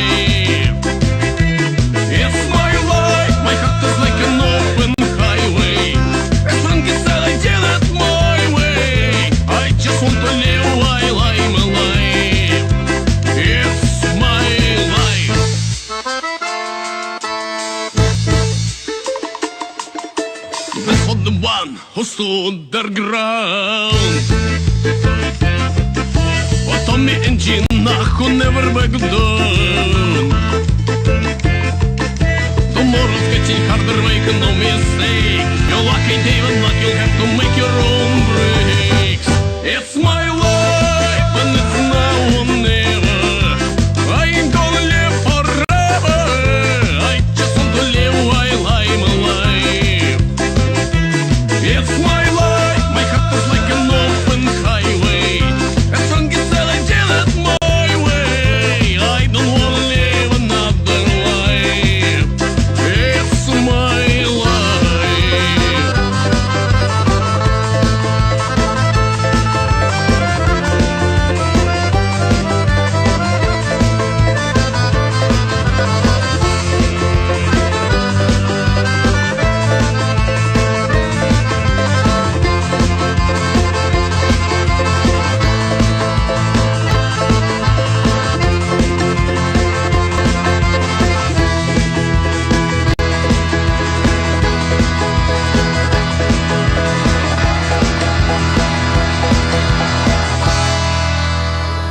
Wichtel uns jetzt gleich sagen wird, das werden wir uns anhören. Mit von der Partie die Woodies.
They work for us. We run the show. It's all an illusion. Nothing you experience here is real. Nothing. None of it.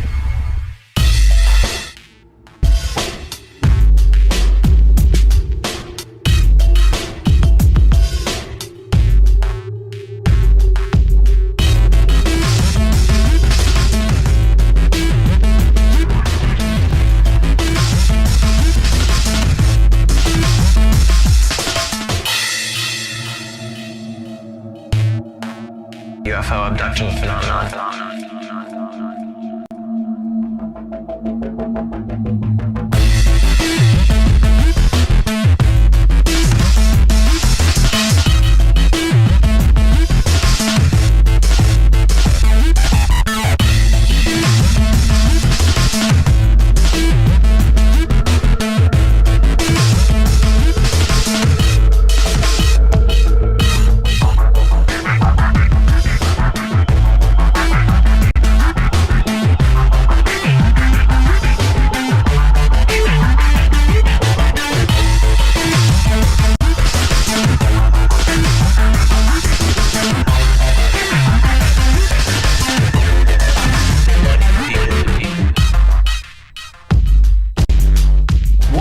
Saw was Heath shift into a reptilian form and grow about 2 feet.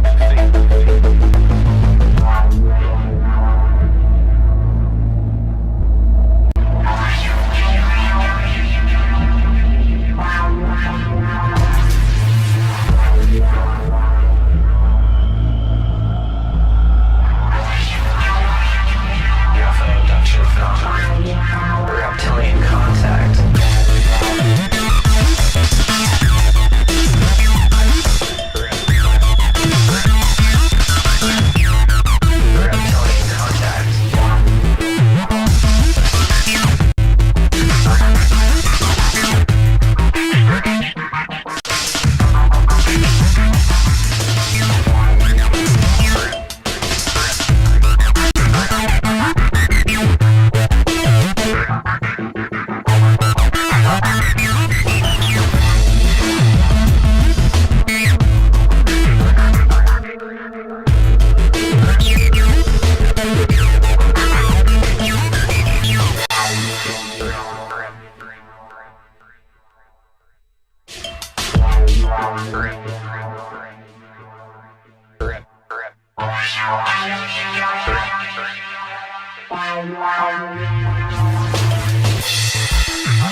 I don't understand. Why are you here? What do you want? What do we want? Where did we come from? When did we get here? That's a good question. The reptilian contact.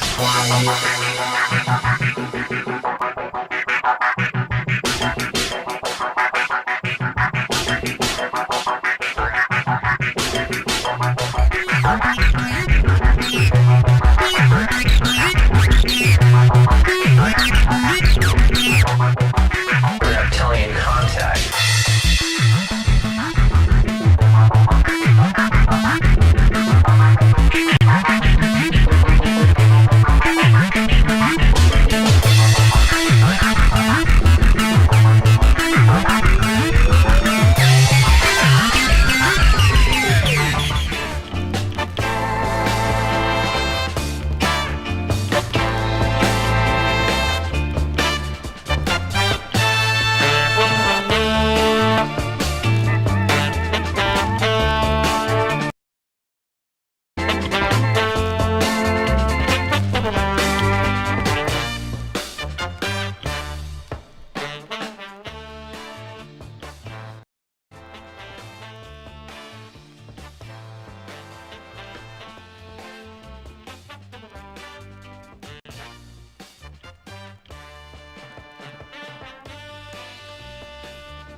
Nice, man.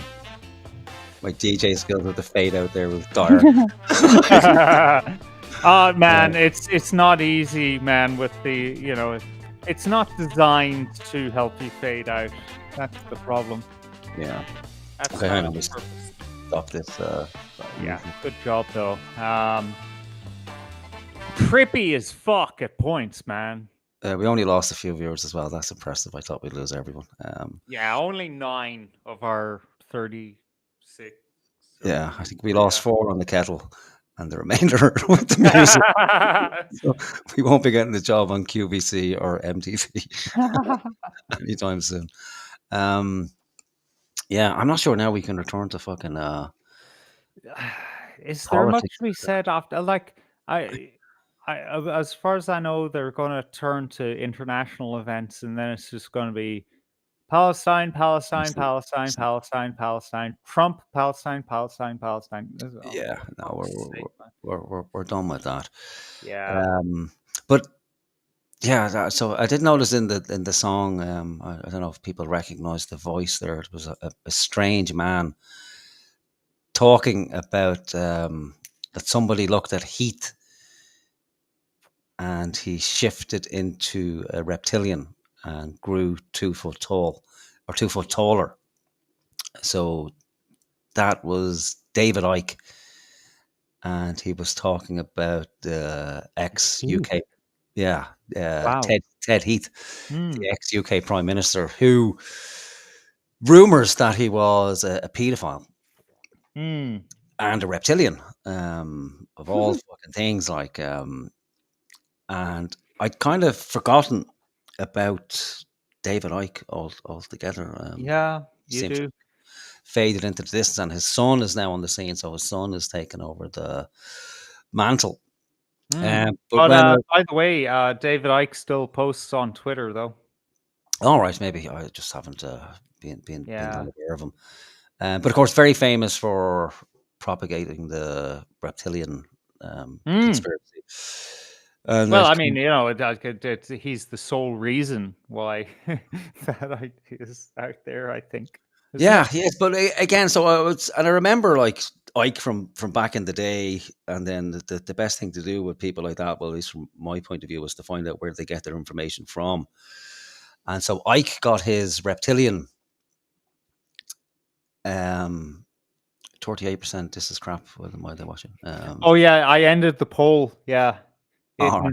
no one said no. I'll like and subscribe now. It was only 38% who said no. This is crap, and then 62% said yes. So All right. Oh well, yeah, people. Yeah. What can you Yeah, do? people. Yeah. So Ike got his reptilian lore from a Kenyan dude, of all people. Oh, I remember this guy. Yeah, this Kenyan fucking what is it, guru or shaman or something? The Yeah. shaman, yeah. So Yeah. his mother was from the Masai Mara tribe, and his father was a Protestant preacher. So we kind of mixed this kind of African myth with biblical stories and Anunnaki and what have we. And it kind of, because I've been looking at, you mentioned Terence McKenna earlier, so I've been listening to some, speeches from McKenna and kind of dipping my toes back into, the world of DMT and other hallucinogens and that kind of business. And with DMT trips as well, that the theme of reptilians comes up a lot in DMT trips, like usually the bad ones. So there's reports of, people being raped by reptilians. Oh man, on DMT, Jesus. Yeah, so it's one of the that's entities that horrible. people meet on DMT. So there's always there's the clockwork elves. Yeah. People are met by the clockwork elves, and then they see the jesters. But then, Or the goddess, she prominently is a part of a lot of trips. and Baphomet as well is a reoccurring theme. Oh, I didn't know that. Yeah, so not just with DMT, but with Salvia Divinorum as well. And my experience with Salvia Divinorum, I saw Baphomet as well, or what appears to be Baphomet. So it comes up repeatedly, So I think we'll have a look. Like there's a 10-minute clip I found where Ike is talking to this Kenyan shaman, whose name escapes me. Let me see if I can find the file now. Yeah, good luck fucking remembering African names, you know. I Come on. know, yeah. Now, where is he gone? Let's have a look in the folder. Oh, yeah. Credo Mutwa. Ah, there you go. Well, is the man's name. So this is from a David Icke video. So the original video is, I think, maybe 4-5 days long. Icke has staying power like no other. Oh my god. Yeah. 3-day fucking seminars, man. Yeah. Yeah. And I recognize the accent immediately because I think he comes from the same region as our friend Yeah. Joseph Ibun. You know, that female who likes to tell us all about how racist we are in Ireland. Right, so I have the file there, so I'll just share it now. But in her defense, though, you know, I never ordered a glass of wine and got a glass of Kiora in its stead. Yeah. Just saying. Yeah. You know, maybe there was something to her what she had to say. Yeah, done with gurus. That's a very good point. Yeah, it should be done with gurus. I think it's a phase that you have to go through. You know, it's not terrible idea to have some kind of like model to go off of, but when you know that's your whole life and you know you are completely consumed by that, then that's when you need to start asking questions. Yeah. And ironically, that's how you gain independence, is when you realize, oh, that's what I do as a normally conditioned human being. I'm predisposed to just going along with someone else's program. Yeah, it can be difficult, and it's easier to have someone else think for you. Let's be honest; it's easier just not Oh, think yeah, and yeah. have someone else do it for you. Yeah. So Kieran was telling people stay away from DMT kids. Probably not bad advice at all. Right. So we'll have a listen to Credo. Did I say his name is Credo? Yeah, Credo Mutwa. Yep. Credo Mutwa. Only 11 minutes long, so we'll have a listen to him and see what the man has to say. Now, Credo. Foothills of Mount Kilimanjaro. This is the story, a story you find throughout Africa. There was once a time when the blue sky was invisible. Actually, he reminds me of our friend in Scotland.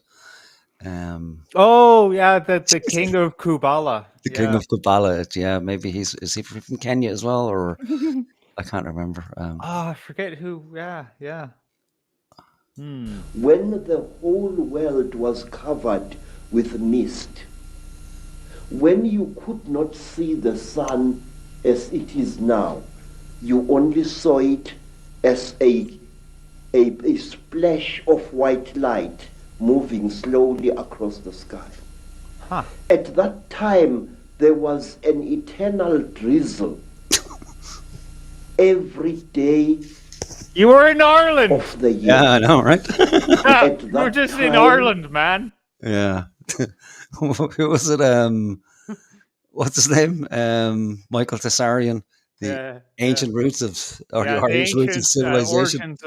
The Irish origins of civilization. Yeah. Yes. Actually, maybe these guys are actually, you know, they're onto something. The Africans really are from Ireland and Scotland and stuff. Yeah. The eternal drizzle.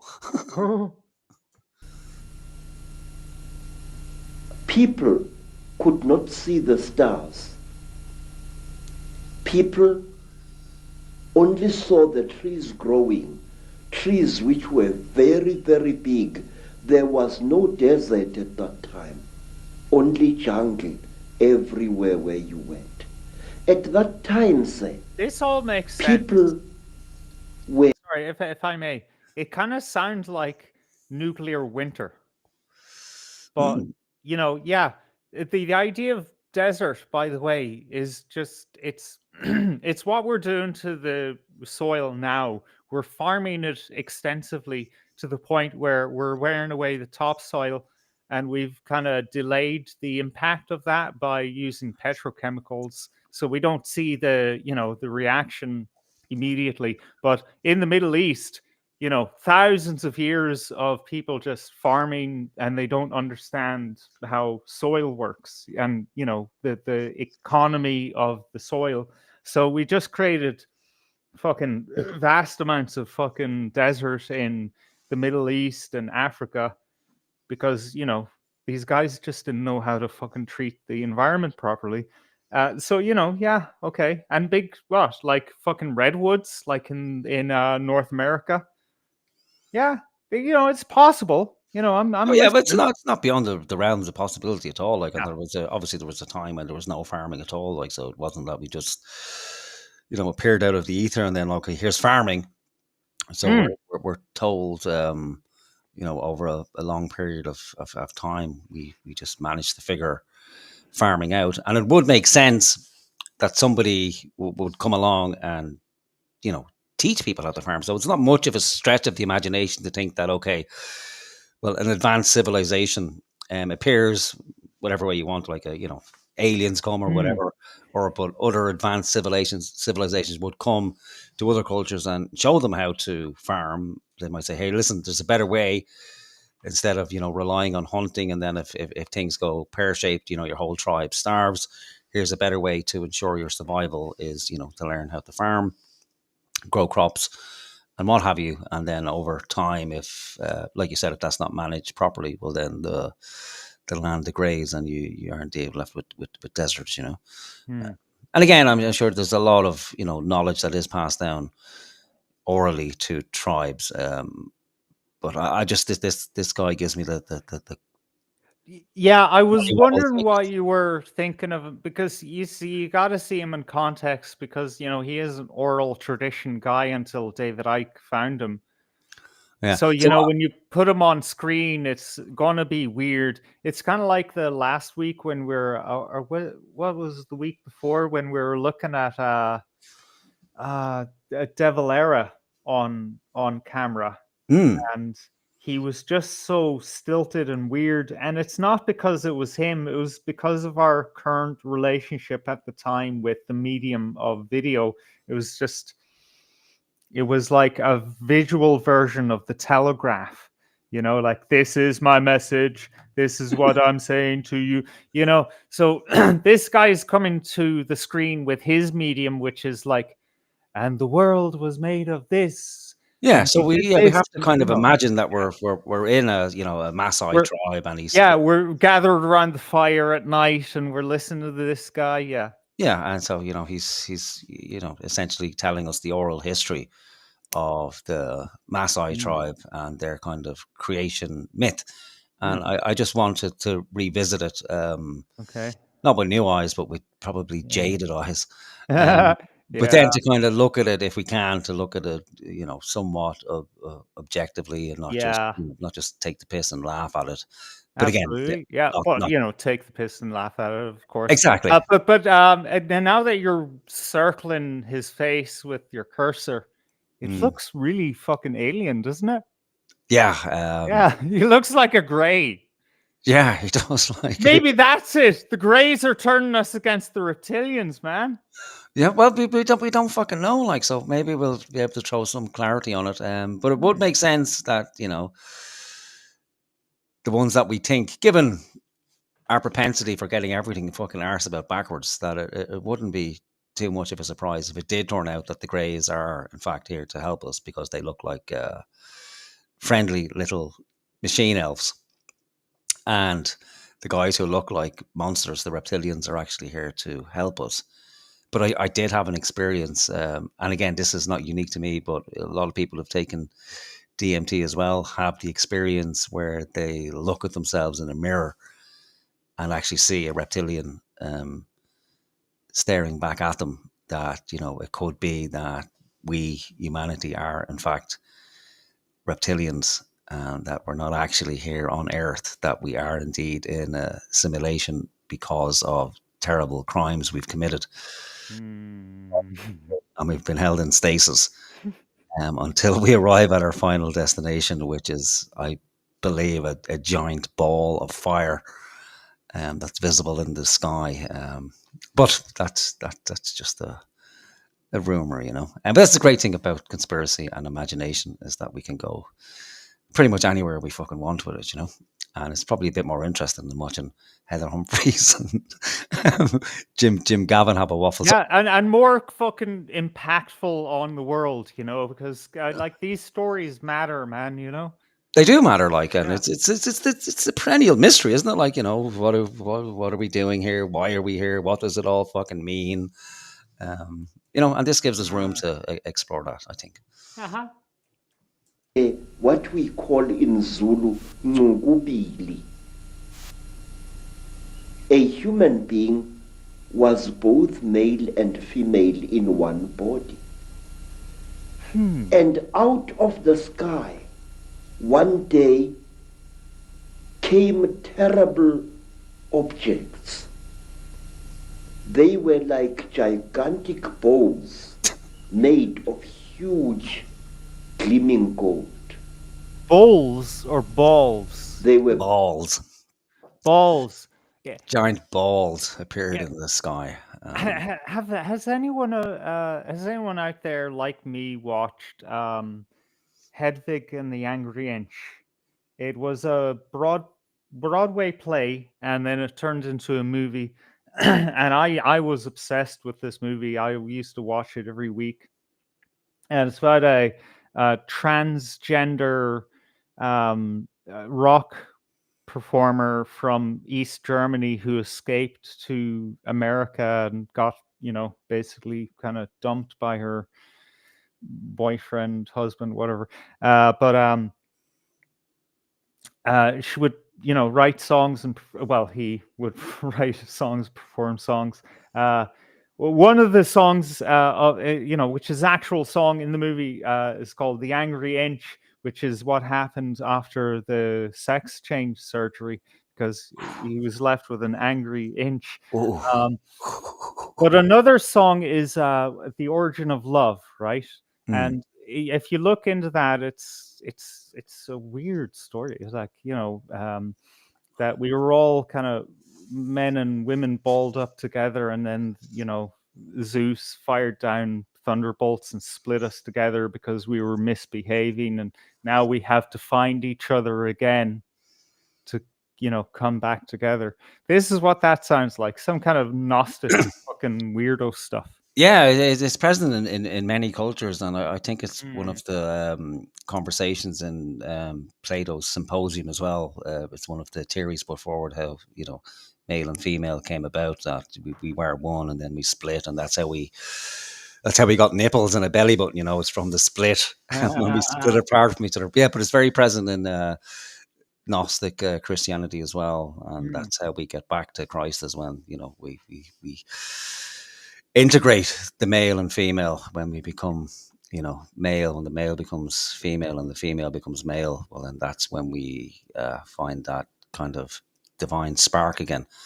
And I think that's half the problem with people when they use DMT as well, because that kind of narrative is picked up there as well, and then it gets kind of, you know, twisted, and it kind of turns into transgenderism as well, and it all seems interconnected. So I don't know what it fucking is. I don't think we're going to get to the end of it by the end of this show. No, no, I don't think we're going to get to the start of it by the end of this show. But it might be an ongoing conversation. And again, with the whole Baphomet thing as well, being, you know, the image. Who created the image of Baphomet? Wasn't it the Knights Templar though? I don't know. That was their god, right? That was their god, yeah. But there was somebody, I think it was Elias. I can't remember the name.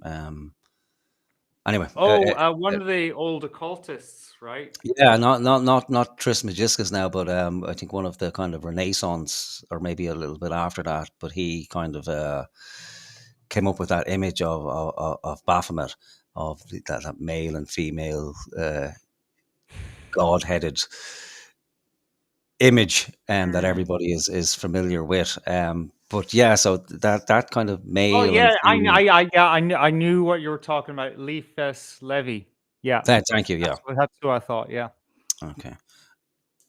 Shaped like bows without strings, and they were bigger than the biggest mountains.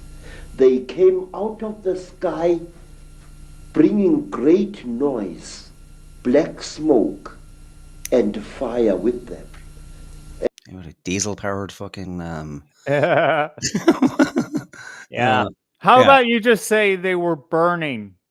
You know, Yeah. so they created smoke and fire. You know, that's what happens. Yeah. Again, I suppose it has to be traumatic as well. Yeah, I suppose. Yeah, you're not. You know, I guess if this is the only mode of communication you have. It's like, yeah, maybe paint a picture for me in my head. Yeah. Okay. Yeah, but again, to the kind of our Western cynical minds, Yeah. it's like it screams horse. Shut the fuck up, nigger. Just give me the details. Yeah, get to the fucking story, man. And out of those huge objects came them. At that time, sir, human beings could not speak. We had no gift of language at that time. And people had, however, great mental power. A man would go into the bush and using the power of his mind actually call out an animal which he wanted to hunt and kill for his children. And the animal would appear and kneel down before the man, and the man would kill the animal and take it home. But when the Chitauli arrived in Africa, they told our people that they were gods and that they were going to give us human beings great gifts on one condition. We had to worship them and accept them as our creators. Some told our people that they were our elder brothers and that this earth had produced them generations ago. And they said they had come back to the green womb of their mother and that they were going to make us into gods. What they did, they created a very strange pair of caves in the land. They dug 2 caves. In one cave was a green light, in another cave was a red light. And they drove human beings into these caves. And each human being had to choose which cave the human being wanted to go into. And those who went into man. I know, right? Like, how do you know which cave to go into, man? That's a lot of pressure.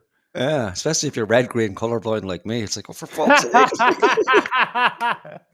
And you can't even communicate properly. Like, well, I suppose you're. Yeah, well, what we're doing, we're working off psychic communication here. Is it if we can commune with animals and get them to. Not much of a hunt, I have to say. If you're just telling the animal, here, come here, bed down there in front of me so I can stick this spear through your neck and kill you. But yeah, that kind of threw me like this cave business. So, cave with a green light, cave with a red light. The green cave came out as women, and those who went into the red cave came out as men. And then the talkers, the Chitauri, told our people that now they were perfect. But the moment the first men saw the first women, a terrible row erupted. The women... And it was the woman's fault. Absolutely. Like, she just wouldn't stop fucking talking. They gave her this gift. Oh, Jesus Christ, she never fucking stopped. Like, all I asked her was, what time is it?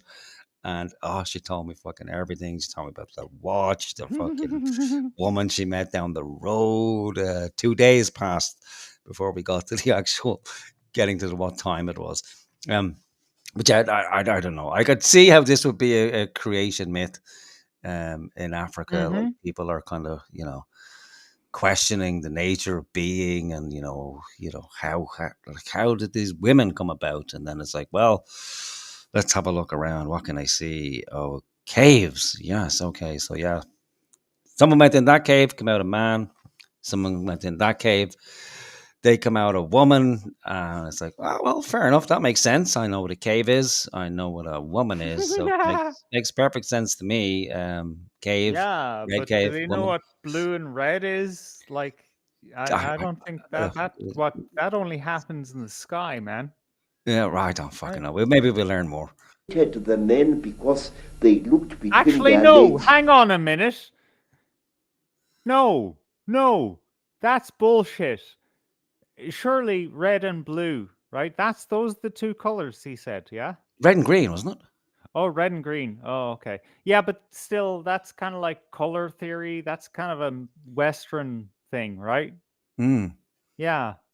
Yeah. I don't know. I'm doubting what he's saying. That's all I'm saying. Oh yeah, I have my own doubts. Row erupted.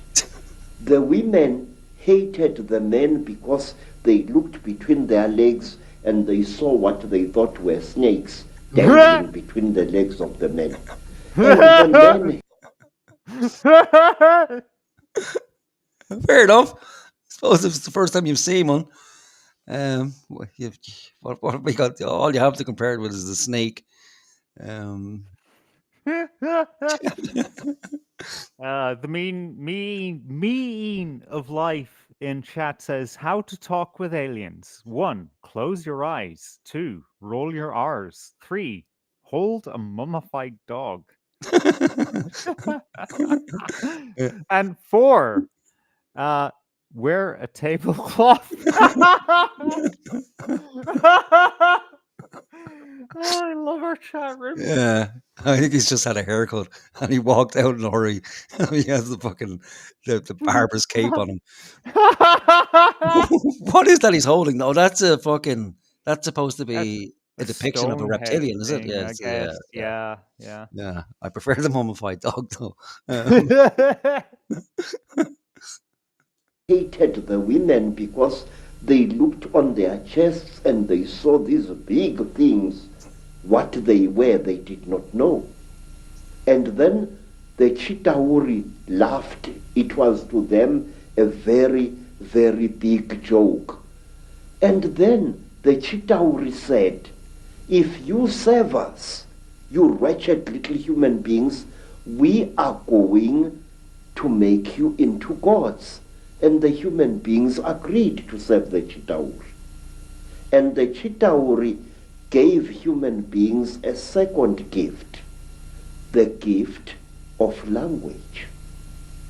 People started talking with their tongues where they had talked with their minds before. How did the men and women fight before they learned to talk? I don't know. Psychically. No, that makes no sense, man. All right, so we've agreed so far that men and women were split up, and then there was a fight between the men and women, and we agree, right, that it could only be the women that started the fight, right? Yeah. How do women start fights? Well, normally they talk, they right? open their mouth, yeah. Yeah, exactly. Yeah. So how this is bullshit, man. Well, if we don't know, it could, it is Africa. And if you know anything about Africans, they're violent fucking people. They're they can't control their emotions very well. So the women came out. They saw this, snake thing dangling, darting back and forth, almost like a cobra, raising up and its fucking head moving around. And so it could have been, a lot of hand gestures, or it could have been some sort of psychic row that took place. And I've had psychic rows with women in the past. You don't have to say any words. You just, you walk by and you can sense it, that there's something fucking wrong, Oh yeah, I forgot. Yeah, the fight begins like 5 hours before it actually, before she even fucking tells you what is on her mind. Oh yeah, or it could Right. be a ghost fight. You know, Risen that you thought was buried like 5, 6, maybe 7 years ago. But she's performed some sort of dark, necromancy. yeah, exactly. Dark arts have been performed, and the fucking lo and behold, it has risen from the dead.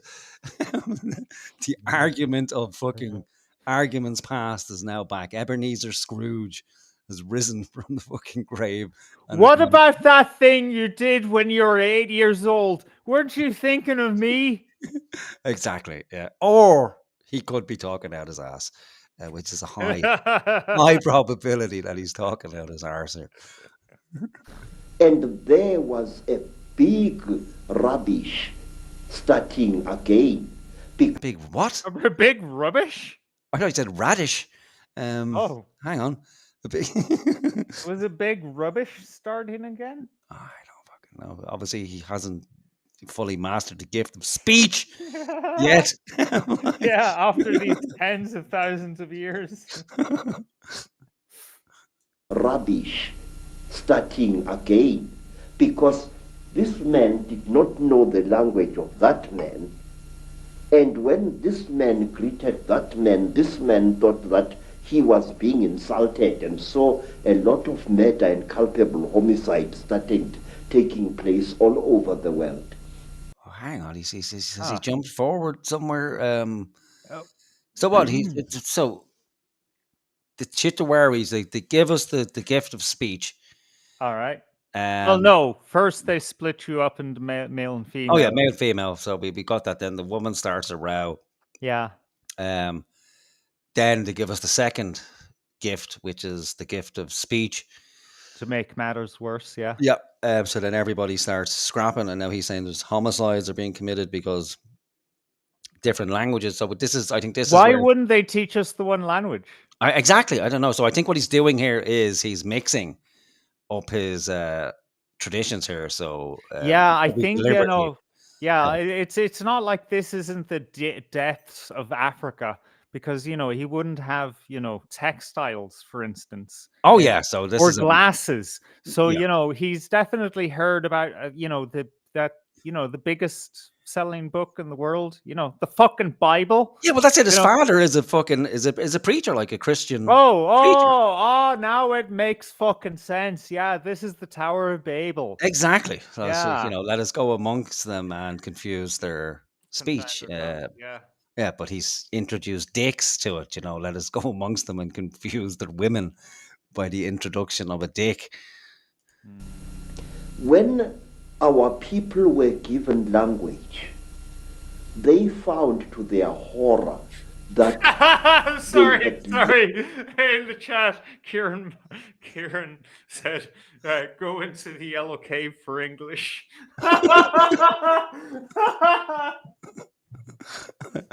Yeah, there was many caves that came at a later date, like that. That's why there's so many caves in Africa. It only clicks now. Lost much of their mental powers. They had paid a terrible price. But the Chitauri were now the masters of human beings. They made them, the human beings, to go into holes in the ground and to mine metal, gold, copper, tin, all kinds of metal. The Chitauri forced our people to mine. And is he going to ask for reparations at some point? The people were very unhappy because they couldn't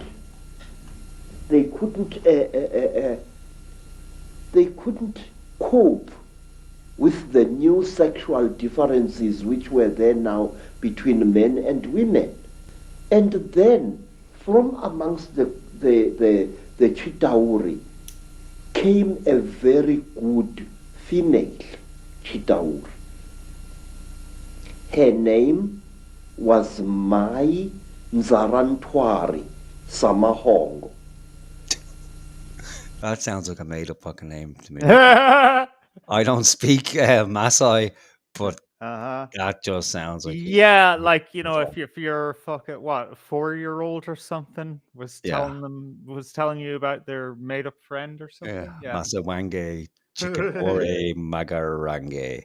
Yeah. Hang on, get that name again.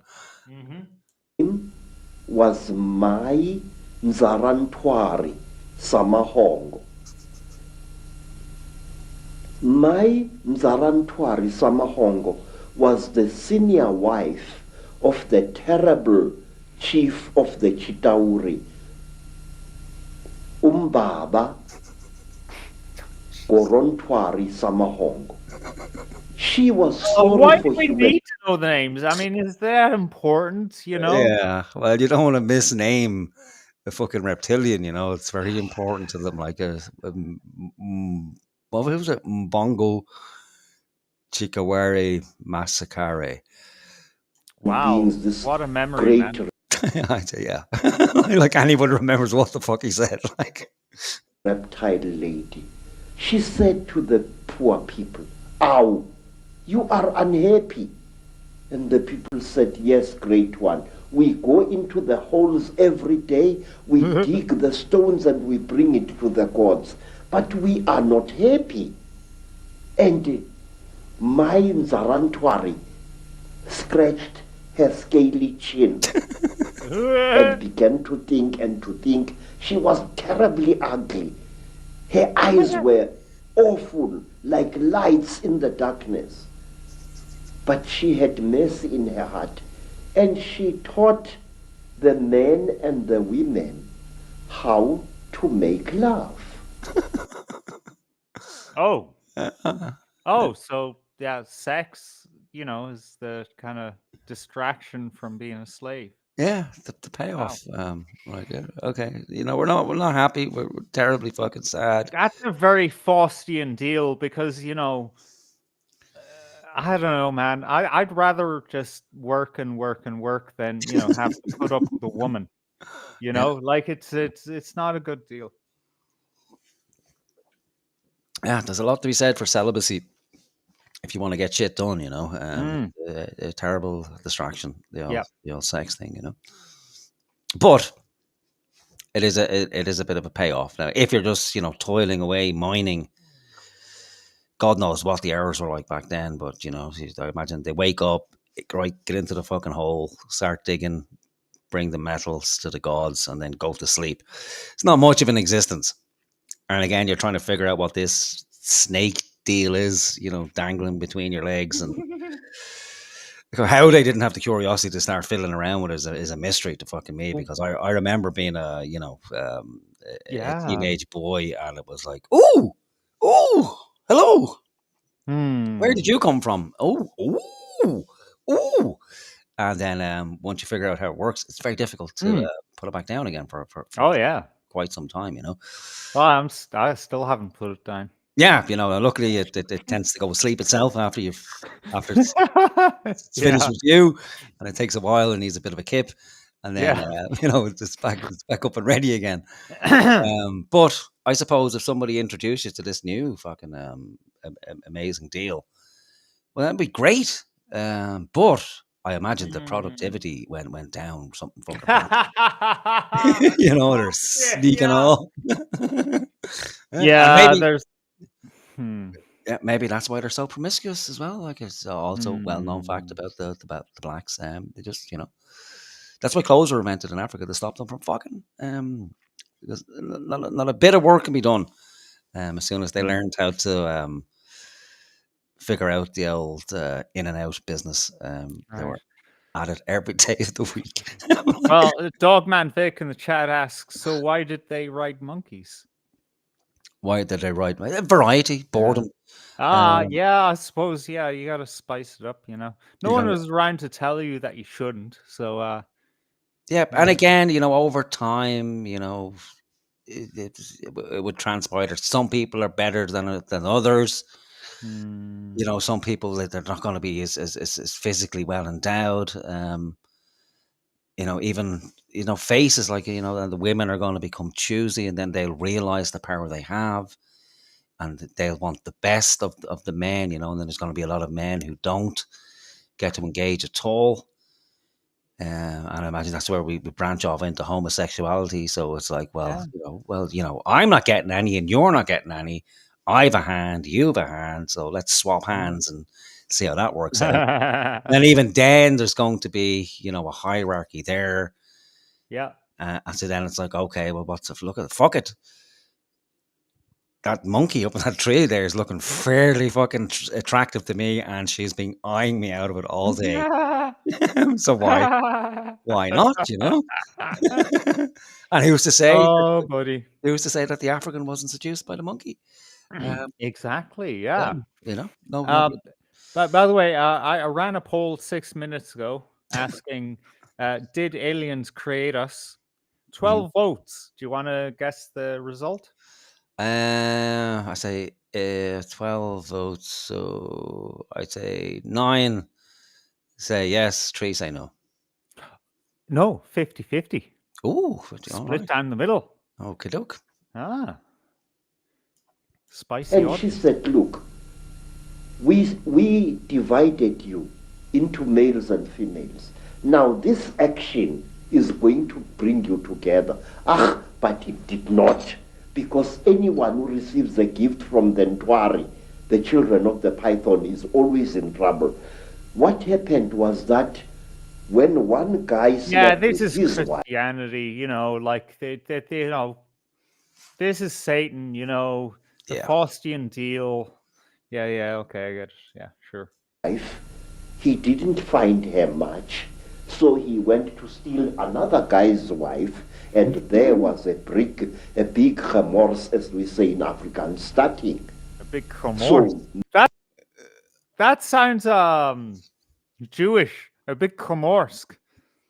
Yeah. Like Yiddish, Yeah, he got an ack in there as well, didn't he? Like a Scottish as well, like a big komorsk. Okay. Yeah. Men started stealing each other's wives and each other's girlfriends, and women started stealing each other's husbands. There were girlfriends? And there was Jesus. All right, so it was a sinful society. There was, a lot of fucking going on. Like if you're not married, then, it's fair game, Mm-hmm. Yeah. So what's going on here? Big nonsense in the land. And King Umbaba, the terrible lord of the Ntwari, the reptile people, said, look what you've done, you stupid old woman. Now these people, they are making such a noise. Listen to all that screaming in the bush.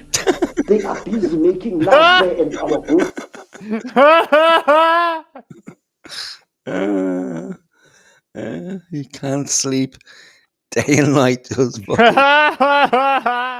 people fucking in the bushes, like. It is not being dug, and you are responsible for this. Mzarantwari thought and thought and thought and thought, and then she got a plan, and she said, I will make them stop. When they make love to each other, the female is going to get pregnant.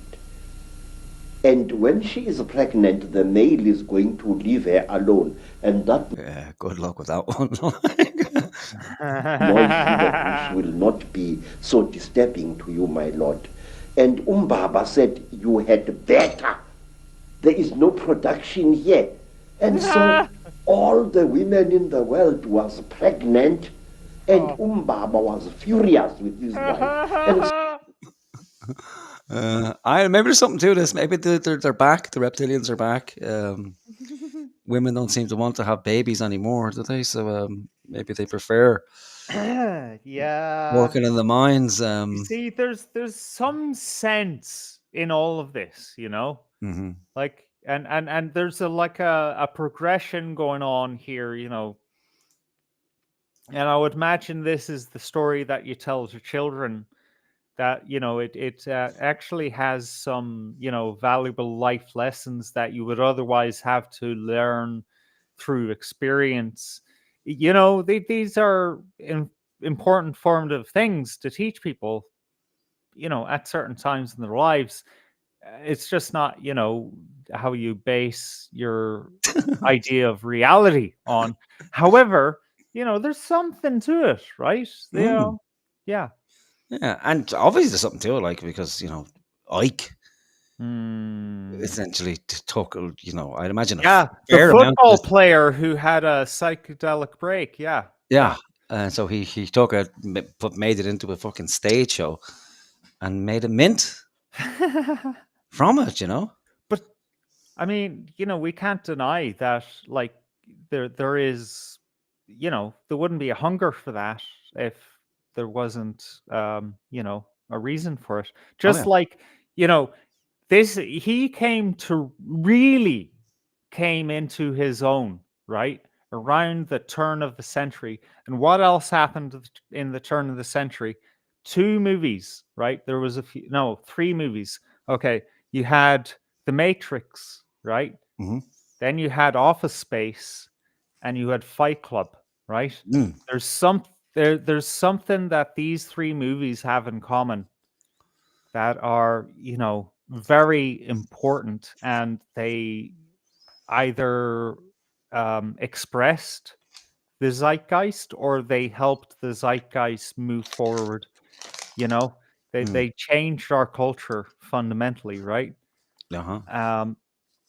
So what is the message here? Like, because something doesn't gain traction for no reason whatsoever, Yeah. is my So point. yeah, I think what was Ike's byline? It was humanity get off your knees, wasn't it? Yeah, that was the ultimate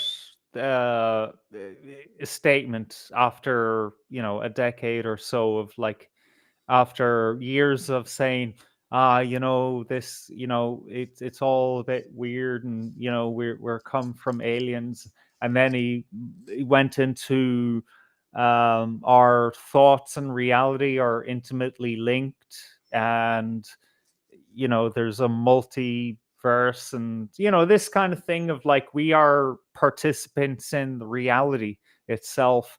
And then, yeah, humanity get off your knees was, when was that? Like 2015 or Yeah, somewhere like that? Yeah. it could be fucking earlier. It's normally 10 years prior to what we think it is.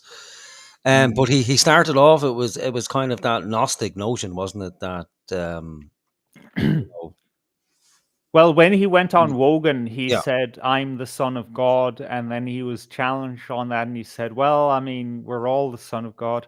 But as we covered on our show, like, what was it, fucking a year ago now? We said, no, this guy's dodging the question like a politician. Like, he really did mean, I am a special, Son of God, as in a prophet or something. Mm. But he said, look, we're all the sons and daughters of God. So that is the message that he was pushing from, like, the late 90s onwards. Okay. Yeah. Again, I lost touch with Ike and what he was saying, so I don't know if he progressed from there.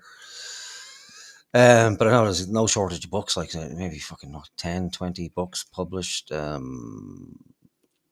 got to be in He's a powerhouse, man. Yeah, he's got to be in his 70s now, does he?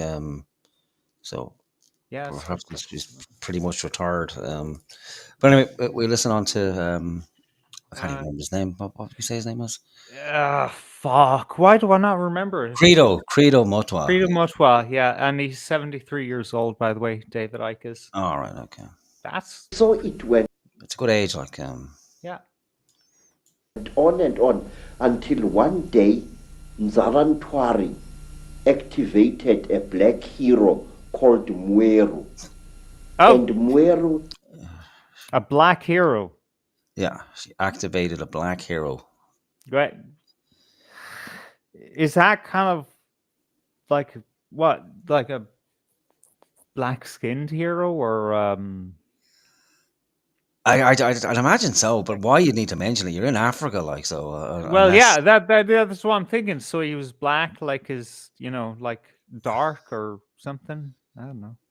Yeah, I think we just need to take it literally rather than some, metaphorical dark, yeah, souled hero or something like that.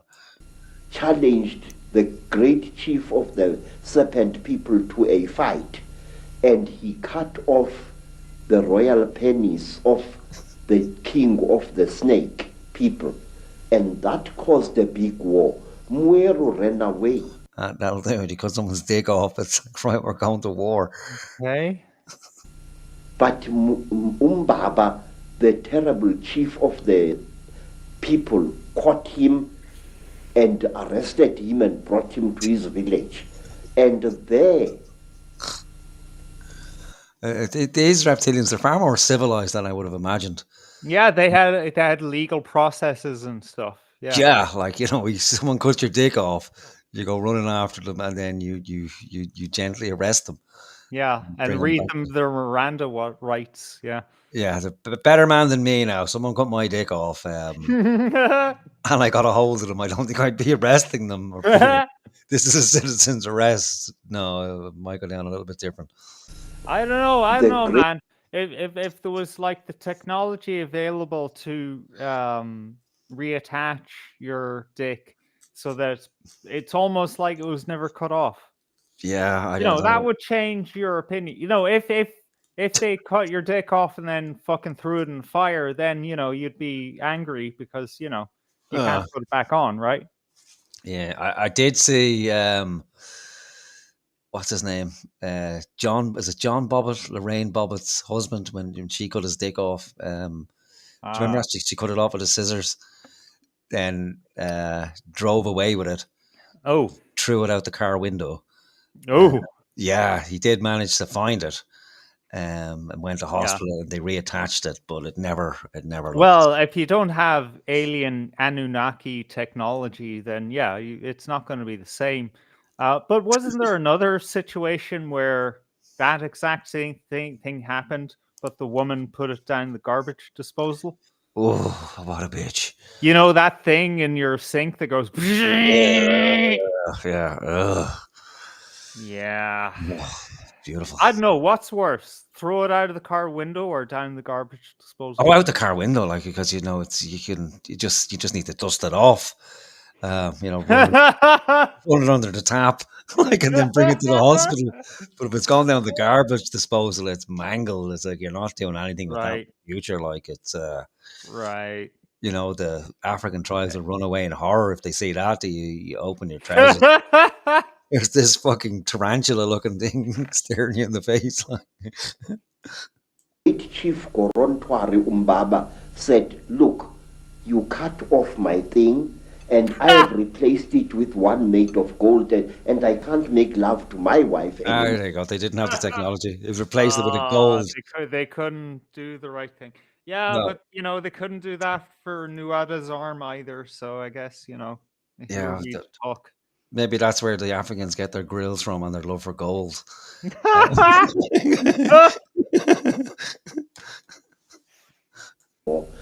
You think too much, you wretched little human being.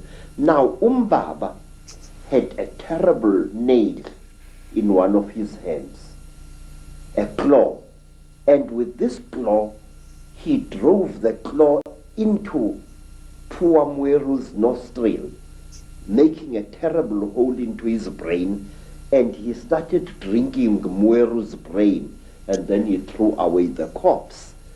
To this day, sir, we believe that the people, the Chitauri people, they eat human brains.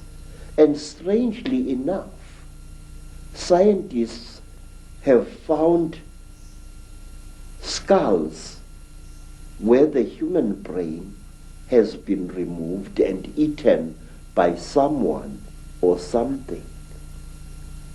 Okay, that couldn't have been a human. Fucking knows. Like, I don't know, one of you guys. Yeah.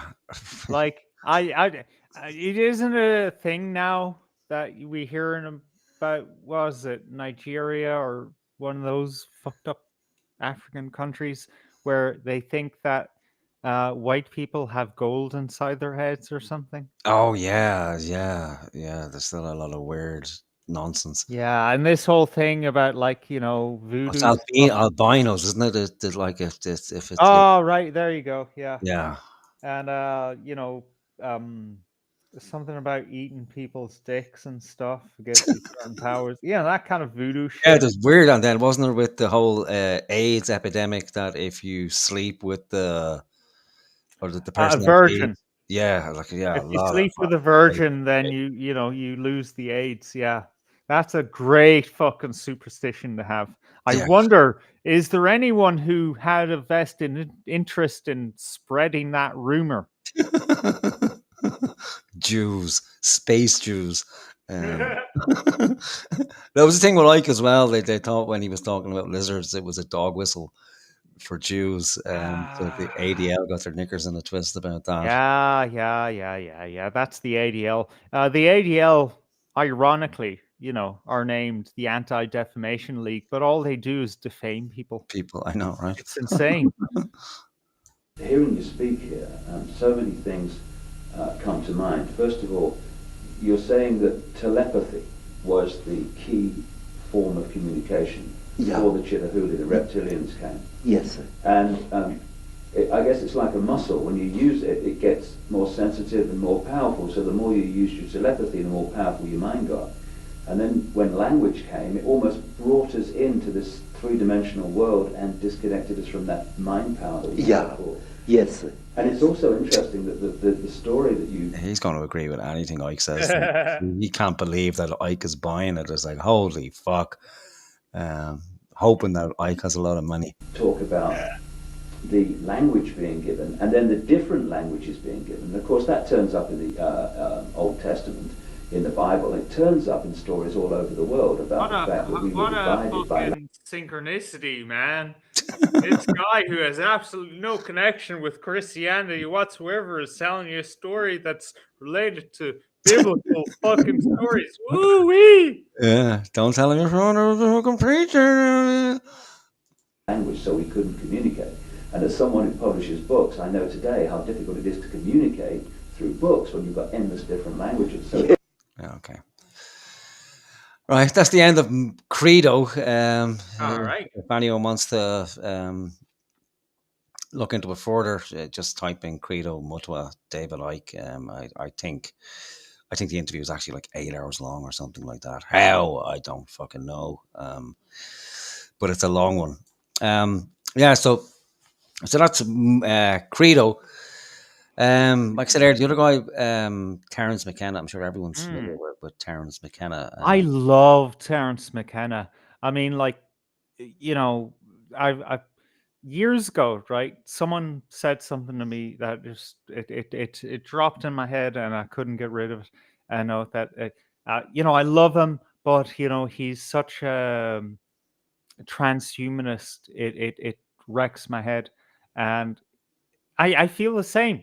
Like he opened something up, but his answer to it is very weird and alien. However, we need to take everyone, whether it's David Icke, whether it's fucking Heather Humphreys or Terence McKenna, in the same way, in the philosophical way. We need to divide them up into three segments, right? What do they say that we are? What are they saying that we're doing? And what are they saying that we should become?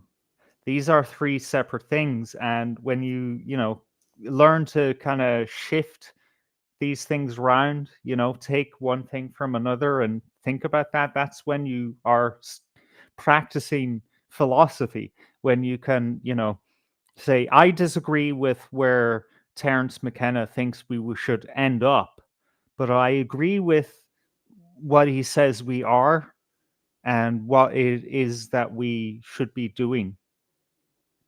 You know what I mean? Like, we don't need to take these people all together, either believe them or throw them out, and that's why I still love David Icke. That's why I still love loads of different nutters out there who talk all sorts of crazy shit, because at least they're thinking about the world we're in. And Terence McKenna is probably one of the most thoughtful people out there, as in like full of thoughts, like he has a lot to say. Yeah, a lot to say, and very eloquent, very charming and funny as well, which is great. Great for a speaker, but it can also be dangerous as well, because it can lead people into a false sense of security. And where McKenna differs is that he's a psychonaut. So, he's well versed in all entheogens. So, tried everything from, mushrooms, ayahuasca, DMT, salvia divinorum, everything, all of them. And, very strange land and difficult for people to connect with if you haven't tried any of those substances. And again, very mysterious, and people love mystery. So this clip, it's only 5 minutes long, but it's where he talks about the machine elves that are pretty prevalent in most DM or breakthrough DMT experiences. And so we listened to him talk about it. Then after that, I have one other clip that we'll have a look at. It's also somebody talking about the DMT experience as well. And that's another name that'll be familiar to people. Another modern prophet, our good friend and anti-hero, Alex Jones. So Alex Jones will give us a kind of a different interpretation of DMT. I know, I forgot about this chapter in Alex Jones Live. Yeah, I'd love to revisit that. Yeah, so we'll have a listen to Terence. You can't really get a good feeling for Terence in 5 minutes. Not that you can in 5 hours either, because like you said, his experience are so different from the everyday experience, that when people hear it initially, you can understand how he could very easily have become a serious cult leader, because he has access to, forbidden knowledge, and is able to answer those questions that people have about, what does the world mean? I don't think he actually answers anything. But because it's so mysterious, it captivates people, and then it leaves you up to your own imagination what you take from it. But we'll have a listen to these experience around machine elves, and we'll see what we can make of it. Just let me share the screen now. We should be good to go. Where are you going, Terence? Okay. I encounter self-transforming elf machines, which are creatures, entities, perhaps, although they're not made out of matter. They're made out of, as nearly as I can figure it out, they're made out of syntax driving light. But if what your question addresses is the issue of entities on the other side, there are definitely entities on the other side for me, and there seem to be such for many, many other people. I'm not by any standard sensitive. So if I get entities, then they are substantial and capable of defending themselves. It's one of the most challenging parts of the whole psychedelic landscape, because most people can accept the idea of disordered sensory input, recovery of traumatic memory material, so forth and so on. But what are we to do with an elf? That becomes a little harder to contextualize in psychoanalytic theory, although Jung did a good job when he said autonomous elements can escape from the psyche's control and present themselves as independent entities. I'm not sure he's ever seen a self-transforming elf machine. It's the defining characteristic of the true DMT flash. I mean, it is not subtle. these things mob you like badly trained Rottweilers. They come bounding forward by the dozens, by the hundreds. They jump into your body. They jump out of your body. And I thought, it maps to some degree over the archetype of the little people, the leprechaun, the fae, and being Irish and being Jungian. I'm willing to entertain, maybe I have a special relationship to this stuff. But then in the Amazon, the people using DMT that I studied in the early 70s, the reason they did it, they said, was to speak with the little people. What puzzles me about my contacts with these beings is it conforms to, let's say, the Irish model. They are small, they live under hills, or when you're with them you have a sense that you are somehow underground.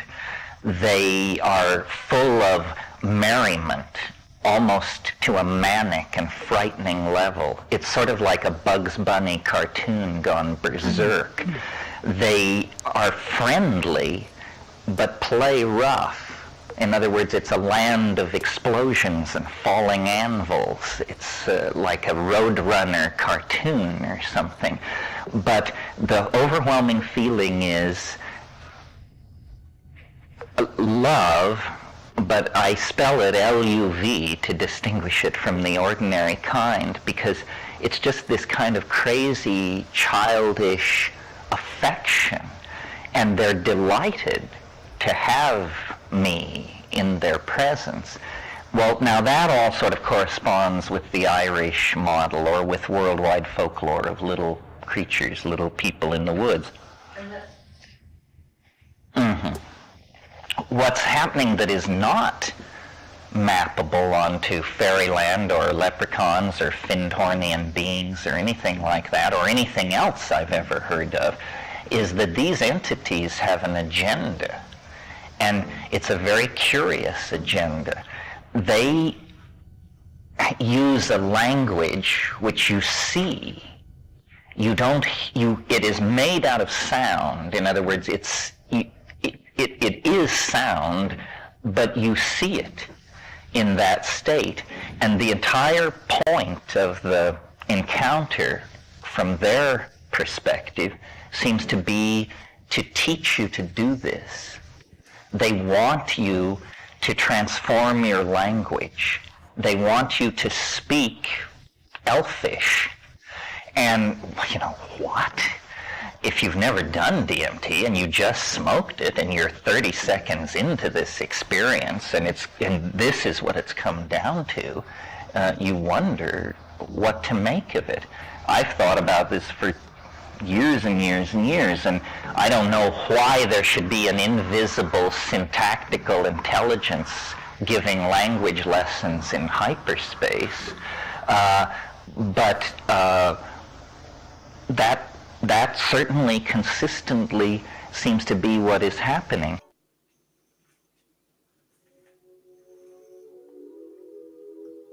Boy, there's a lot to unpack in there. Yeah. I think the most salient point is what he said at the end there, about that they want to communicate, and that they're trying to somehow teach him this elfish language. But I think what's being said is that we can kind of speak things into reality. And I've listened to enough people talk about DMT, and that's a continuous theme where they present people with this kind of technology, as they say. And I've never done DMT. I said I've done salvia. I haven't seen any elves or anything like that with salvia. I believe it's a similar experience, but it's completely different with DMT. I think people, they remain present. So, there's no kind of true ego death. You're just, you're there as you, and you're observing with salvia. you're gone. Like there's there's no memory of self at all. Usually, what I hear is that you're trapped in some place and you're desperately trying to escape it because you made a terrible mistake, which I imagine is the terrible mistake being that you just smoked salvia. Salvia, yeah, they call salvia evil DMT. Like, so that might give people an idea. But I think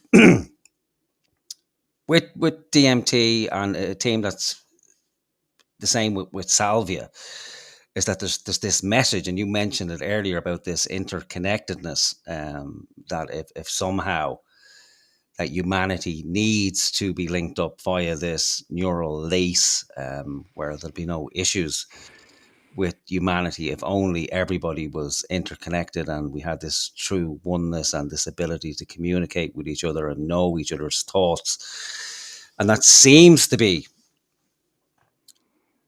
whatever this DMT fucking realm is. Some people, think it's nothing but the mind, that what we're dealing with is in effect, like McKenna said, we're dealing with some sort of visualization of Jungian archetypes.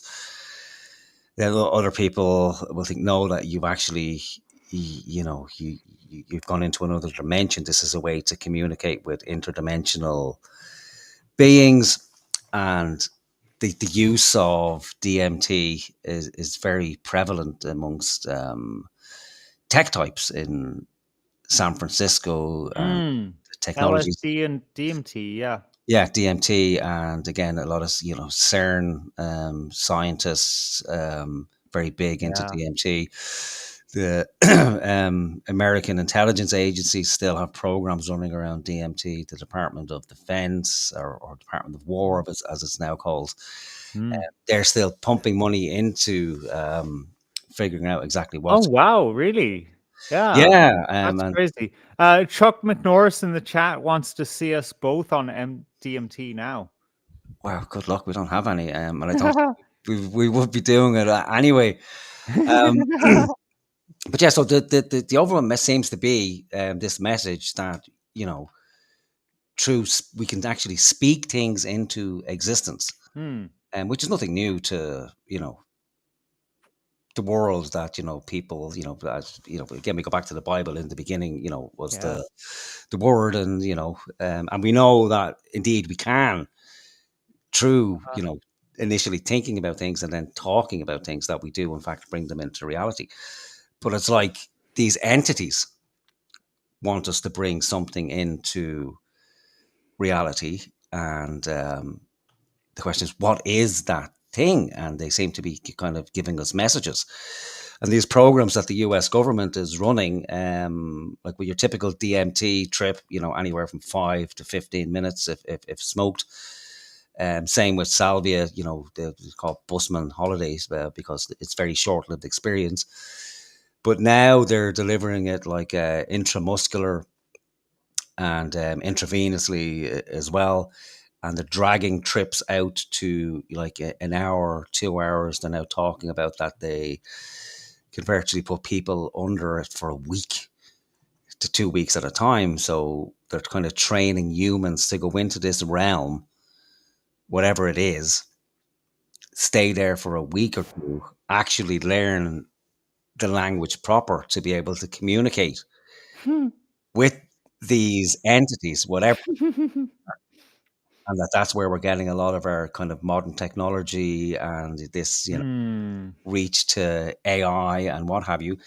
And it's not random fucking space cadets like ourselves who are going into these programs. It's like, it's very highly intelligent, trained physicists. Yeah, it's Men Who Stare at Goats movie stuff. Yeah, times a fucking thousand. So the brightest and best minds on the planet are being selected to go and talk or communicate with these entities and bring back the knowledge into our world. And what's going on from there, I don't know, but there has been, it seems to link up with where we seem to be going with Musk and the likes of this kind of neural lace, this interconnectedness of everything.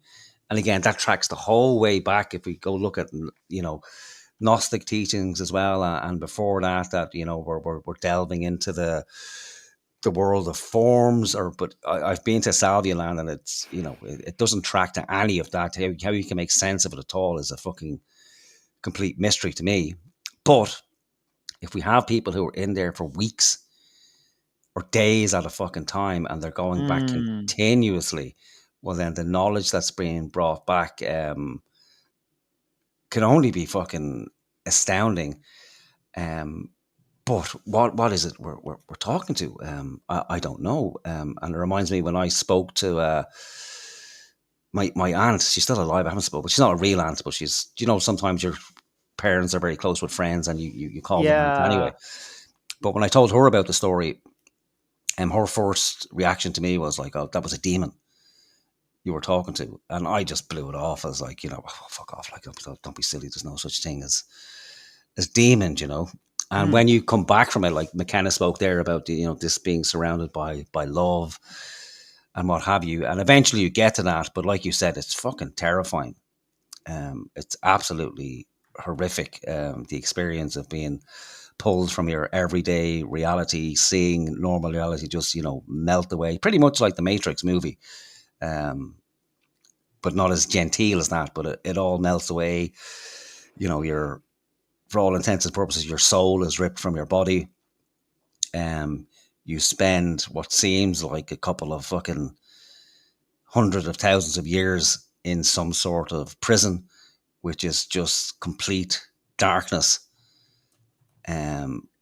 Just with your own thoughts, like what seems for eternity. And then from there, eventually you're released.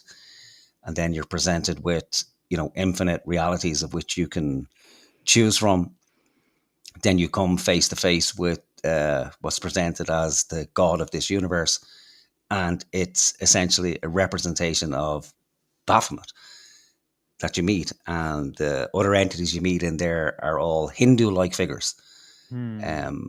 Which is, again, not just my experience, but this has been repeated fucking numerous times. Multiple thousands of trip reports from all different cultures, and all of them report seeing these Hindu-like figures. And again, this Baphomet type figure. So I don't know what the fuck it is people are communing with. I don't know if it's a case of, okay, well, it's just a trick of the mind. But I've listened to interviews from, very well respected people in the field of consciousness studies, like proper top of their field PhD type people. And they've experienced DMT and they've done the same thing. And they're coming back and they're going, okay, everything they knew, all the theories they had, it means nothing. They may have well not studied at all because the experiences they're haven't taken it. They said it's like cramming 20 or 30 years study into 5 minutes. It's just absolutely fucking blown their minds completely, Okay, that's a problem. And someone in the chat, a new person in the chat, as of today, Jerry Plays, says, could the common visions be a thing where somebody said they've seen X and then other people see it because it's in their minds? It could be, but it's very difficult to explain, because when I took it, see, the problem is it's a problem of language. There's no real way to describe it, and I wouldn't recommend taking it just so you can understand what I'm saying, which makes it probably I more wouldn't attractive. recommend.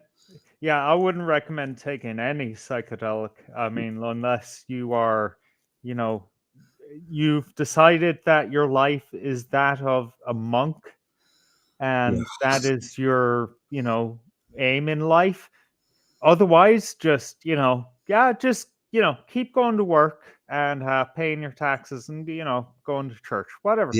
Like Just it's so fucking profoundly different. Like, Yeah. it's almost indescribable of what and the terror. Like I'll just say this because everyone always reports like, oh, these mystical beings, and it's amazing, and there's this face with these choices of seeing these infinite earths and all the different realities, and you can go to anyone you want, and that's great. But before you get to that, the sheer fucking terror of having everything you knew stripped away from you.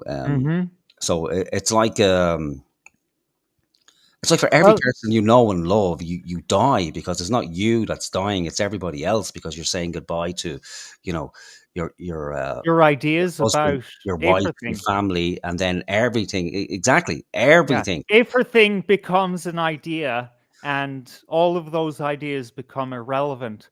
There was a trip where I literally felt LSD trip. It was amazing. I literally felt like I was sitting in my own brain. It's fucking weird, man. So you need to understand how just alien these things are. Like, how I got caught off guard by psychedelics was, oh yeah, I've been smoking weed for years. Oh, Mm. so what? That's just a stronger version of weed. Okay, yeah, give me 3 grams of that. I'm okay. No, I wasn't okay. I mean, it helped in the long run, but it was fucking horrific. But it's like a friend of mine said to me before, first time before I took speed, which is amphetamine. It's basically how you treat ADHD these days, and Mm. a stronger variant of that is meth, that is destroying America, and speed is what they gave to pilots in World War II to keep them awake. So this friend said to me, okay, you know how when you drink like 5 cups of coffee and you're like really, awake? Yeah, speed isn't anything like that. That's the thing. So, you're talking about something that you can't actually comprehend until you fucking take it, and it just destroys your comprehension. So when you move into these spaces, you can't actually plot it with a sane mind.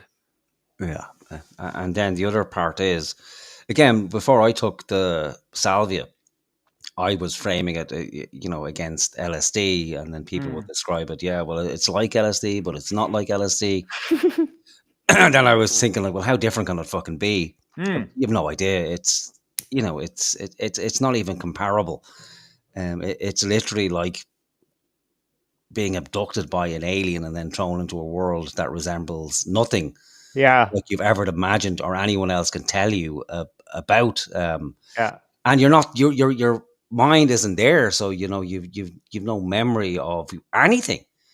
Yeah. Of what a Hindu god was, what a grey alien was, or what anything fucking is. And even when you come back, it takes weeks, months to even try to make sense of it. And then when you coming back is just as fucking bad as going there, because you've gone somewhere where you're faced with what you think is the ultimate reality. So it's like the veil has been lifted, and then you come back to the what we call the actual world.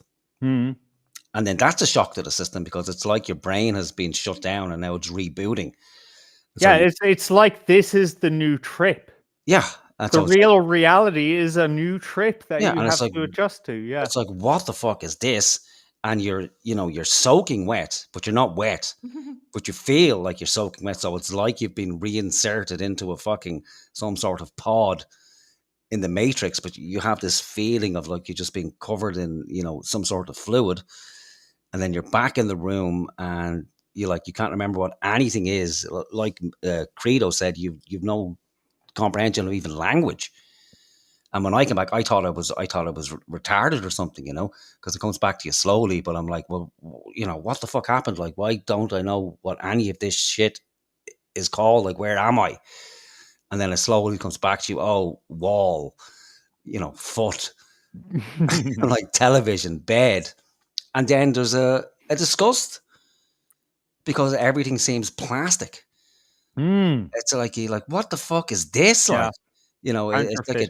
a Yeah. serious downgrade. It's like, ugh, what is this terrible fucking place I'm in now? Like, and then it all comes flooding back, and then you have to make sense of it, and you have to try and explain it to other people, and nobody can understand what the fuck it is you're trying to talk about. And then you get it into your head that, okay, well, now you've been enlightened. So you're one of the special beings. You have no. Maybe you're even God. Exactly. And the Bible did warn about this kind of shit. Don't fuck around with pharmakeia. Like, don't fuck around with potions and mixes and fucking black magic and all that kind of stuff, and astrology of all things. But you're warned. Like, and what the warning is another conversation. Like, it's like, okay, well, what do you take away from it? But you do come back with that. Okay, well, now you have this special knowledge, and that can go kind of one of two ways. It's like, okay, well, what can I learn from this? Or a lot of people, will get the fucking this notion in their head that there's some enlightened being, some Christ-like feature, and get the kind of Christ or Savior complex and go off on a mad one from there. And again, that's kind of pretty prevalent in Gnosticism as well. That there's essentially three types of people. There's those who have gnosis, who understand the true teachings of Christ, the inner teachings. Then you have your average Christian who have the ability, almost like, there's a initiates, then there's the profane, but there's, your average Christian who has the ability to receive gnosis. And then below that, you have your people who will never be even capable of receiving gnosis. I suppose in modern language, like NPCs. So you have your NPCs who just will never experience anything like it. Then the level wait, hang on. That just sounds like Christianity, and in general, that well, they're all kind of The intermixed. people who have, it's just this is what I come into contact with is lately is wait, isn't it all kind of Gnosticism? Yeah, well, like, it's just just like that. Also, oh, Christ, that's all you can pay attention to. You can't wander off this path because there's a higher reality beyond this reality. Hang on a minute. That sounds very Gnostic. Yeah. So, but that's it, because it's not like everything happened in isolation, or that there's this. Now, my knowledge isn't great, so I'm just going off fucking, what I know, and what I can kind of surmise from it. But it's not like that Christ at the time just existed in a bubble, and then everything was taken down verbatim, and it was kept pristine. So we lived in a world, and of course Christ didn't actually write anything down himself because, I don't know, he was too busy or something. I don't fucking know. And why would he? Again, it's a divine being, so he wasn't here to kind of take notes, but rather to give a message to people. I don't fucking know. But again, the people who were, writing the Gospels, it wasn't just a case of, okay, well, here's the teachings of Christ. They also lived in a world that's influenced by, the Greek world and the Egyptian world. So you have, elements of, Platonism mixed in with Christianity. What do they say Christianity is like Platonism for fucking the masses or something like that, isn't it? There's that kind of saying. And then mixed in with that, you've got Hermeticism mixed in with that. And, so, and then people get their knickers in a twist about, okay, well, this is the true teaching. This is the oldest teaching, I don't know. That's why I don't get too involved in it, because I just don't want to end up in some silly fucking academic argument. Look, there can never be kind of the experiential conversation is where it's at, actually. Yeah, and again, everyone will take a different meaning from it. Like, so people will come to Christianity or Christ, or have a profound spiritual experience, and then people look at Gnosticism and see it as it's a heresy. Fair enough, but I think it was just a kind of a roll of the dice, really, of what books we were kept in. And again, you have to have some sort of unifying voice for the church, so you just can't have every fucking account and just roll with that, and then have people roll in behind it. But anyway, we're getting away from that. So I want to go back to my aunt with the demonic account that these were demons, and I think with any kind of spiritual experience, people almost to a man will take it as a positive experience, because we're all so clever that we could never be fucking fooled about anything, you know. So anything, any entity you come into contact with that isn't an actual depiction of a fucking demon, we're going to think is for our own betterment and the advancement of humanity. And Yeah, you make a good point, because, someone can come, okay, modern version. Someone rings your phone and you pick it up and they say, "Good morning, sir. You have won $100,000." And then yeah, okay, yeah, here's my bank account information. So, I imagine that's where you're going with this, is that, the Pajeets of the spiritual world, right? yeah, they're looking for something, and they're looking for some sort of transaction. And again, we go to their world, so it's accessible to us, but they don't seem to be able to get here as easy. And there's always this message that they want you to come back, and it's like, well, why the fuck why do you want me to come back, and why do you want to impart this knowledge to me? Like, surely if they're such advanced beings, that it should be easy for them really to come into this reality. But for some reason, there's something that blocks them from easily entering our reality. But they keep giving us these messages about, oh, well, you need to come back. We need to teach you how to use this particular technology. And then we have these guys at CERN, and if you take it at face value that they're building these machines just to understand the fundamental nature of reality, which is pretty much what you're doing when you take something as powerful as DMT or salvia. Is you're essentially trying to figure out the fundamental nature of reality, but you're using your mind as a tool to get there. So I'm thinking, well, why the fuck do they want to commune with us so much? And do they actually want to come in to this reality? And if they do, why? Why would they want to, unless they were put there for a very good reason? And there's good reason why that veil is there, and why the barrier, why it's so difficult to break that particular barrier. So there must be we must be of some use to them. Granted, it's novel, the experience we have when we go there. It feels but good, if somebody is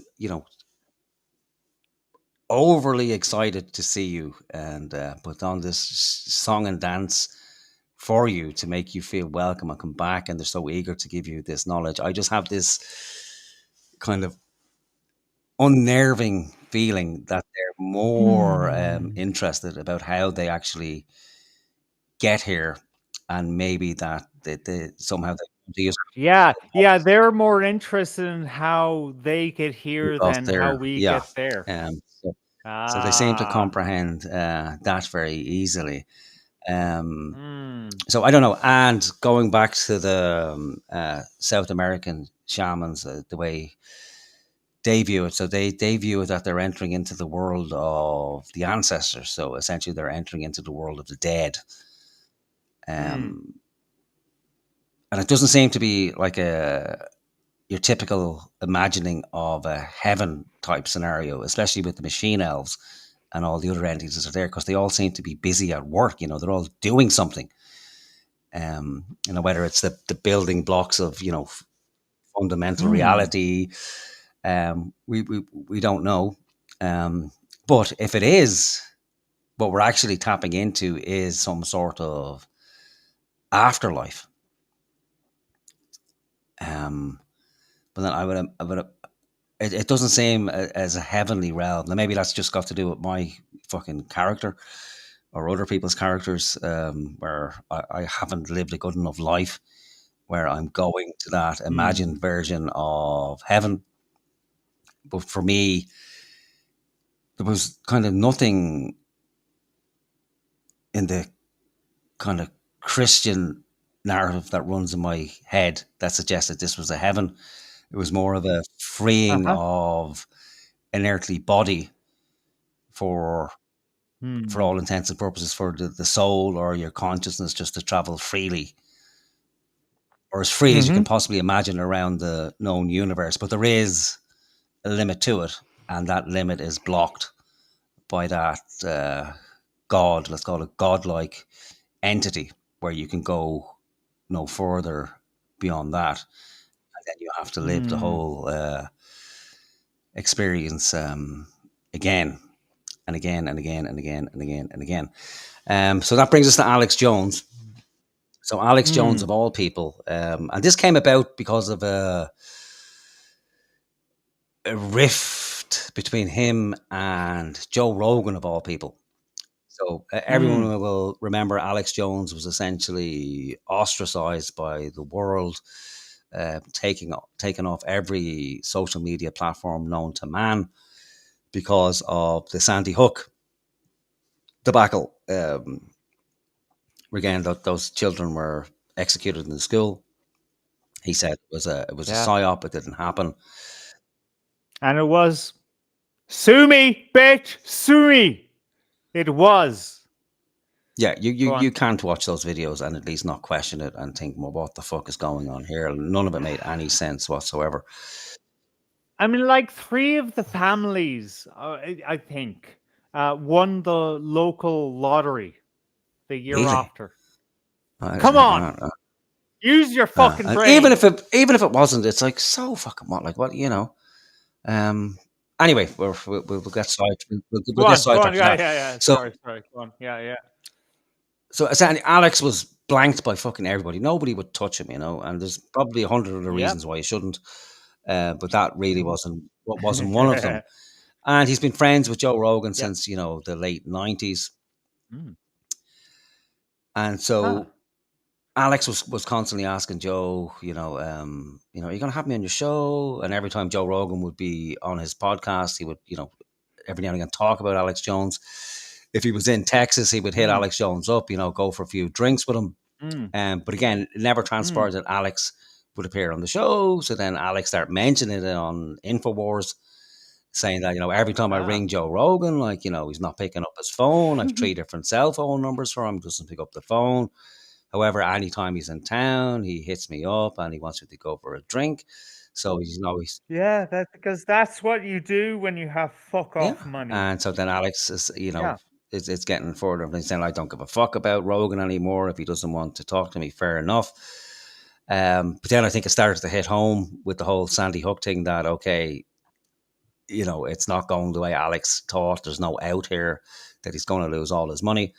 So then he starts calling Rogan out, like seriously calling him out, saying, listen, Joe, if you don't have me on the show, everything's coming out. I'm telling everybody, how deeply involved with the DMT trials you are in Colombia, that you're funding it. I'm going to tell people what this DMT elf machine or these machine elves actually are. It's all coming out if you don't get me on the show, Joe. And then about a week or 2 later, Joe appears on. No, is that why he got on? That's why he got on eventually, because then two weeks later, Rogan does the podcast. He was on there with Joey Diaz, and he uses Joey Diaz to bring up the issue of Alex Jones, And so Diaz is asking, Jones is calling you out, and then Rogan goes on to explain, well, the reason is it's just that Alex is a wild man. He's got some fucking wacky ideas. This Sandy Hook thing, we can't be doing it because of that. Like, you've got to, at some stage, you got to fucking, admit you were wrong and say you were wrong and la la la la la la. But then a couple of weeks later, Alex Jones is on the Joe Rogan show. Hang on, I got someone at the door. You okay, Frank? Hang on, I got to come back in 2 minutes. I just got one. Yeah, you do your thing. Wow, this is a crazy fucking journey we're going on here, folks. I didn't expect it. We started right, as you can see from the title of the video that you clicked on to watch this, the second presidential debate of Ireland. But you know what? That shit doesn't matter, man. The deep state is gonna fucking pick its own candidate and it's gonna bring it in. That's just what that's just what happens. If you want to doubt the existence of the deep state, I don't know. Just take a look at the fact that we only have 2 candidates for our presidential election. Like, how does that happen? When we have so many TDs, when we have so many county councils, you would generally expect in a democracy like ours that you would have at least more than 2 or 3 candidates, but we don't. That's a fucking problem. And it's not a problem that's going to be solved by endlessly discussing politics. We need to start looking at, as a society, the root of our how will I say this? Our beliefs about ourselves as a people, how we behave in the world. Because look, we couldn't have a deep state that has such pervasive control if we were more assertive about what we want. So this is why we're digging deep into machine elves and fucking DMT and fucking multinational triple agencies fucking studying psychedelics to discover alternate dimensions, because that's what we are. That's what we are at our soul. Like most people, if you take a poll, and don't worry, Miss Pagina and others, I'm not going to harass you with yet another poll in the chat. Because Miss Pagina said, I can't stand these fucking polls. Stop it. So I'm gonna cool it now. But most people have had experiences with spirits, ghosts, fairies, whatever the fuck. All right, these things are a part of our lives. Why then, if these things are real, aren't they a part of our fucking discussions when we're discussing politics or the economy or, all these important things? Like, how does that not factor in? What is the disconnect there? And that's why we are digging into this very weird fucking Alex Jones, David Icke fucking weird, I don't know, rabbit hole. That's the word. Are people giving out or something, or? Oh no! I was just burning up time while you were Yeah, away. no, my kid just had a bad dream, so he's saying he was dreaming about elves or something like that.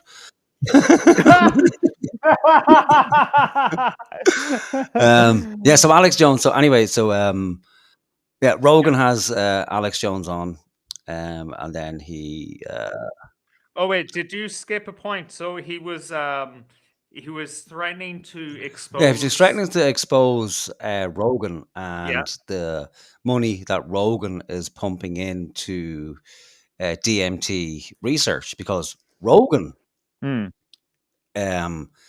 is the equivalent, a modern day equivalent of fucking what's his name, Professor Timothy Leary, for not on an intellectual Yeah. level, but for popularizing Yeah. hallucinogenics.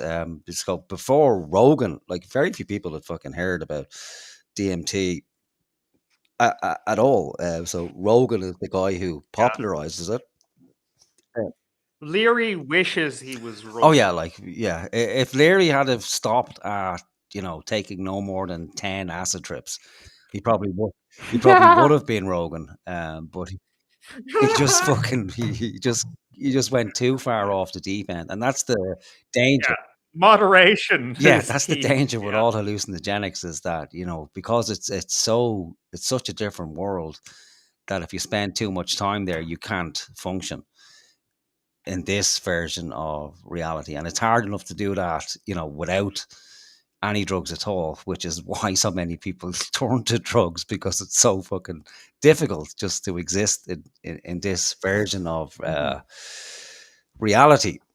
So Jones was going to expose all that about Rogan. How true it is or not, I don't know, but I know Rogan has invested money into DMT research in the States. It's either is or is very close to being recognized as an actual therapy in the States. Initially, yeah, DMT. they're going to use it to rehabilitate soldiers for post-traumatic stress disorder. Hang on a minute. DMT is its own version of trauma. Yeah. Oh my god, no. So they're just brainwashing. They're brainwashing people, and yeah, and Veterans. again, they discovered that with DMT as well. Part of it, you can kind of erase memories with it as well, But again, if you go through part of, I don't know with DMT now, because I haven't taken it, so I can't speak to it. But there's a lot of crossover between salvia as well. Part of the salvia experience and any kind of heavy hallucinogenic is that if you experience ego death or something close to it, there's an element of life review.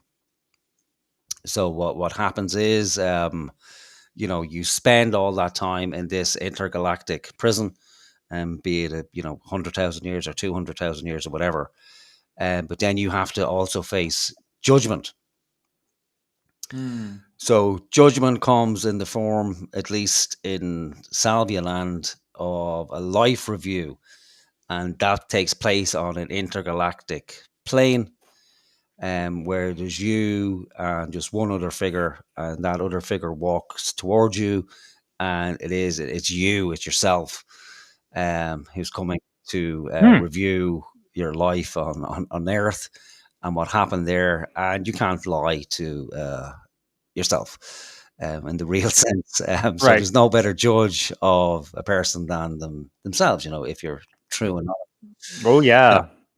I'm my own worst judge. Yeah. Holy shit. And so the base, I torture myself yeah, daily. and that's it. And a lot of people do, to a degree. But the great thing about being human is that you torture yourself to such an extent, but you don't do it fully, because there's still elements that we like to hide from ourselves that we haven't fully integrated. Luckily enough, we've other people around us who can spot that for us. But when they do, we tend to want to strangle them to death, But in this scenario, there's no hiding. There's just nothing can be hidden. And you experience any harm you ever done to another soul, you get to experience that harm for yourself. And then once you've experienced that, well, then it's freeing, because you come back then with, okay, well, Christ almighty, like I had no idea that how I made that person feel or what that was like for that individual. And kind of going forward, it's like I can never do that again, either because it was so traumatic, or you're left with this impression. Okay, well, I know now that whatever I do to another soul is coming back to me. Like when this ends, that's what you're going to experience again. So you kind of make it your business not to inflict harm on people, at least not deliberately. You'll still do it because you're fucking human. Yeah.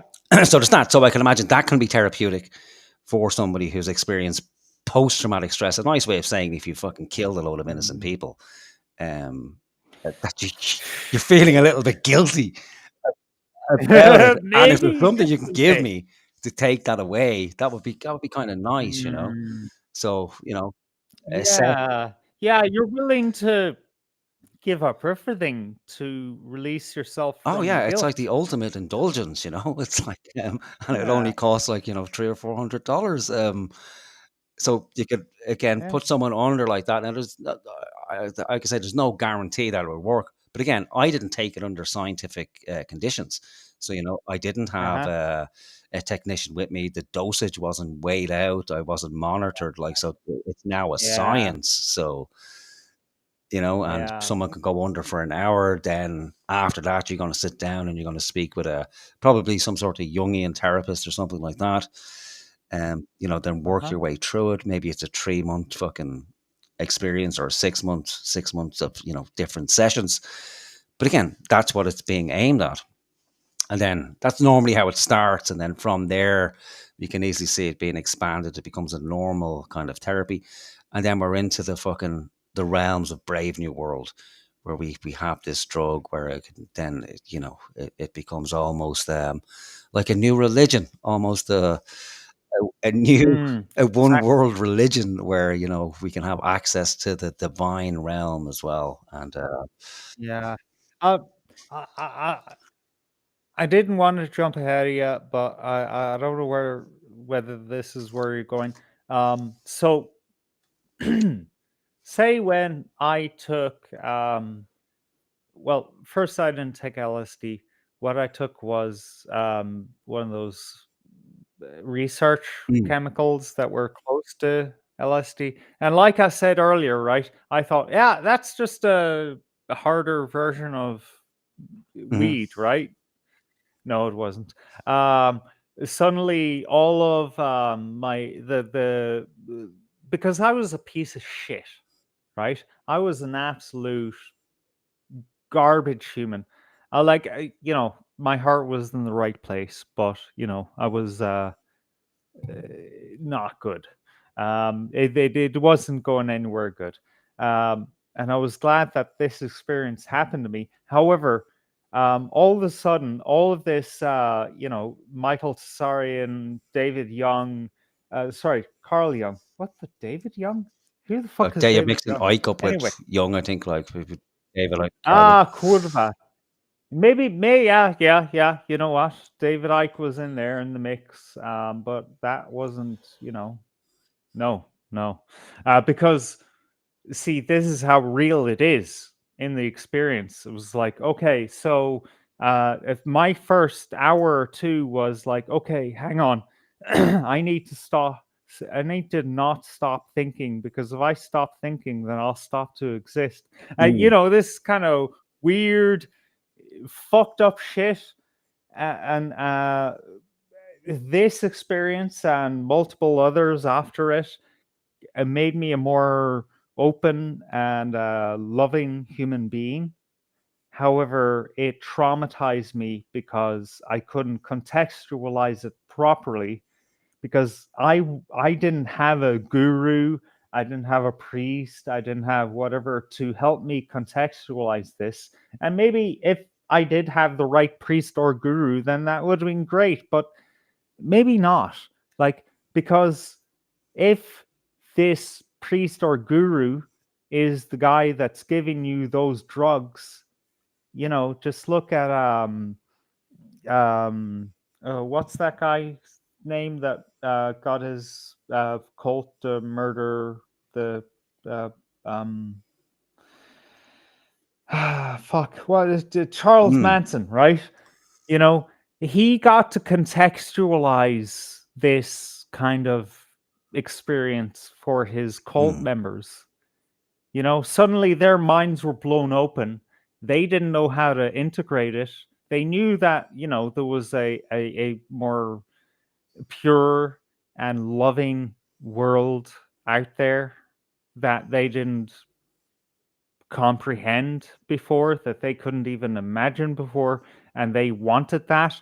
And then in comes fucking a guy like Charles Manson, says, yeah, so what you do is, right, is first you suck my dick, and then you go and kill these guys because, you know, we need to start a race war or whatever, you know?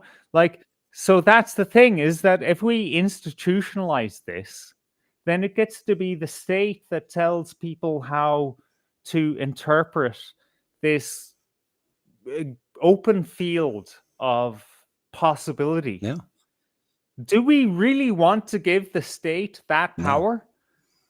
Never. And again, and then we don't even take into account, well, what is it that we're actually communicating with here? Like that, if it is some sort of sentient entity, like what the fuck are we playing with? Like we haven't got a great history of. Yeah, that's another fucking dimension to it. You touch upon that, and sorry, that's where we're going, right? What is it we're interacting with?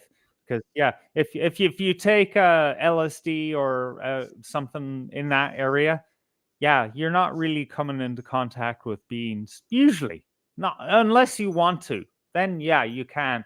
But something like salvia or DMT, you're definitely meeting things. Yeah, and there. you know, you definitely are. So we'll have a listen to Jones anyway. Jones has taken it. Jones says he hasn't taken DMT. I'm going to tell you now, he's lying through his fucking teeth. Yeah, yeah, no, There's no way anyone can speak with this level of passion, unless he's a better actor than I give him credit for. But you know, it just, to my mind, it's like this guy has taken it more than fucking once, because he knows exactly what he's talking about. So right, let me get you, Alex. Yeah. Chuck McNorris says in the chat, just take a trip to the seaside. Why would you go? Why would you want to go away to another world anyway? Just go to Donegal. Well, that's a little bit different. Yeah, and but the thing is, like Jones mentioned this as well. Like, it's also with DMT. It's the same chemical that's released when you sleep, when you go to sleep. You know, so you trip balls every night. And some of my dreams have been, you know, far weirder than what I've experienced on salvia as well. But you kind of take them for granted that they just mean nothing. That it's just a mishmash. Oh yeah, it's just random shit that happens in my head. Yeah. But you know, you go to the same place when you sleep. Right, Alex. Well, like the Thursday morning or Thursday night or whatever before the Friday night show, I had a dream where I went to a house that I used to live in Galway, where, you know, it was perfect. It was like a countryside house smack in the middle of the most rich part of Galway city, right? And it was beautiful. It was the most amazing thing. I would still be there if it was not for the kind of the emotional mental dictator who, you know, actually owned the house that was renting it. And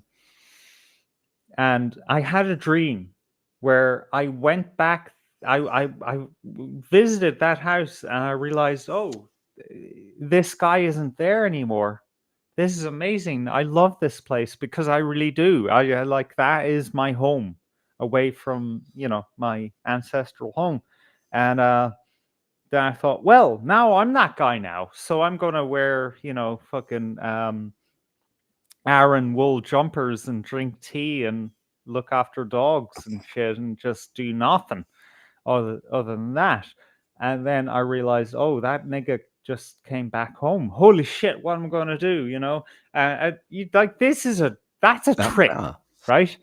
That's a fucking psychedelic trip right there. But most people, they wake up and think, "Oh, that was," and then they carry on their day, and they don't think, I wonder what that means. Like, how does that reflect my life? No, it's something we're not trained to do. It's just not Yeah. part of the general language. It's like, well, Yeah, because, and I'm not going to pick on you, but not too many weeks ago, your son woke up and said, "Dad, I had this nightmare." And then because you were busy with the show, you said, "Son, that was just a dream. Go back to bed." yeah. Well, again, it depends on The context. the context, the age of the Yeah. person you're dealing with. Well, yeah, I suppose. Yeah, Well, yeah. actually, son, that's a Jungian archetype you're dealing with there, and let's explore this dream further. Yeah, All but right. Yeah, yeah, yeah. yeah, Okay. Fair enough. in my defense, the first thing I say to my kids every morning when they come down for breakfast Hmm. is, "Did anybody have a dream last night?" And every day, every morning, that's the first thing I say to them. "Did anybody have a dream last night?" Really? Yeah, every morning, because Wow. I know the importance of dreams. Did anyone have a dream last night? And then 9 times out of 10, they say yes, and then they talk about their dreams at the kitchen table. Wow. That's beautiful, man. Yeah, so Yeah. it's very important, and you learn a lot about Hmm. kids' worries and where they are in their life based on their dreams. Sometimes it can be just nonsense they've seen on the telly mixed in, but you get past that, and then you kind of listen to the Yeah. themes, like like if they're Well, there's a reason why their minds glommed onto that thing as opposed to anything else. Of course, if you show them a fucking horror movie, that they're not used to ever seeing, then yeah, of course they're gonna dream about that.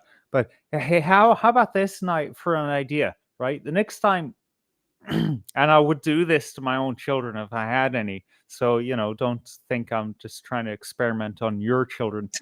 But next time, one of your sons or daughters comes in the wherever you are and annoys the fuck out of you with not being able to sleep, and they say, "I just had a nightmare, Daddy," or "I had a dream and I was very disturbed by it." So the idea is that, when you wake up, you should write down your dreams, right? How about you say, "All right, son, here's this, light that's not light bright enough to keep you awake all night, but go sit down and make a drawing, or write out your thoughts, and then go back to sleep." yeah, And that's an idea, That's an idea. It's not a very practical idea, Yeah. because Why? well, here's why. Kids tend to wake up a kind of between half two and half Yeah. four in the morning, when you're normally fast asleep, and they're going to be up in 4 hours, and you have to get everybody ready for school, and Mhm. there's chaos ensuing in the fucking house. And so generally when you're woken up at 3 o'clock in the morning, it's like the last thing on your mind is, okay, let's sit down and journal out your dreams. It's like, go to fucking sleep. I can't do this. It's now been 6 years since I've had a proper night's fucking sleep. I don't care if fucking Satan himself is in the bed with You know you. what? Actually, yeah, yeah. You know what? You have a great point, because I remember when I started to take a regular dream journal. My sleep turned into god fucking shit, because I keep waking up every fucking 4 hours to write down the dream I had, and it was just fucking untenable. So I go, okay, I can understand how that would be a nightmare to deal with as a parent. Okay, sorry Yeah, about that. I it's all right. just It's throwing a nice things out thought. there, It is a Yeah. nice. It is a nice thought, and in an ideal world, that would be great. Or in a fucking sadistic fucking scientific experiment that lasted years. Yeah. Yeah, but my kids, it's very rarely that they sleep through the night anyway. And you have to remember, kids are devious fucks. So sometimes they just don't want to fucking sleep, or they prefer to climb into the bed with you, or they just want your attention. And they catch on fairly quick that if I say, because generally when they say, like, I've had a bad dream, it's not like you say, listen, fuck off and leave me alone. It's like, oh God, you know, you okay? What was it about? You do talk to them. And then you spend 5 minutes putting them to sleep. Yeah. But then they realize, well, you know what? Even if I didn't have a bad fucking dream, if I say to mommy and daddy, I had a bad dream, they're going to spend an extra fucking 10, 20 minutes with me. And if I do that every time I want their attention, that's what I'll do. Because sometimes you say, well, what was your dream about? And it's like, oh, fuck. I didn't think that far because the last time I told you I had a dream, you believed me and you didn't question me. So that's one of the great things about fair enough. parenthood is that you get to see a lot of human nature without the Yeah. guardrails on it, you know? Yeah, true. Okay. Yeah. Right, Alex. Yeah. Okay, we've only got 3 minutes of Alex, which, you know, is like an hour of a normal person. The intensity of Alex Jones is something. Yeah, and you know, he's looking good. You know, I mean, like after this point, you know, like chronologically after here, he does look pretty fucking bad, man. You know, he went through it. You know. Oh yeah, without a fucking doubt. And then I don't sit there and think I'm communicating with aliens. The people I'm talking about do. Because if you're a good person and you take the DMT and go to the 5th dimension, 6th dimension, if you believe in that stuff, they act real friendly, but Mescalito gets mean later. He's a goat, by the way. It's Baphomet's who you meet. It happens to basically everybody, unless you're a really good guy. And then you get transported to a space prison for a couple 100,000 years. No, look at that. That's not the face of somebody who heard a story. Yeah, you know what? As someone who has been down similar roads, yeah, I have to agree. Yeah, and look at the clasping of those hands. Look how tightly his hands are gripped. His fingers are white. Oh, he believes what he's telling us, and that's weird because Alex Jones is actually a fucking actor. You know, like he's trained, you know, like he's definitely an operative from the fucking one of the 3-letter organizations all this time for the last 30 plus years, right? But I believe what he's saying, man. That's a look of fair fucking terror. Yeah, it's like, oh, fucking hell, like, let me fucking tell you, boys. I've been there. Yeah, I've been in the prison. And Jones, on one of his appearances on Joe Rogan's podcast, he mentions about being an agent as well. Now, he says it as like that. He's an agent of chaos. He refers to himself as an agent of chaos. And he refers to Jones or to Rogan as an agent of order. So again, there's the kind of mystical school with that. But interesting. I would say very easy to imagine that within the intelligence community that there are indeed different types of agents. That there are agents of chaos. Oh yeah. And there are agents of order who make sense of the chaos and tell people what way to think and how to order it. Order out of chaos, man. Yeah. I know. Yeah, who'd have thought it? And then when you come back, you don't ever come back. Now, I've never taken it, but I've talked to people. I knew about this when I was a kid from people that I knew that were involved in CIA trials at Berkeley. Oh, tell me about DMT, Joe. Yeah, that's like, you know, remember, Joe? Remember when we were at Berkeley on the CIA training course, where part of the course was we had to take this fucking drug? Do you remember, Joe? Tell me all about, how you popularized it in the last 15 years. Remember the meeting, Joe, where they were saying, like, okay, your role is to popularize this? Remember? Do you want me to tell people explicitly about it, Joe? Is this getting close enough to the bone for you, Joe? We're still in the agency, Joe. It's just they're coming after me now, Joe. I need your fucking help, buddy. The Clockwork Elves, Joe. I heard about the Clockwork Elves when I was a little kid. And I decided I don't want to see them. Because everybody sees them. Little goat creatures with little green hats and little green uniforms. They look just like gray aliens. Then they pull their mask off, and they don't look quite like that anymore. They wear little gray masks so they don't get too scary. Because they look like little gremlins, little demons. Now, see, you'll probably play that and say, look how crazy he believes in little gremlin demons. No, you do. You talked about it. You saw it. You believe it. I didn't take it. The Bible says don't be part of pharmakia because it gives you the evil spirits. Okay, I didn't used to believe that growing up. And then I learned the CIA is taking this to get interdimensional communications. You say you've had those interdimensional communications, Joe. I haven't had them. You have had the communications, but I'm the kook for saying that the owners of Time Life Books in the 30s were taking DMT? Look at that, man. Like, that's demon possession right fucking there. You know where you get DMT, don't you, Joe? In deep sleep. See, I don't need to go there artificially. I let my brain and my soul decide what I do. I let God direct where I go. And I've been a lot further than anybody that takes DMT, let me tell you. Because I got the DMT. Alex Jones got a lot of the DMT. Did he go full nigger there? Did he? Like, Alex Jones got, the DMT, baby. Like, I wanted to say that again. There's a song in there. Like. Yeah. The DMT. The DMT. The DMT. The DMT. The DMT, the DMT, the DMT, the DMT, the DMT, the DMT. Every night I go to sleep, it's like 1,000 years. My waking life is not even one fraction of who I am. Oh, believe me, Joe, I know all about the DMT, the DMT, the DMT. So, I made my point, and I'm done. But I've got to not listen, because I'll get too mad. Chuck McNorris in the chat said Alex explained that he doesn't need to take DMT because his tongue is too fat for his neck.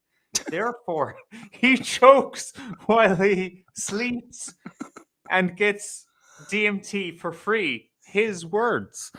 I believe that, but I don't believe that that's how you get a DMT trip.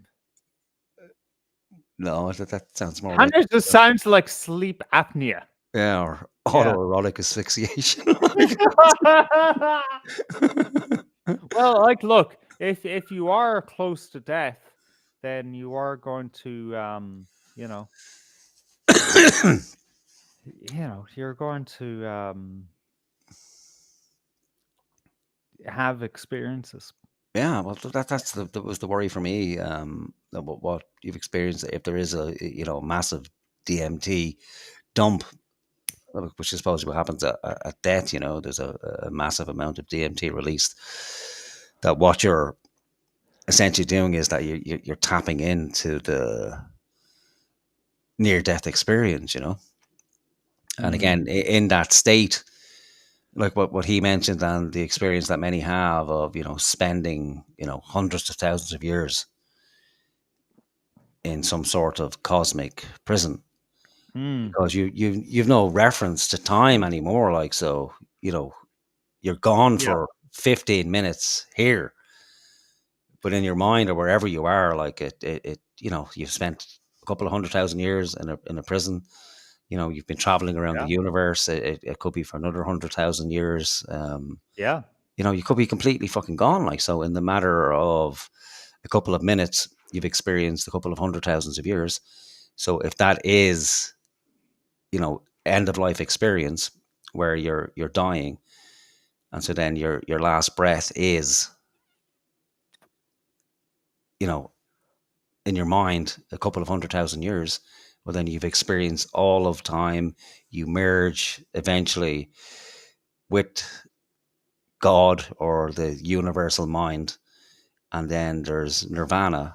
But you come to the realization in your mind that there's nothing to be frightened about, and then there's nothingness. But we don't know. This is just the mystery of life. But if that is the case, well, then surely that just can't be chance. Like, that somehow out of nothing and the mere passage of time, that the entire universe has become so complex that somehow magically we figured out that this brain of ours has figured out that, okay, well, I now know how to comprehend with the fear of death, that it will go into this complex series of events where the human being experiences this weird reality just as a coping mechanism to deal with the death of the body, and again, if that is the case, well, then it's kind of frightening in one sense, because it's like, oh fuck, well, it doesn't even exist, so that's fucked. Yeah, but then if that is the case, I'm not going to have any memory of it anyway, because once I let go of everything, it's gone anyway. But I will have that part of me that knows, okay, shit, I'm aware of this, so I'm going to experience that horror. But then that will go. But the only way to know is if I actually do come back. But it's a strange thing to worry about, isn't it? But yeah, of course. But didn't Einstein reckon that the physics of the brain in the last second, or whatever unit of time you want to use, is eternity, because it's the last second of experience? So you could be kind of in a infinite realm of your own mind. Yeah, well, that's it, because and again, where the fuck is time? And Einstein as well. Like, I've been reading stuff about Einstein lately. Like, it's Jesus Christ. Like, it seems that he stole all his best ideas from his wife, of all people. And I didn't know Einstein liked the kiddies. I think he was fucking his 14-year-old cousin. Yeah, you know what? There's a lot of stories like that. Like Mahatma Gandhi liked to, give his cousin enemas. Really? Wow. Yeah, like he got a real kick out of that for some reason.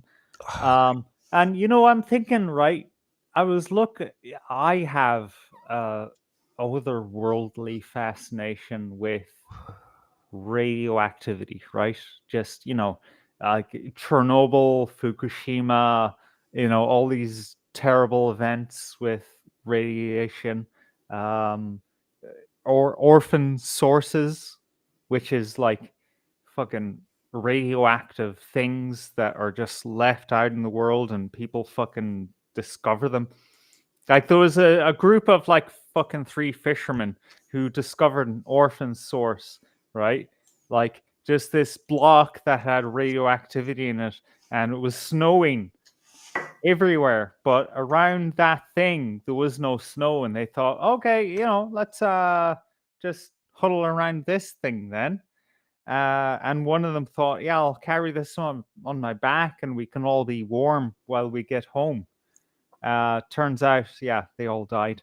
But I was thinking about Marie Curie, who discovered polonium. She was Polish, so she called it polonium. Of course, as you do. If it was me or you, we'd call it Irisham. Erim. That's what we call it. Potatonium.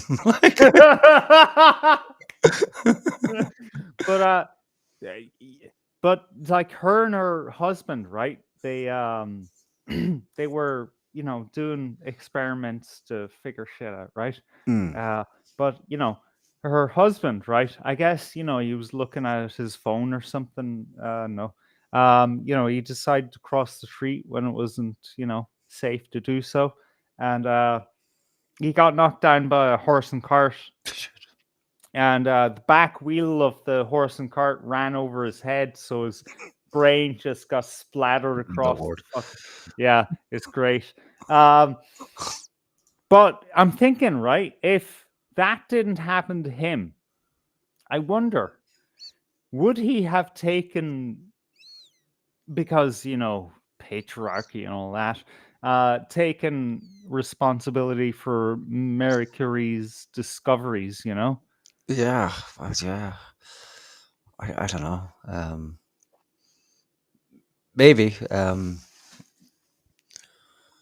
I don't know. Would you have taken responsibility or? No. No, I would say, well, yeah, my wife's fucking killer, man. She discovered fucking radioactive shit, man. I was just there. I was just some French fuck who married her, All right. Well, sorry, I'm getting distracted by the chat. I shouldn't have opened it. Well, while you do that, can I go run to my car and get a pouch of tobacco? Yeah, go for it. Yeah, okay. I'll catch up with the chat. A guy made an experiment to prove the Earth wasn't spinning using light, and Einstein was called in to disprove it. His conclusion was that the guy's ruler had shrunk. The theory of relativity. Who died of COVID? See, this is the problem with the chat. Like, you jump in fucking blind. Right, I'm going to leave the chat there because I'm going to get lost in it. I think we continue with the world of psychedelics, because there's also one guy, I'm sure people know, John Lilly, kind of famously known for communicating with dolphins. And John Lilly was a big fan of ketamine. And one of the strange things I've discovered with people who use ketamine a lot is that they have a tendency to become transgender. So Lilly, at the end of his life, so I believe, I can't say with 100% certainty that this is true, but it sounds true, and that's good enough for me, but had breasts. He had top surgery. So he had breasts because he communed with these entities, and they told him essentially that Gnostic notion of the male and female need to reunite as one. So from that, and how from that he took it that he needed to have breast surgery was a mystery, but he did. And also another person who did this as well was Genesis P. Orridge. What was the name of the band he was in? Was it Psychic Youth or something like that? But Genesis, again, also transgender, and had top surgery after his longtime partner died. But his goal, again, with his partner was for the two of them to become one. I don't think I'll play a Genesis P. Orridge video. That's kind of too, or maybe I should. I don't know. I'm talking about John Lilly. And since we're on the kind of talking about psychedelic icons, that and John Lilly and his experiments with ketamine, and he ended up having a nice pair of tits grafted on, and the same with Genesis P. Orridge. But I don't know if it's too late or too weird. I'll have a look for Genesis. I think the problem with the Genesis P. Orridge videos is that they're overlaid with kind of really kind of terrible, spooky, psychedelic music, so it kind of sets the scene. But I think it's Genesis P. Orridge. I think they were being interviewed by a Satanist, and the other person in the interview is Robert Anton Wilson. Or we could look at a video of John Lilly being interviewed, but I don't know if that's on YouTube or if it's actually on archive.org. We'll try the Robert Anton Wilson one first, see if I can find that.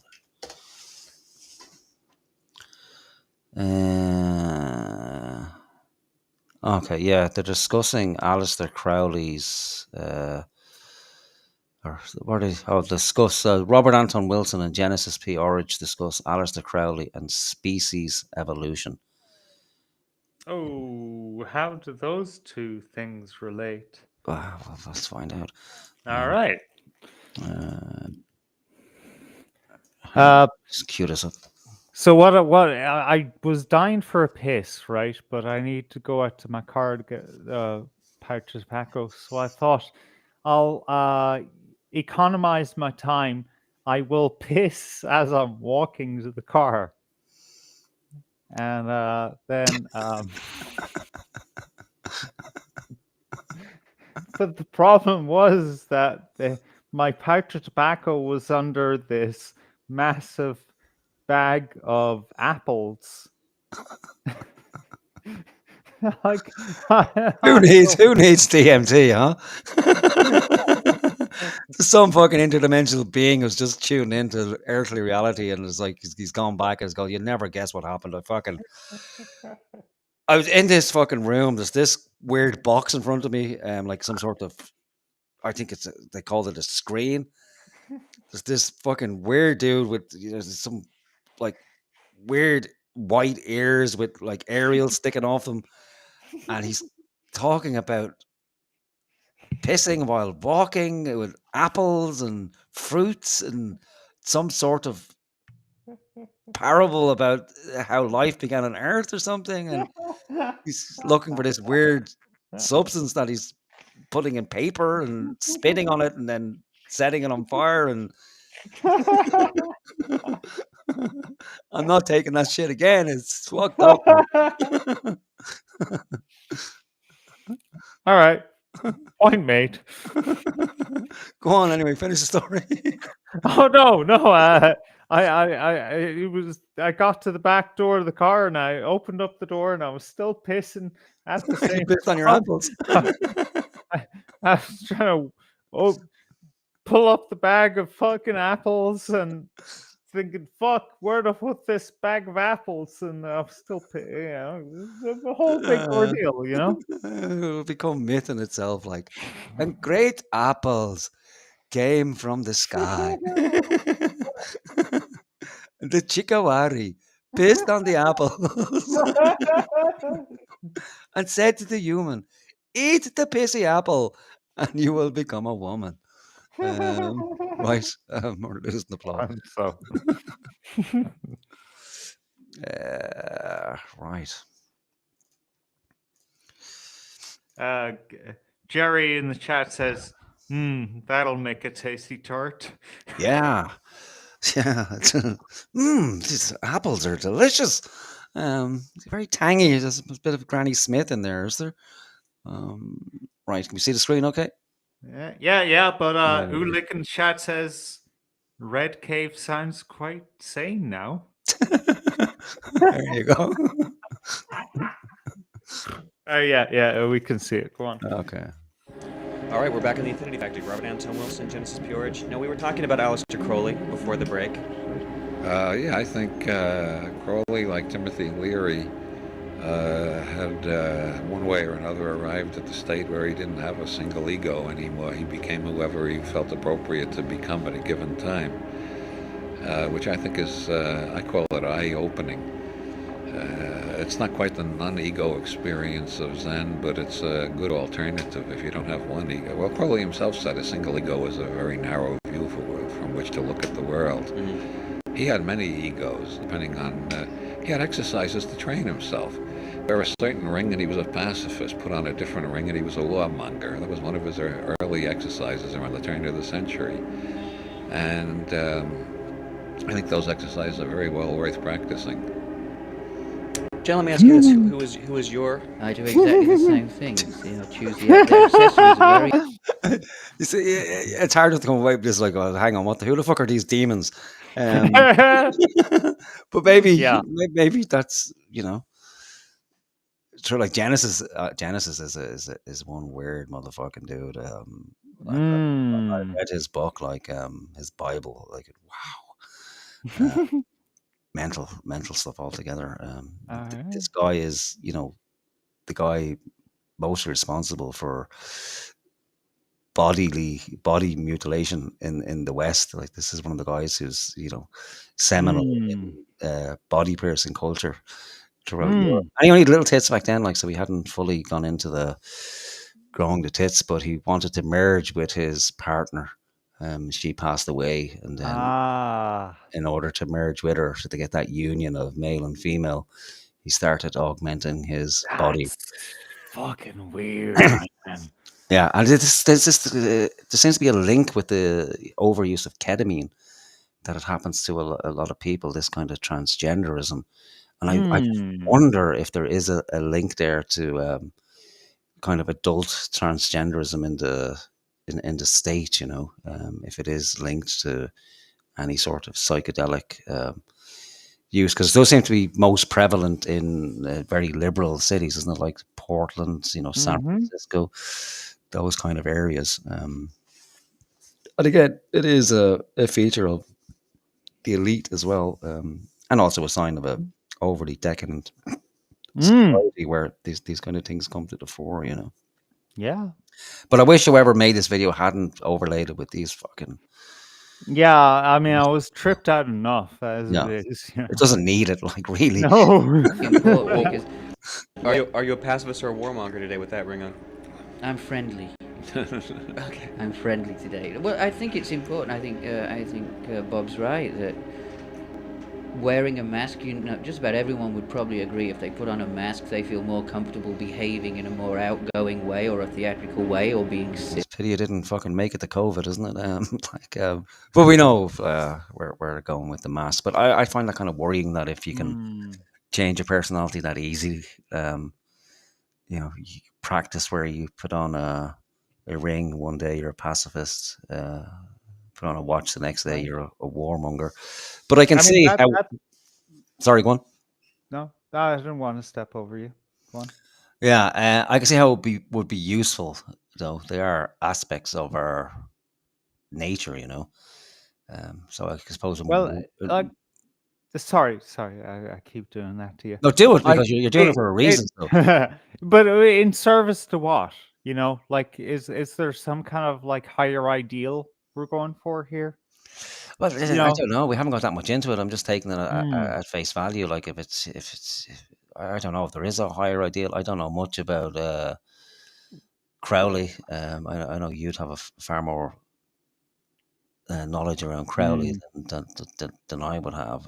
But how well you can actually know these people is a fucking.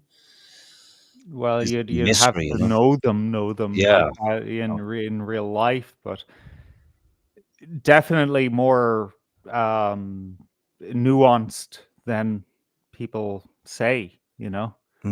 However, deeply fucking troubled. Yeah, and again, what you know, entities Crowley was communicating with as well. Pretty much the same fucking entities, I'd imagine, that we're talking about with DMT. One thing is for certain about Crowley is that he was deliberately, actively seeking communion with very dark entities. Like, that was his goal.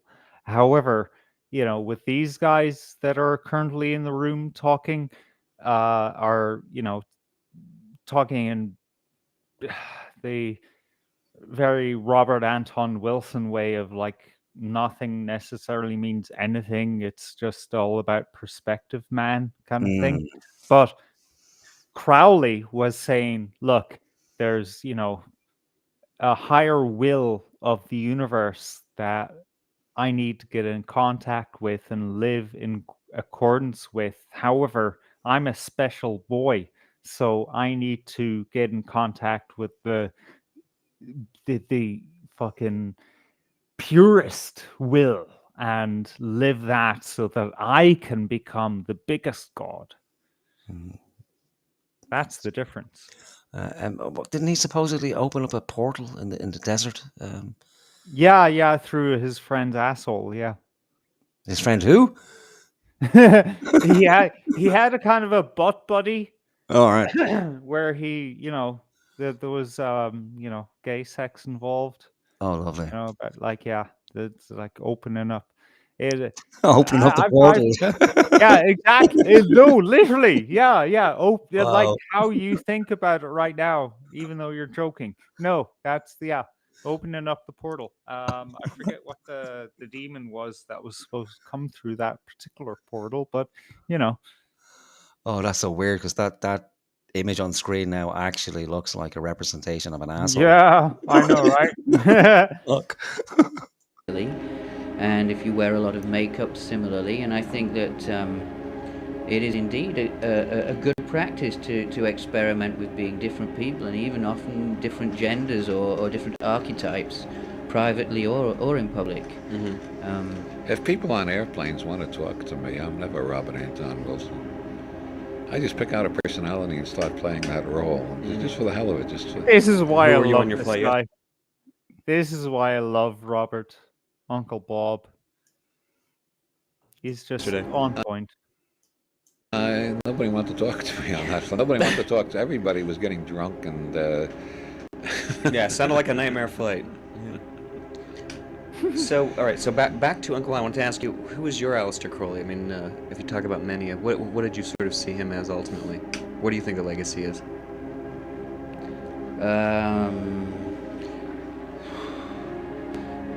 Well, I used to think that certainly one of the legacies was something that Bob talked about, which was he was probably one of the very first intellectually brilliant Westerners to synthesize and retrieve all kinds of knowledge, bring things back from the East, from the Orient, rediscover the roots of the Western occult, and to some extent popularize them and make them available, and that has continued to an incredible degree. That in itself, anthropologically, is fascinating.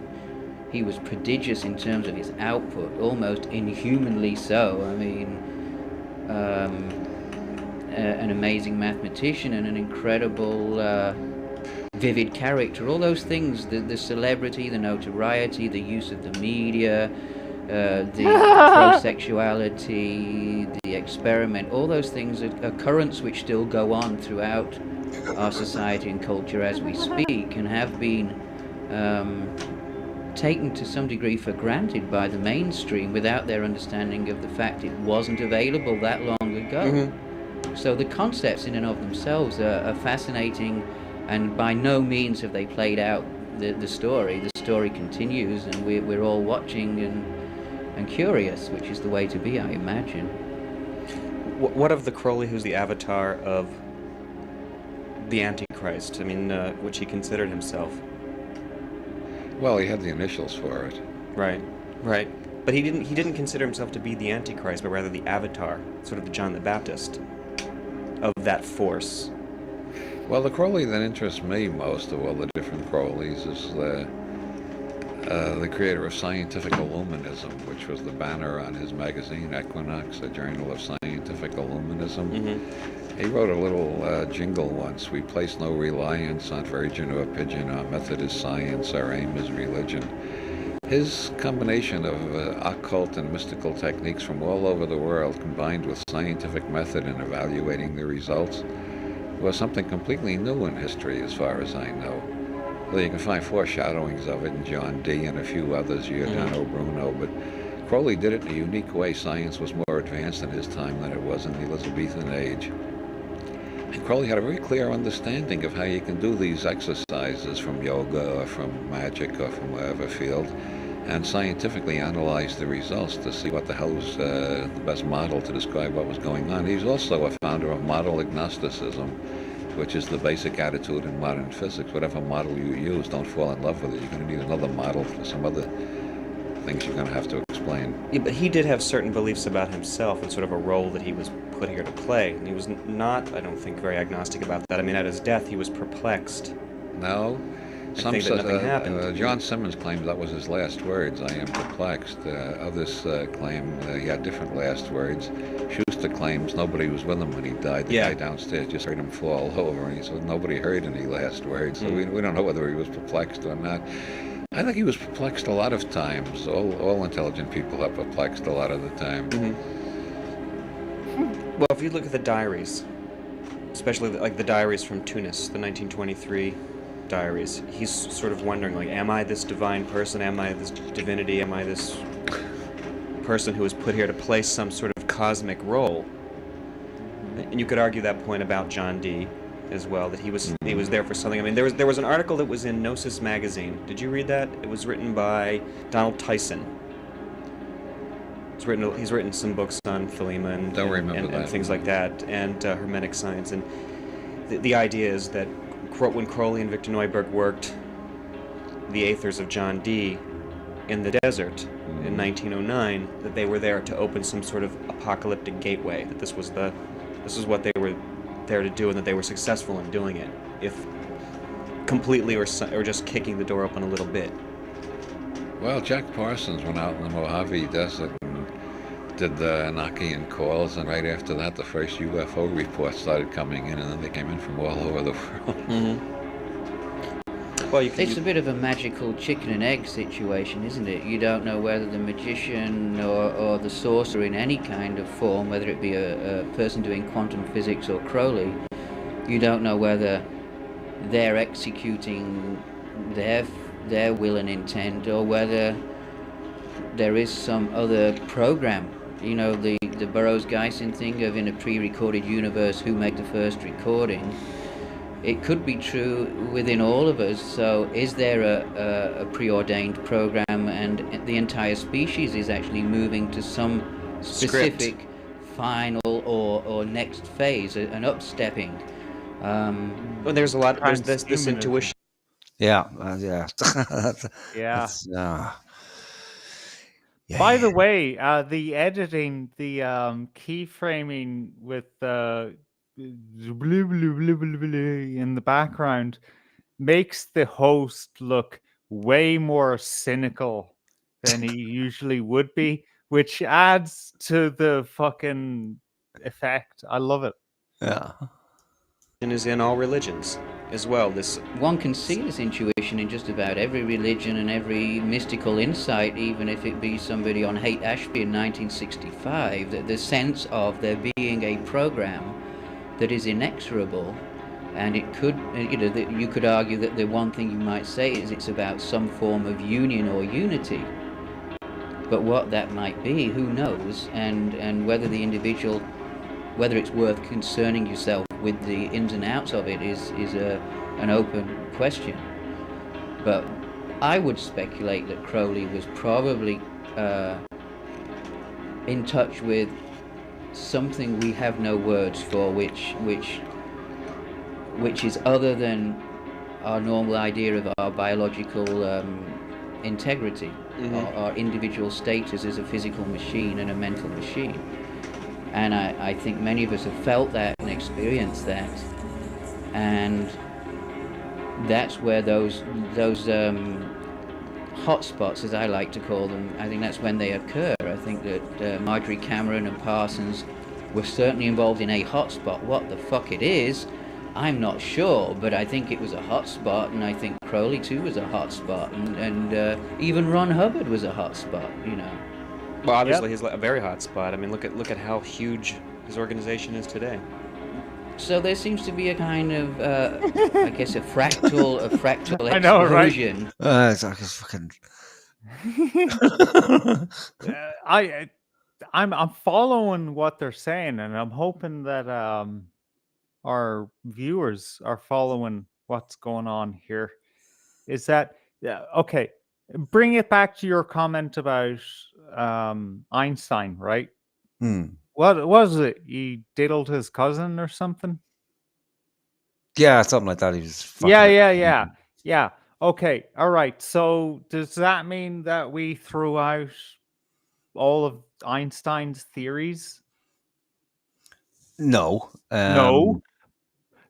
Okay, all right. So Crowley liked to do heroin and fuck a guy up the ass. Does that mean that we throw out all of his, scientific theories?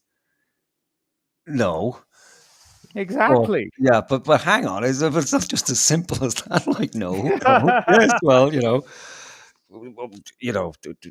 Satan, like, did he have anything good to say? Well, yeah, fair enough. Like, but you can't forget that it was, it's fucking Satan. you're dealing with, All So, right. and again, Well, I wasn't making any argument that said like yeah. because Einstein fucked his cousin, his 14-year-old cousin, or that he stole a lot of ideas from his wife. That if he discovered any truth, that it should be ignored. Oh yeah, no, I was Saying that, it should, just not make people accept verbatim what anybody says or any theory that's put forward. Not that I could argue against any of Einstein's theories, because I don't speak that fucking language at all. So it'd be, pretty much like a pigeon arguing with a human. It's like, pecking the ground, But there has to be some thought behind this like that. If people are indeed, communing with these entities, or they consider themselves to be the avatar of the Antichrist, and they're trying to open an apocalyptic gate into the fucking realms of the earth, and that they want to move mankind on into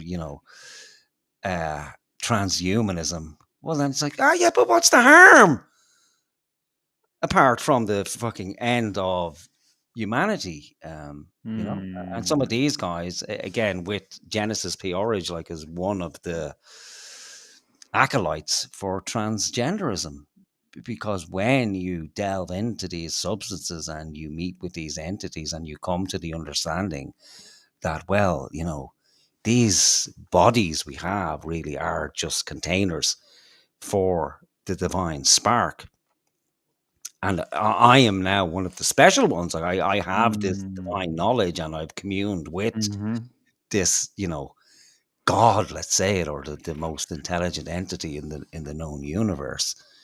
And well, therefore, I have to shape the world now. Not only shape the world in my image, but actually shape the entire fucking world in my image. And Wilson said it, science is the method, but the goal is religion, or something to that extent. So, it's essentially a new world religion, a one world religion through scientific methods. And that's what Huxley has been preaching / warning about. So just because someone is brilliant, or there's a brilliance about them, is not to, say that, okay, well, they weren't just, evil personified. And I'm not saying they were, but I'm just saying that, just because someone is brilliant, doesn't necessarily mean that the knowledge they have to impart to the world is in any way,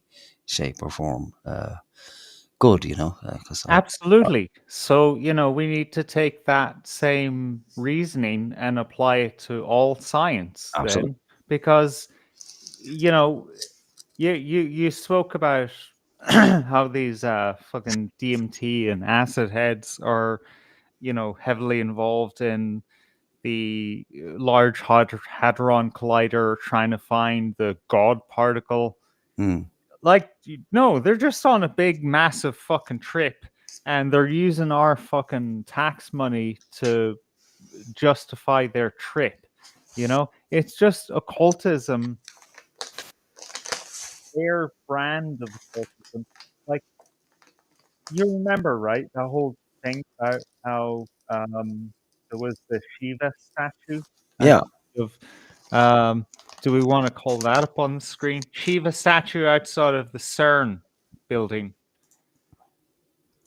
Like, that should tell you all you need to know. But, people will look at that, right, and think, oh, well, all esotericism, all occultism is bad. But the truth is that it's not. It's just this particular journey that these guys are on. Yeah, this thing is outside of the CERN building in, is it Switzerland? Is it? I think so, yeah. Yeah. Yeah, a big a Hindu statue. to the god of destruction, and that's not like the god of like bad destruction, right? It's the just at the end of the world, there needs to be a guy that comes along and cleans up so that the world can be created again, and that's Shiva. That's who does that. And Shiva, throughout mythology, is the guy who comes along and destroys lies. But that's their god, So, like, what kind of, if this isn't just science going on, this is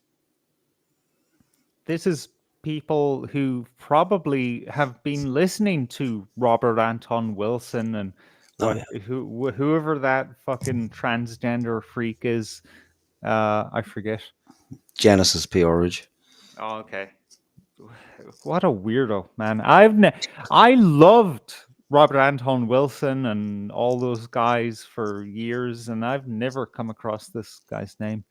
So, like, we need to, start to take things. Yeah, we need to reassess things, is what I'm saying, because you've got these Einsteinian theories about the universe, and they're building on top of that and building on top of that about theories upon theories, and they've got black matter and dark matter and all this fucking shite that they can't actually prove at the end of the day. And this is turning out to be a gigantic fucking crisis in quantum and astrophysics, where people are saying, hang on a minute, you guys can't actually prove anything you're talking about. And everyone who makes that point these days are sidelined. They're thrown out. So we need to really kind of take a few steps back here. What is science? What is, at the very beginning, it used to be called natural sciences because it was distinguished against spiritual science.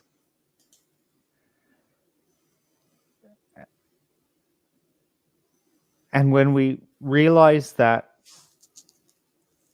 a scientist can be a complete degenerate piece of shit,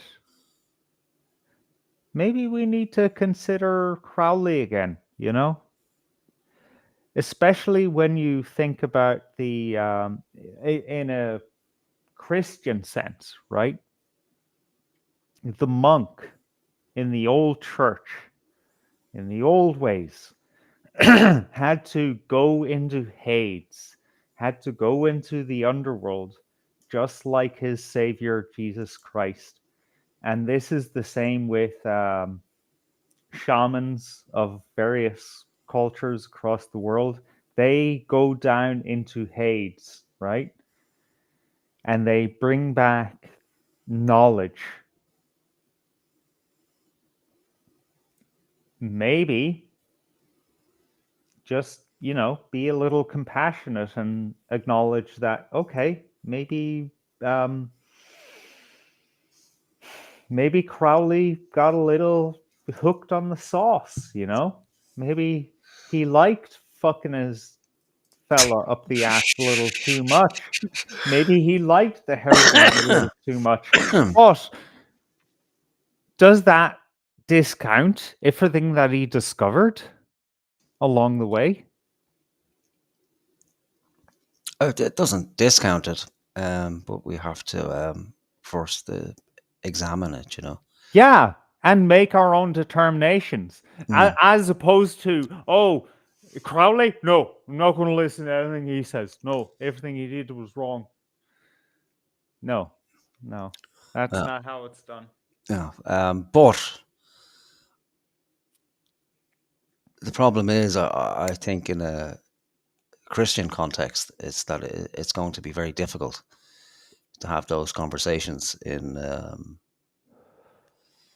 Christian context. Maybe I'm wrong, but I can't see, that conversation happening in an Orthodox setting or a Catholic setting, because I think the natural knee-jerk reaction to anybody who is traditionally Christian, even at the mention of the name Crowley, it's going to be a knee-jerk reaction of like, this is the devil incarnate that we're talking about here, and then I think and vice versa.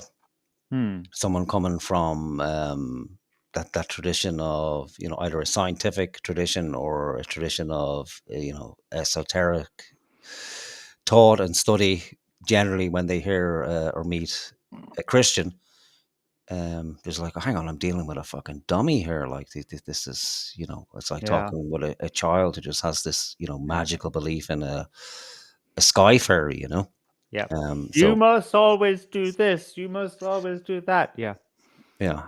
But again, I think it brings it back to that the ultimate goal is the truth, or the best approximation we can have of it. But I think the issue is when you deal with darkness, that it can be very easy to get lost there, and it is very seductive. And if there is a dark entity out there, it's going to be seductive. It's going to be welcoming. It's going to lure you in and kind of keep you there. And then if you go to the Bible, and by their fruits you shall know them. And so if your fruits are two big dirty titties hanging off your chest,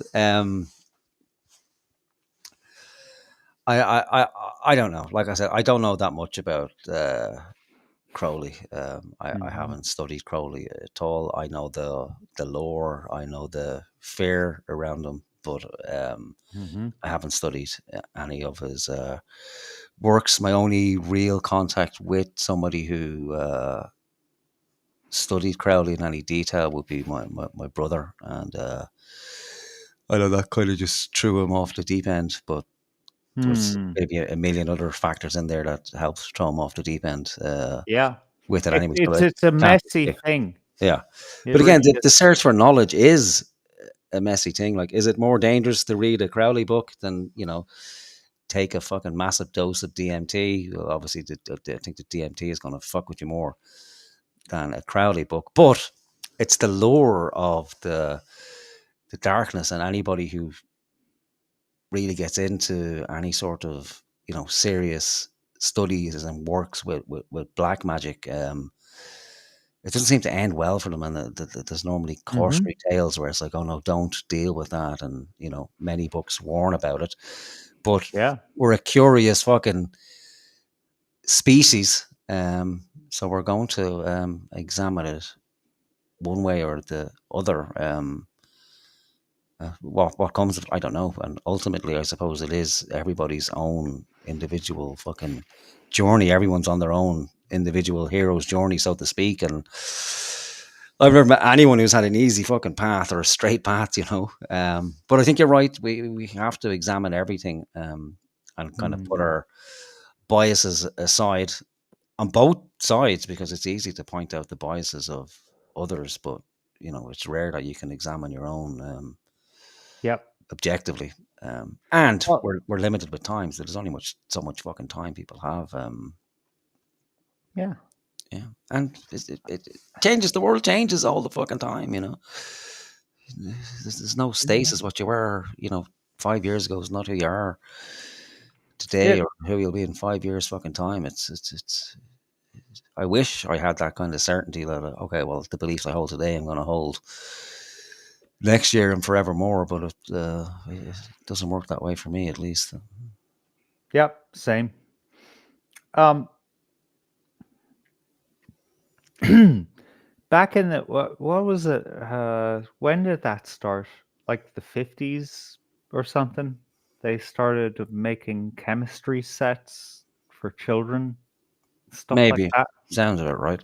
Yeah, and like literally, fucking children died from that shit, man.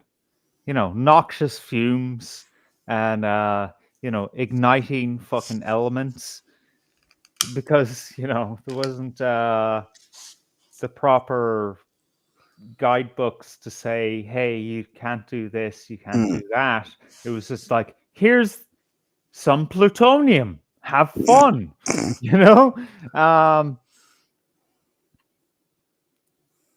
Eventually, I think we all kind of decided, yeah, let's not ever give that shit to children whatsoever. I experienced that in the 90s in a watered down version. I forget what they called it.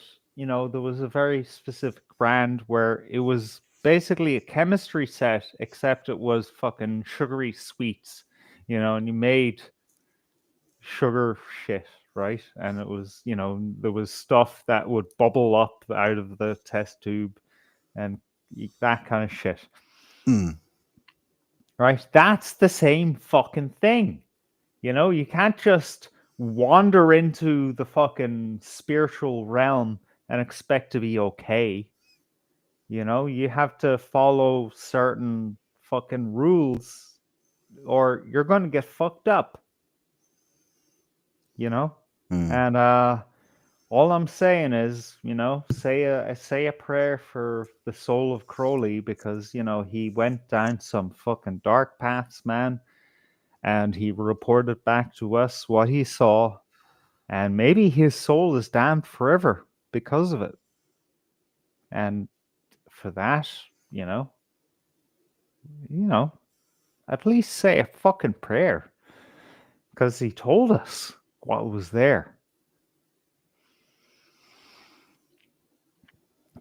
Just like Mary Curie, she ultimately died from the radioactive materials that she exposed herself unknowingly for years upon years, not knowing that they were unsafe. Yeah,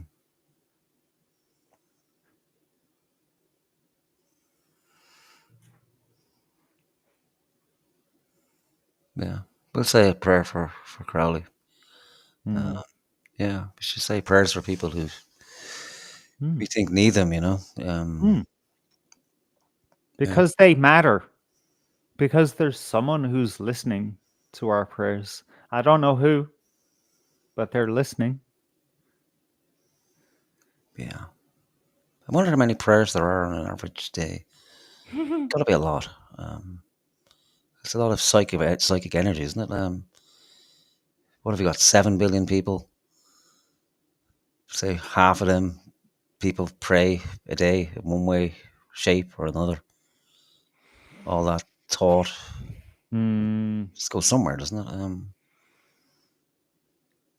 Or nowhere. Maybe we need to go back to that time where we commune psychically. But there'd be a lot of interference, wouldn't there? Like, 3.5 billion prayers floating around that you could tap into. And I wonder what it is people pray for, if they're praying for others, or if they're praying for themselves, or if they're simply praying for material things. Or would you imagine it's more selfish as people are praying for themselves or others, or a mix? Or I think you're going to find a 70-30 fucking kind of, yeah. That just a ballpark, 70 for ourselves, 30 for others. Maybe. I don't know. Just a thought. I remember on Friday when the storm was around, the electricity for me went out like 3 or 4 times. And one of the times, right, I thought, okay, I'm going to get up and I'm going to, do all the things that I need to do to prepare for the show on Friday. And one of the first things was get into the shower, put my head under the water, and put shampoo in to wash my hair. And then the water went out. I was like, what? No! To be caught with fucking shampoo in your hair and no way to wash it out. It's like, what the fuck? No! And then the water came on and I was like, oh, thank you, baby Jesus. I thought, wait, why am that's a nasty fucking just a thing I picked up. Thank you, baby Jesus. What the fuck does that mean?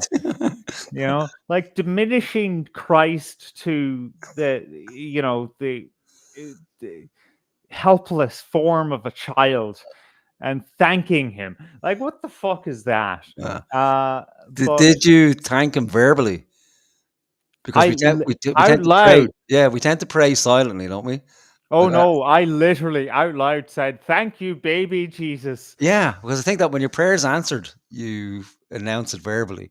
But when we're praying, we tend to do it silently. So I wonder if praying out loud would actually have more of an impact than praying silently. But it's more private. It'd be weird, wouldn't it, if you're just walking down the street and there's somebody openly praying for something ridiculous. My dear Lord, please give me a Mercedes Benz. But yeah, I wonder. Like, I don't think I've ever prayed out loud. It's always kind of silent prayer. Maybe you should give it a try. Yeah. I mean, maybe it's just a cultural thing of that. We're not used to it. As in, not long ago, we weren't used to seeing couples kiss in public. Like, okay, last Friday. Okay, so before the show, I had a nice chicken dinner in the local hotel. I walked out of the hotel, and there was this guy going, "Ah! Ah! Ah!" And he was fucking, just fucking shouting at the air or something. There's this random fucking homeless guy ranting at nothing. I was like, yeah, okay, that's just a homeless guy. Yeah, I'll just go about my day.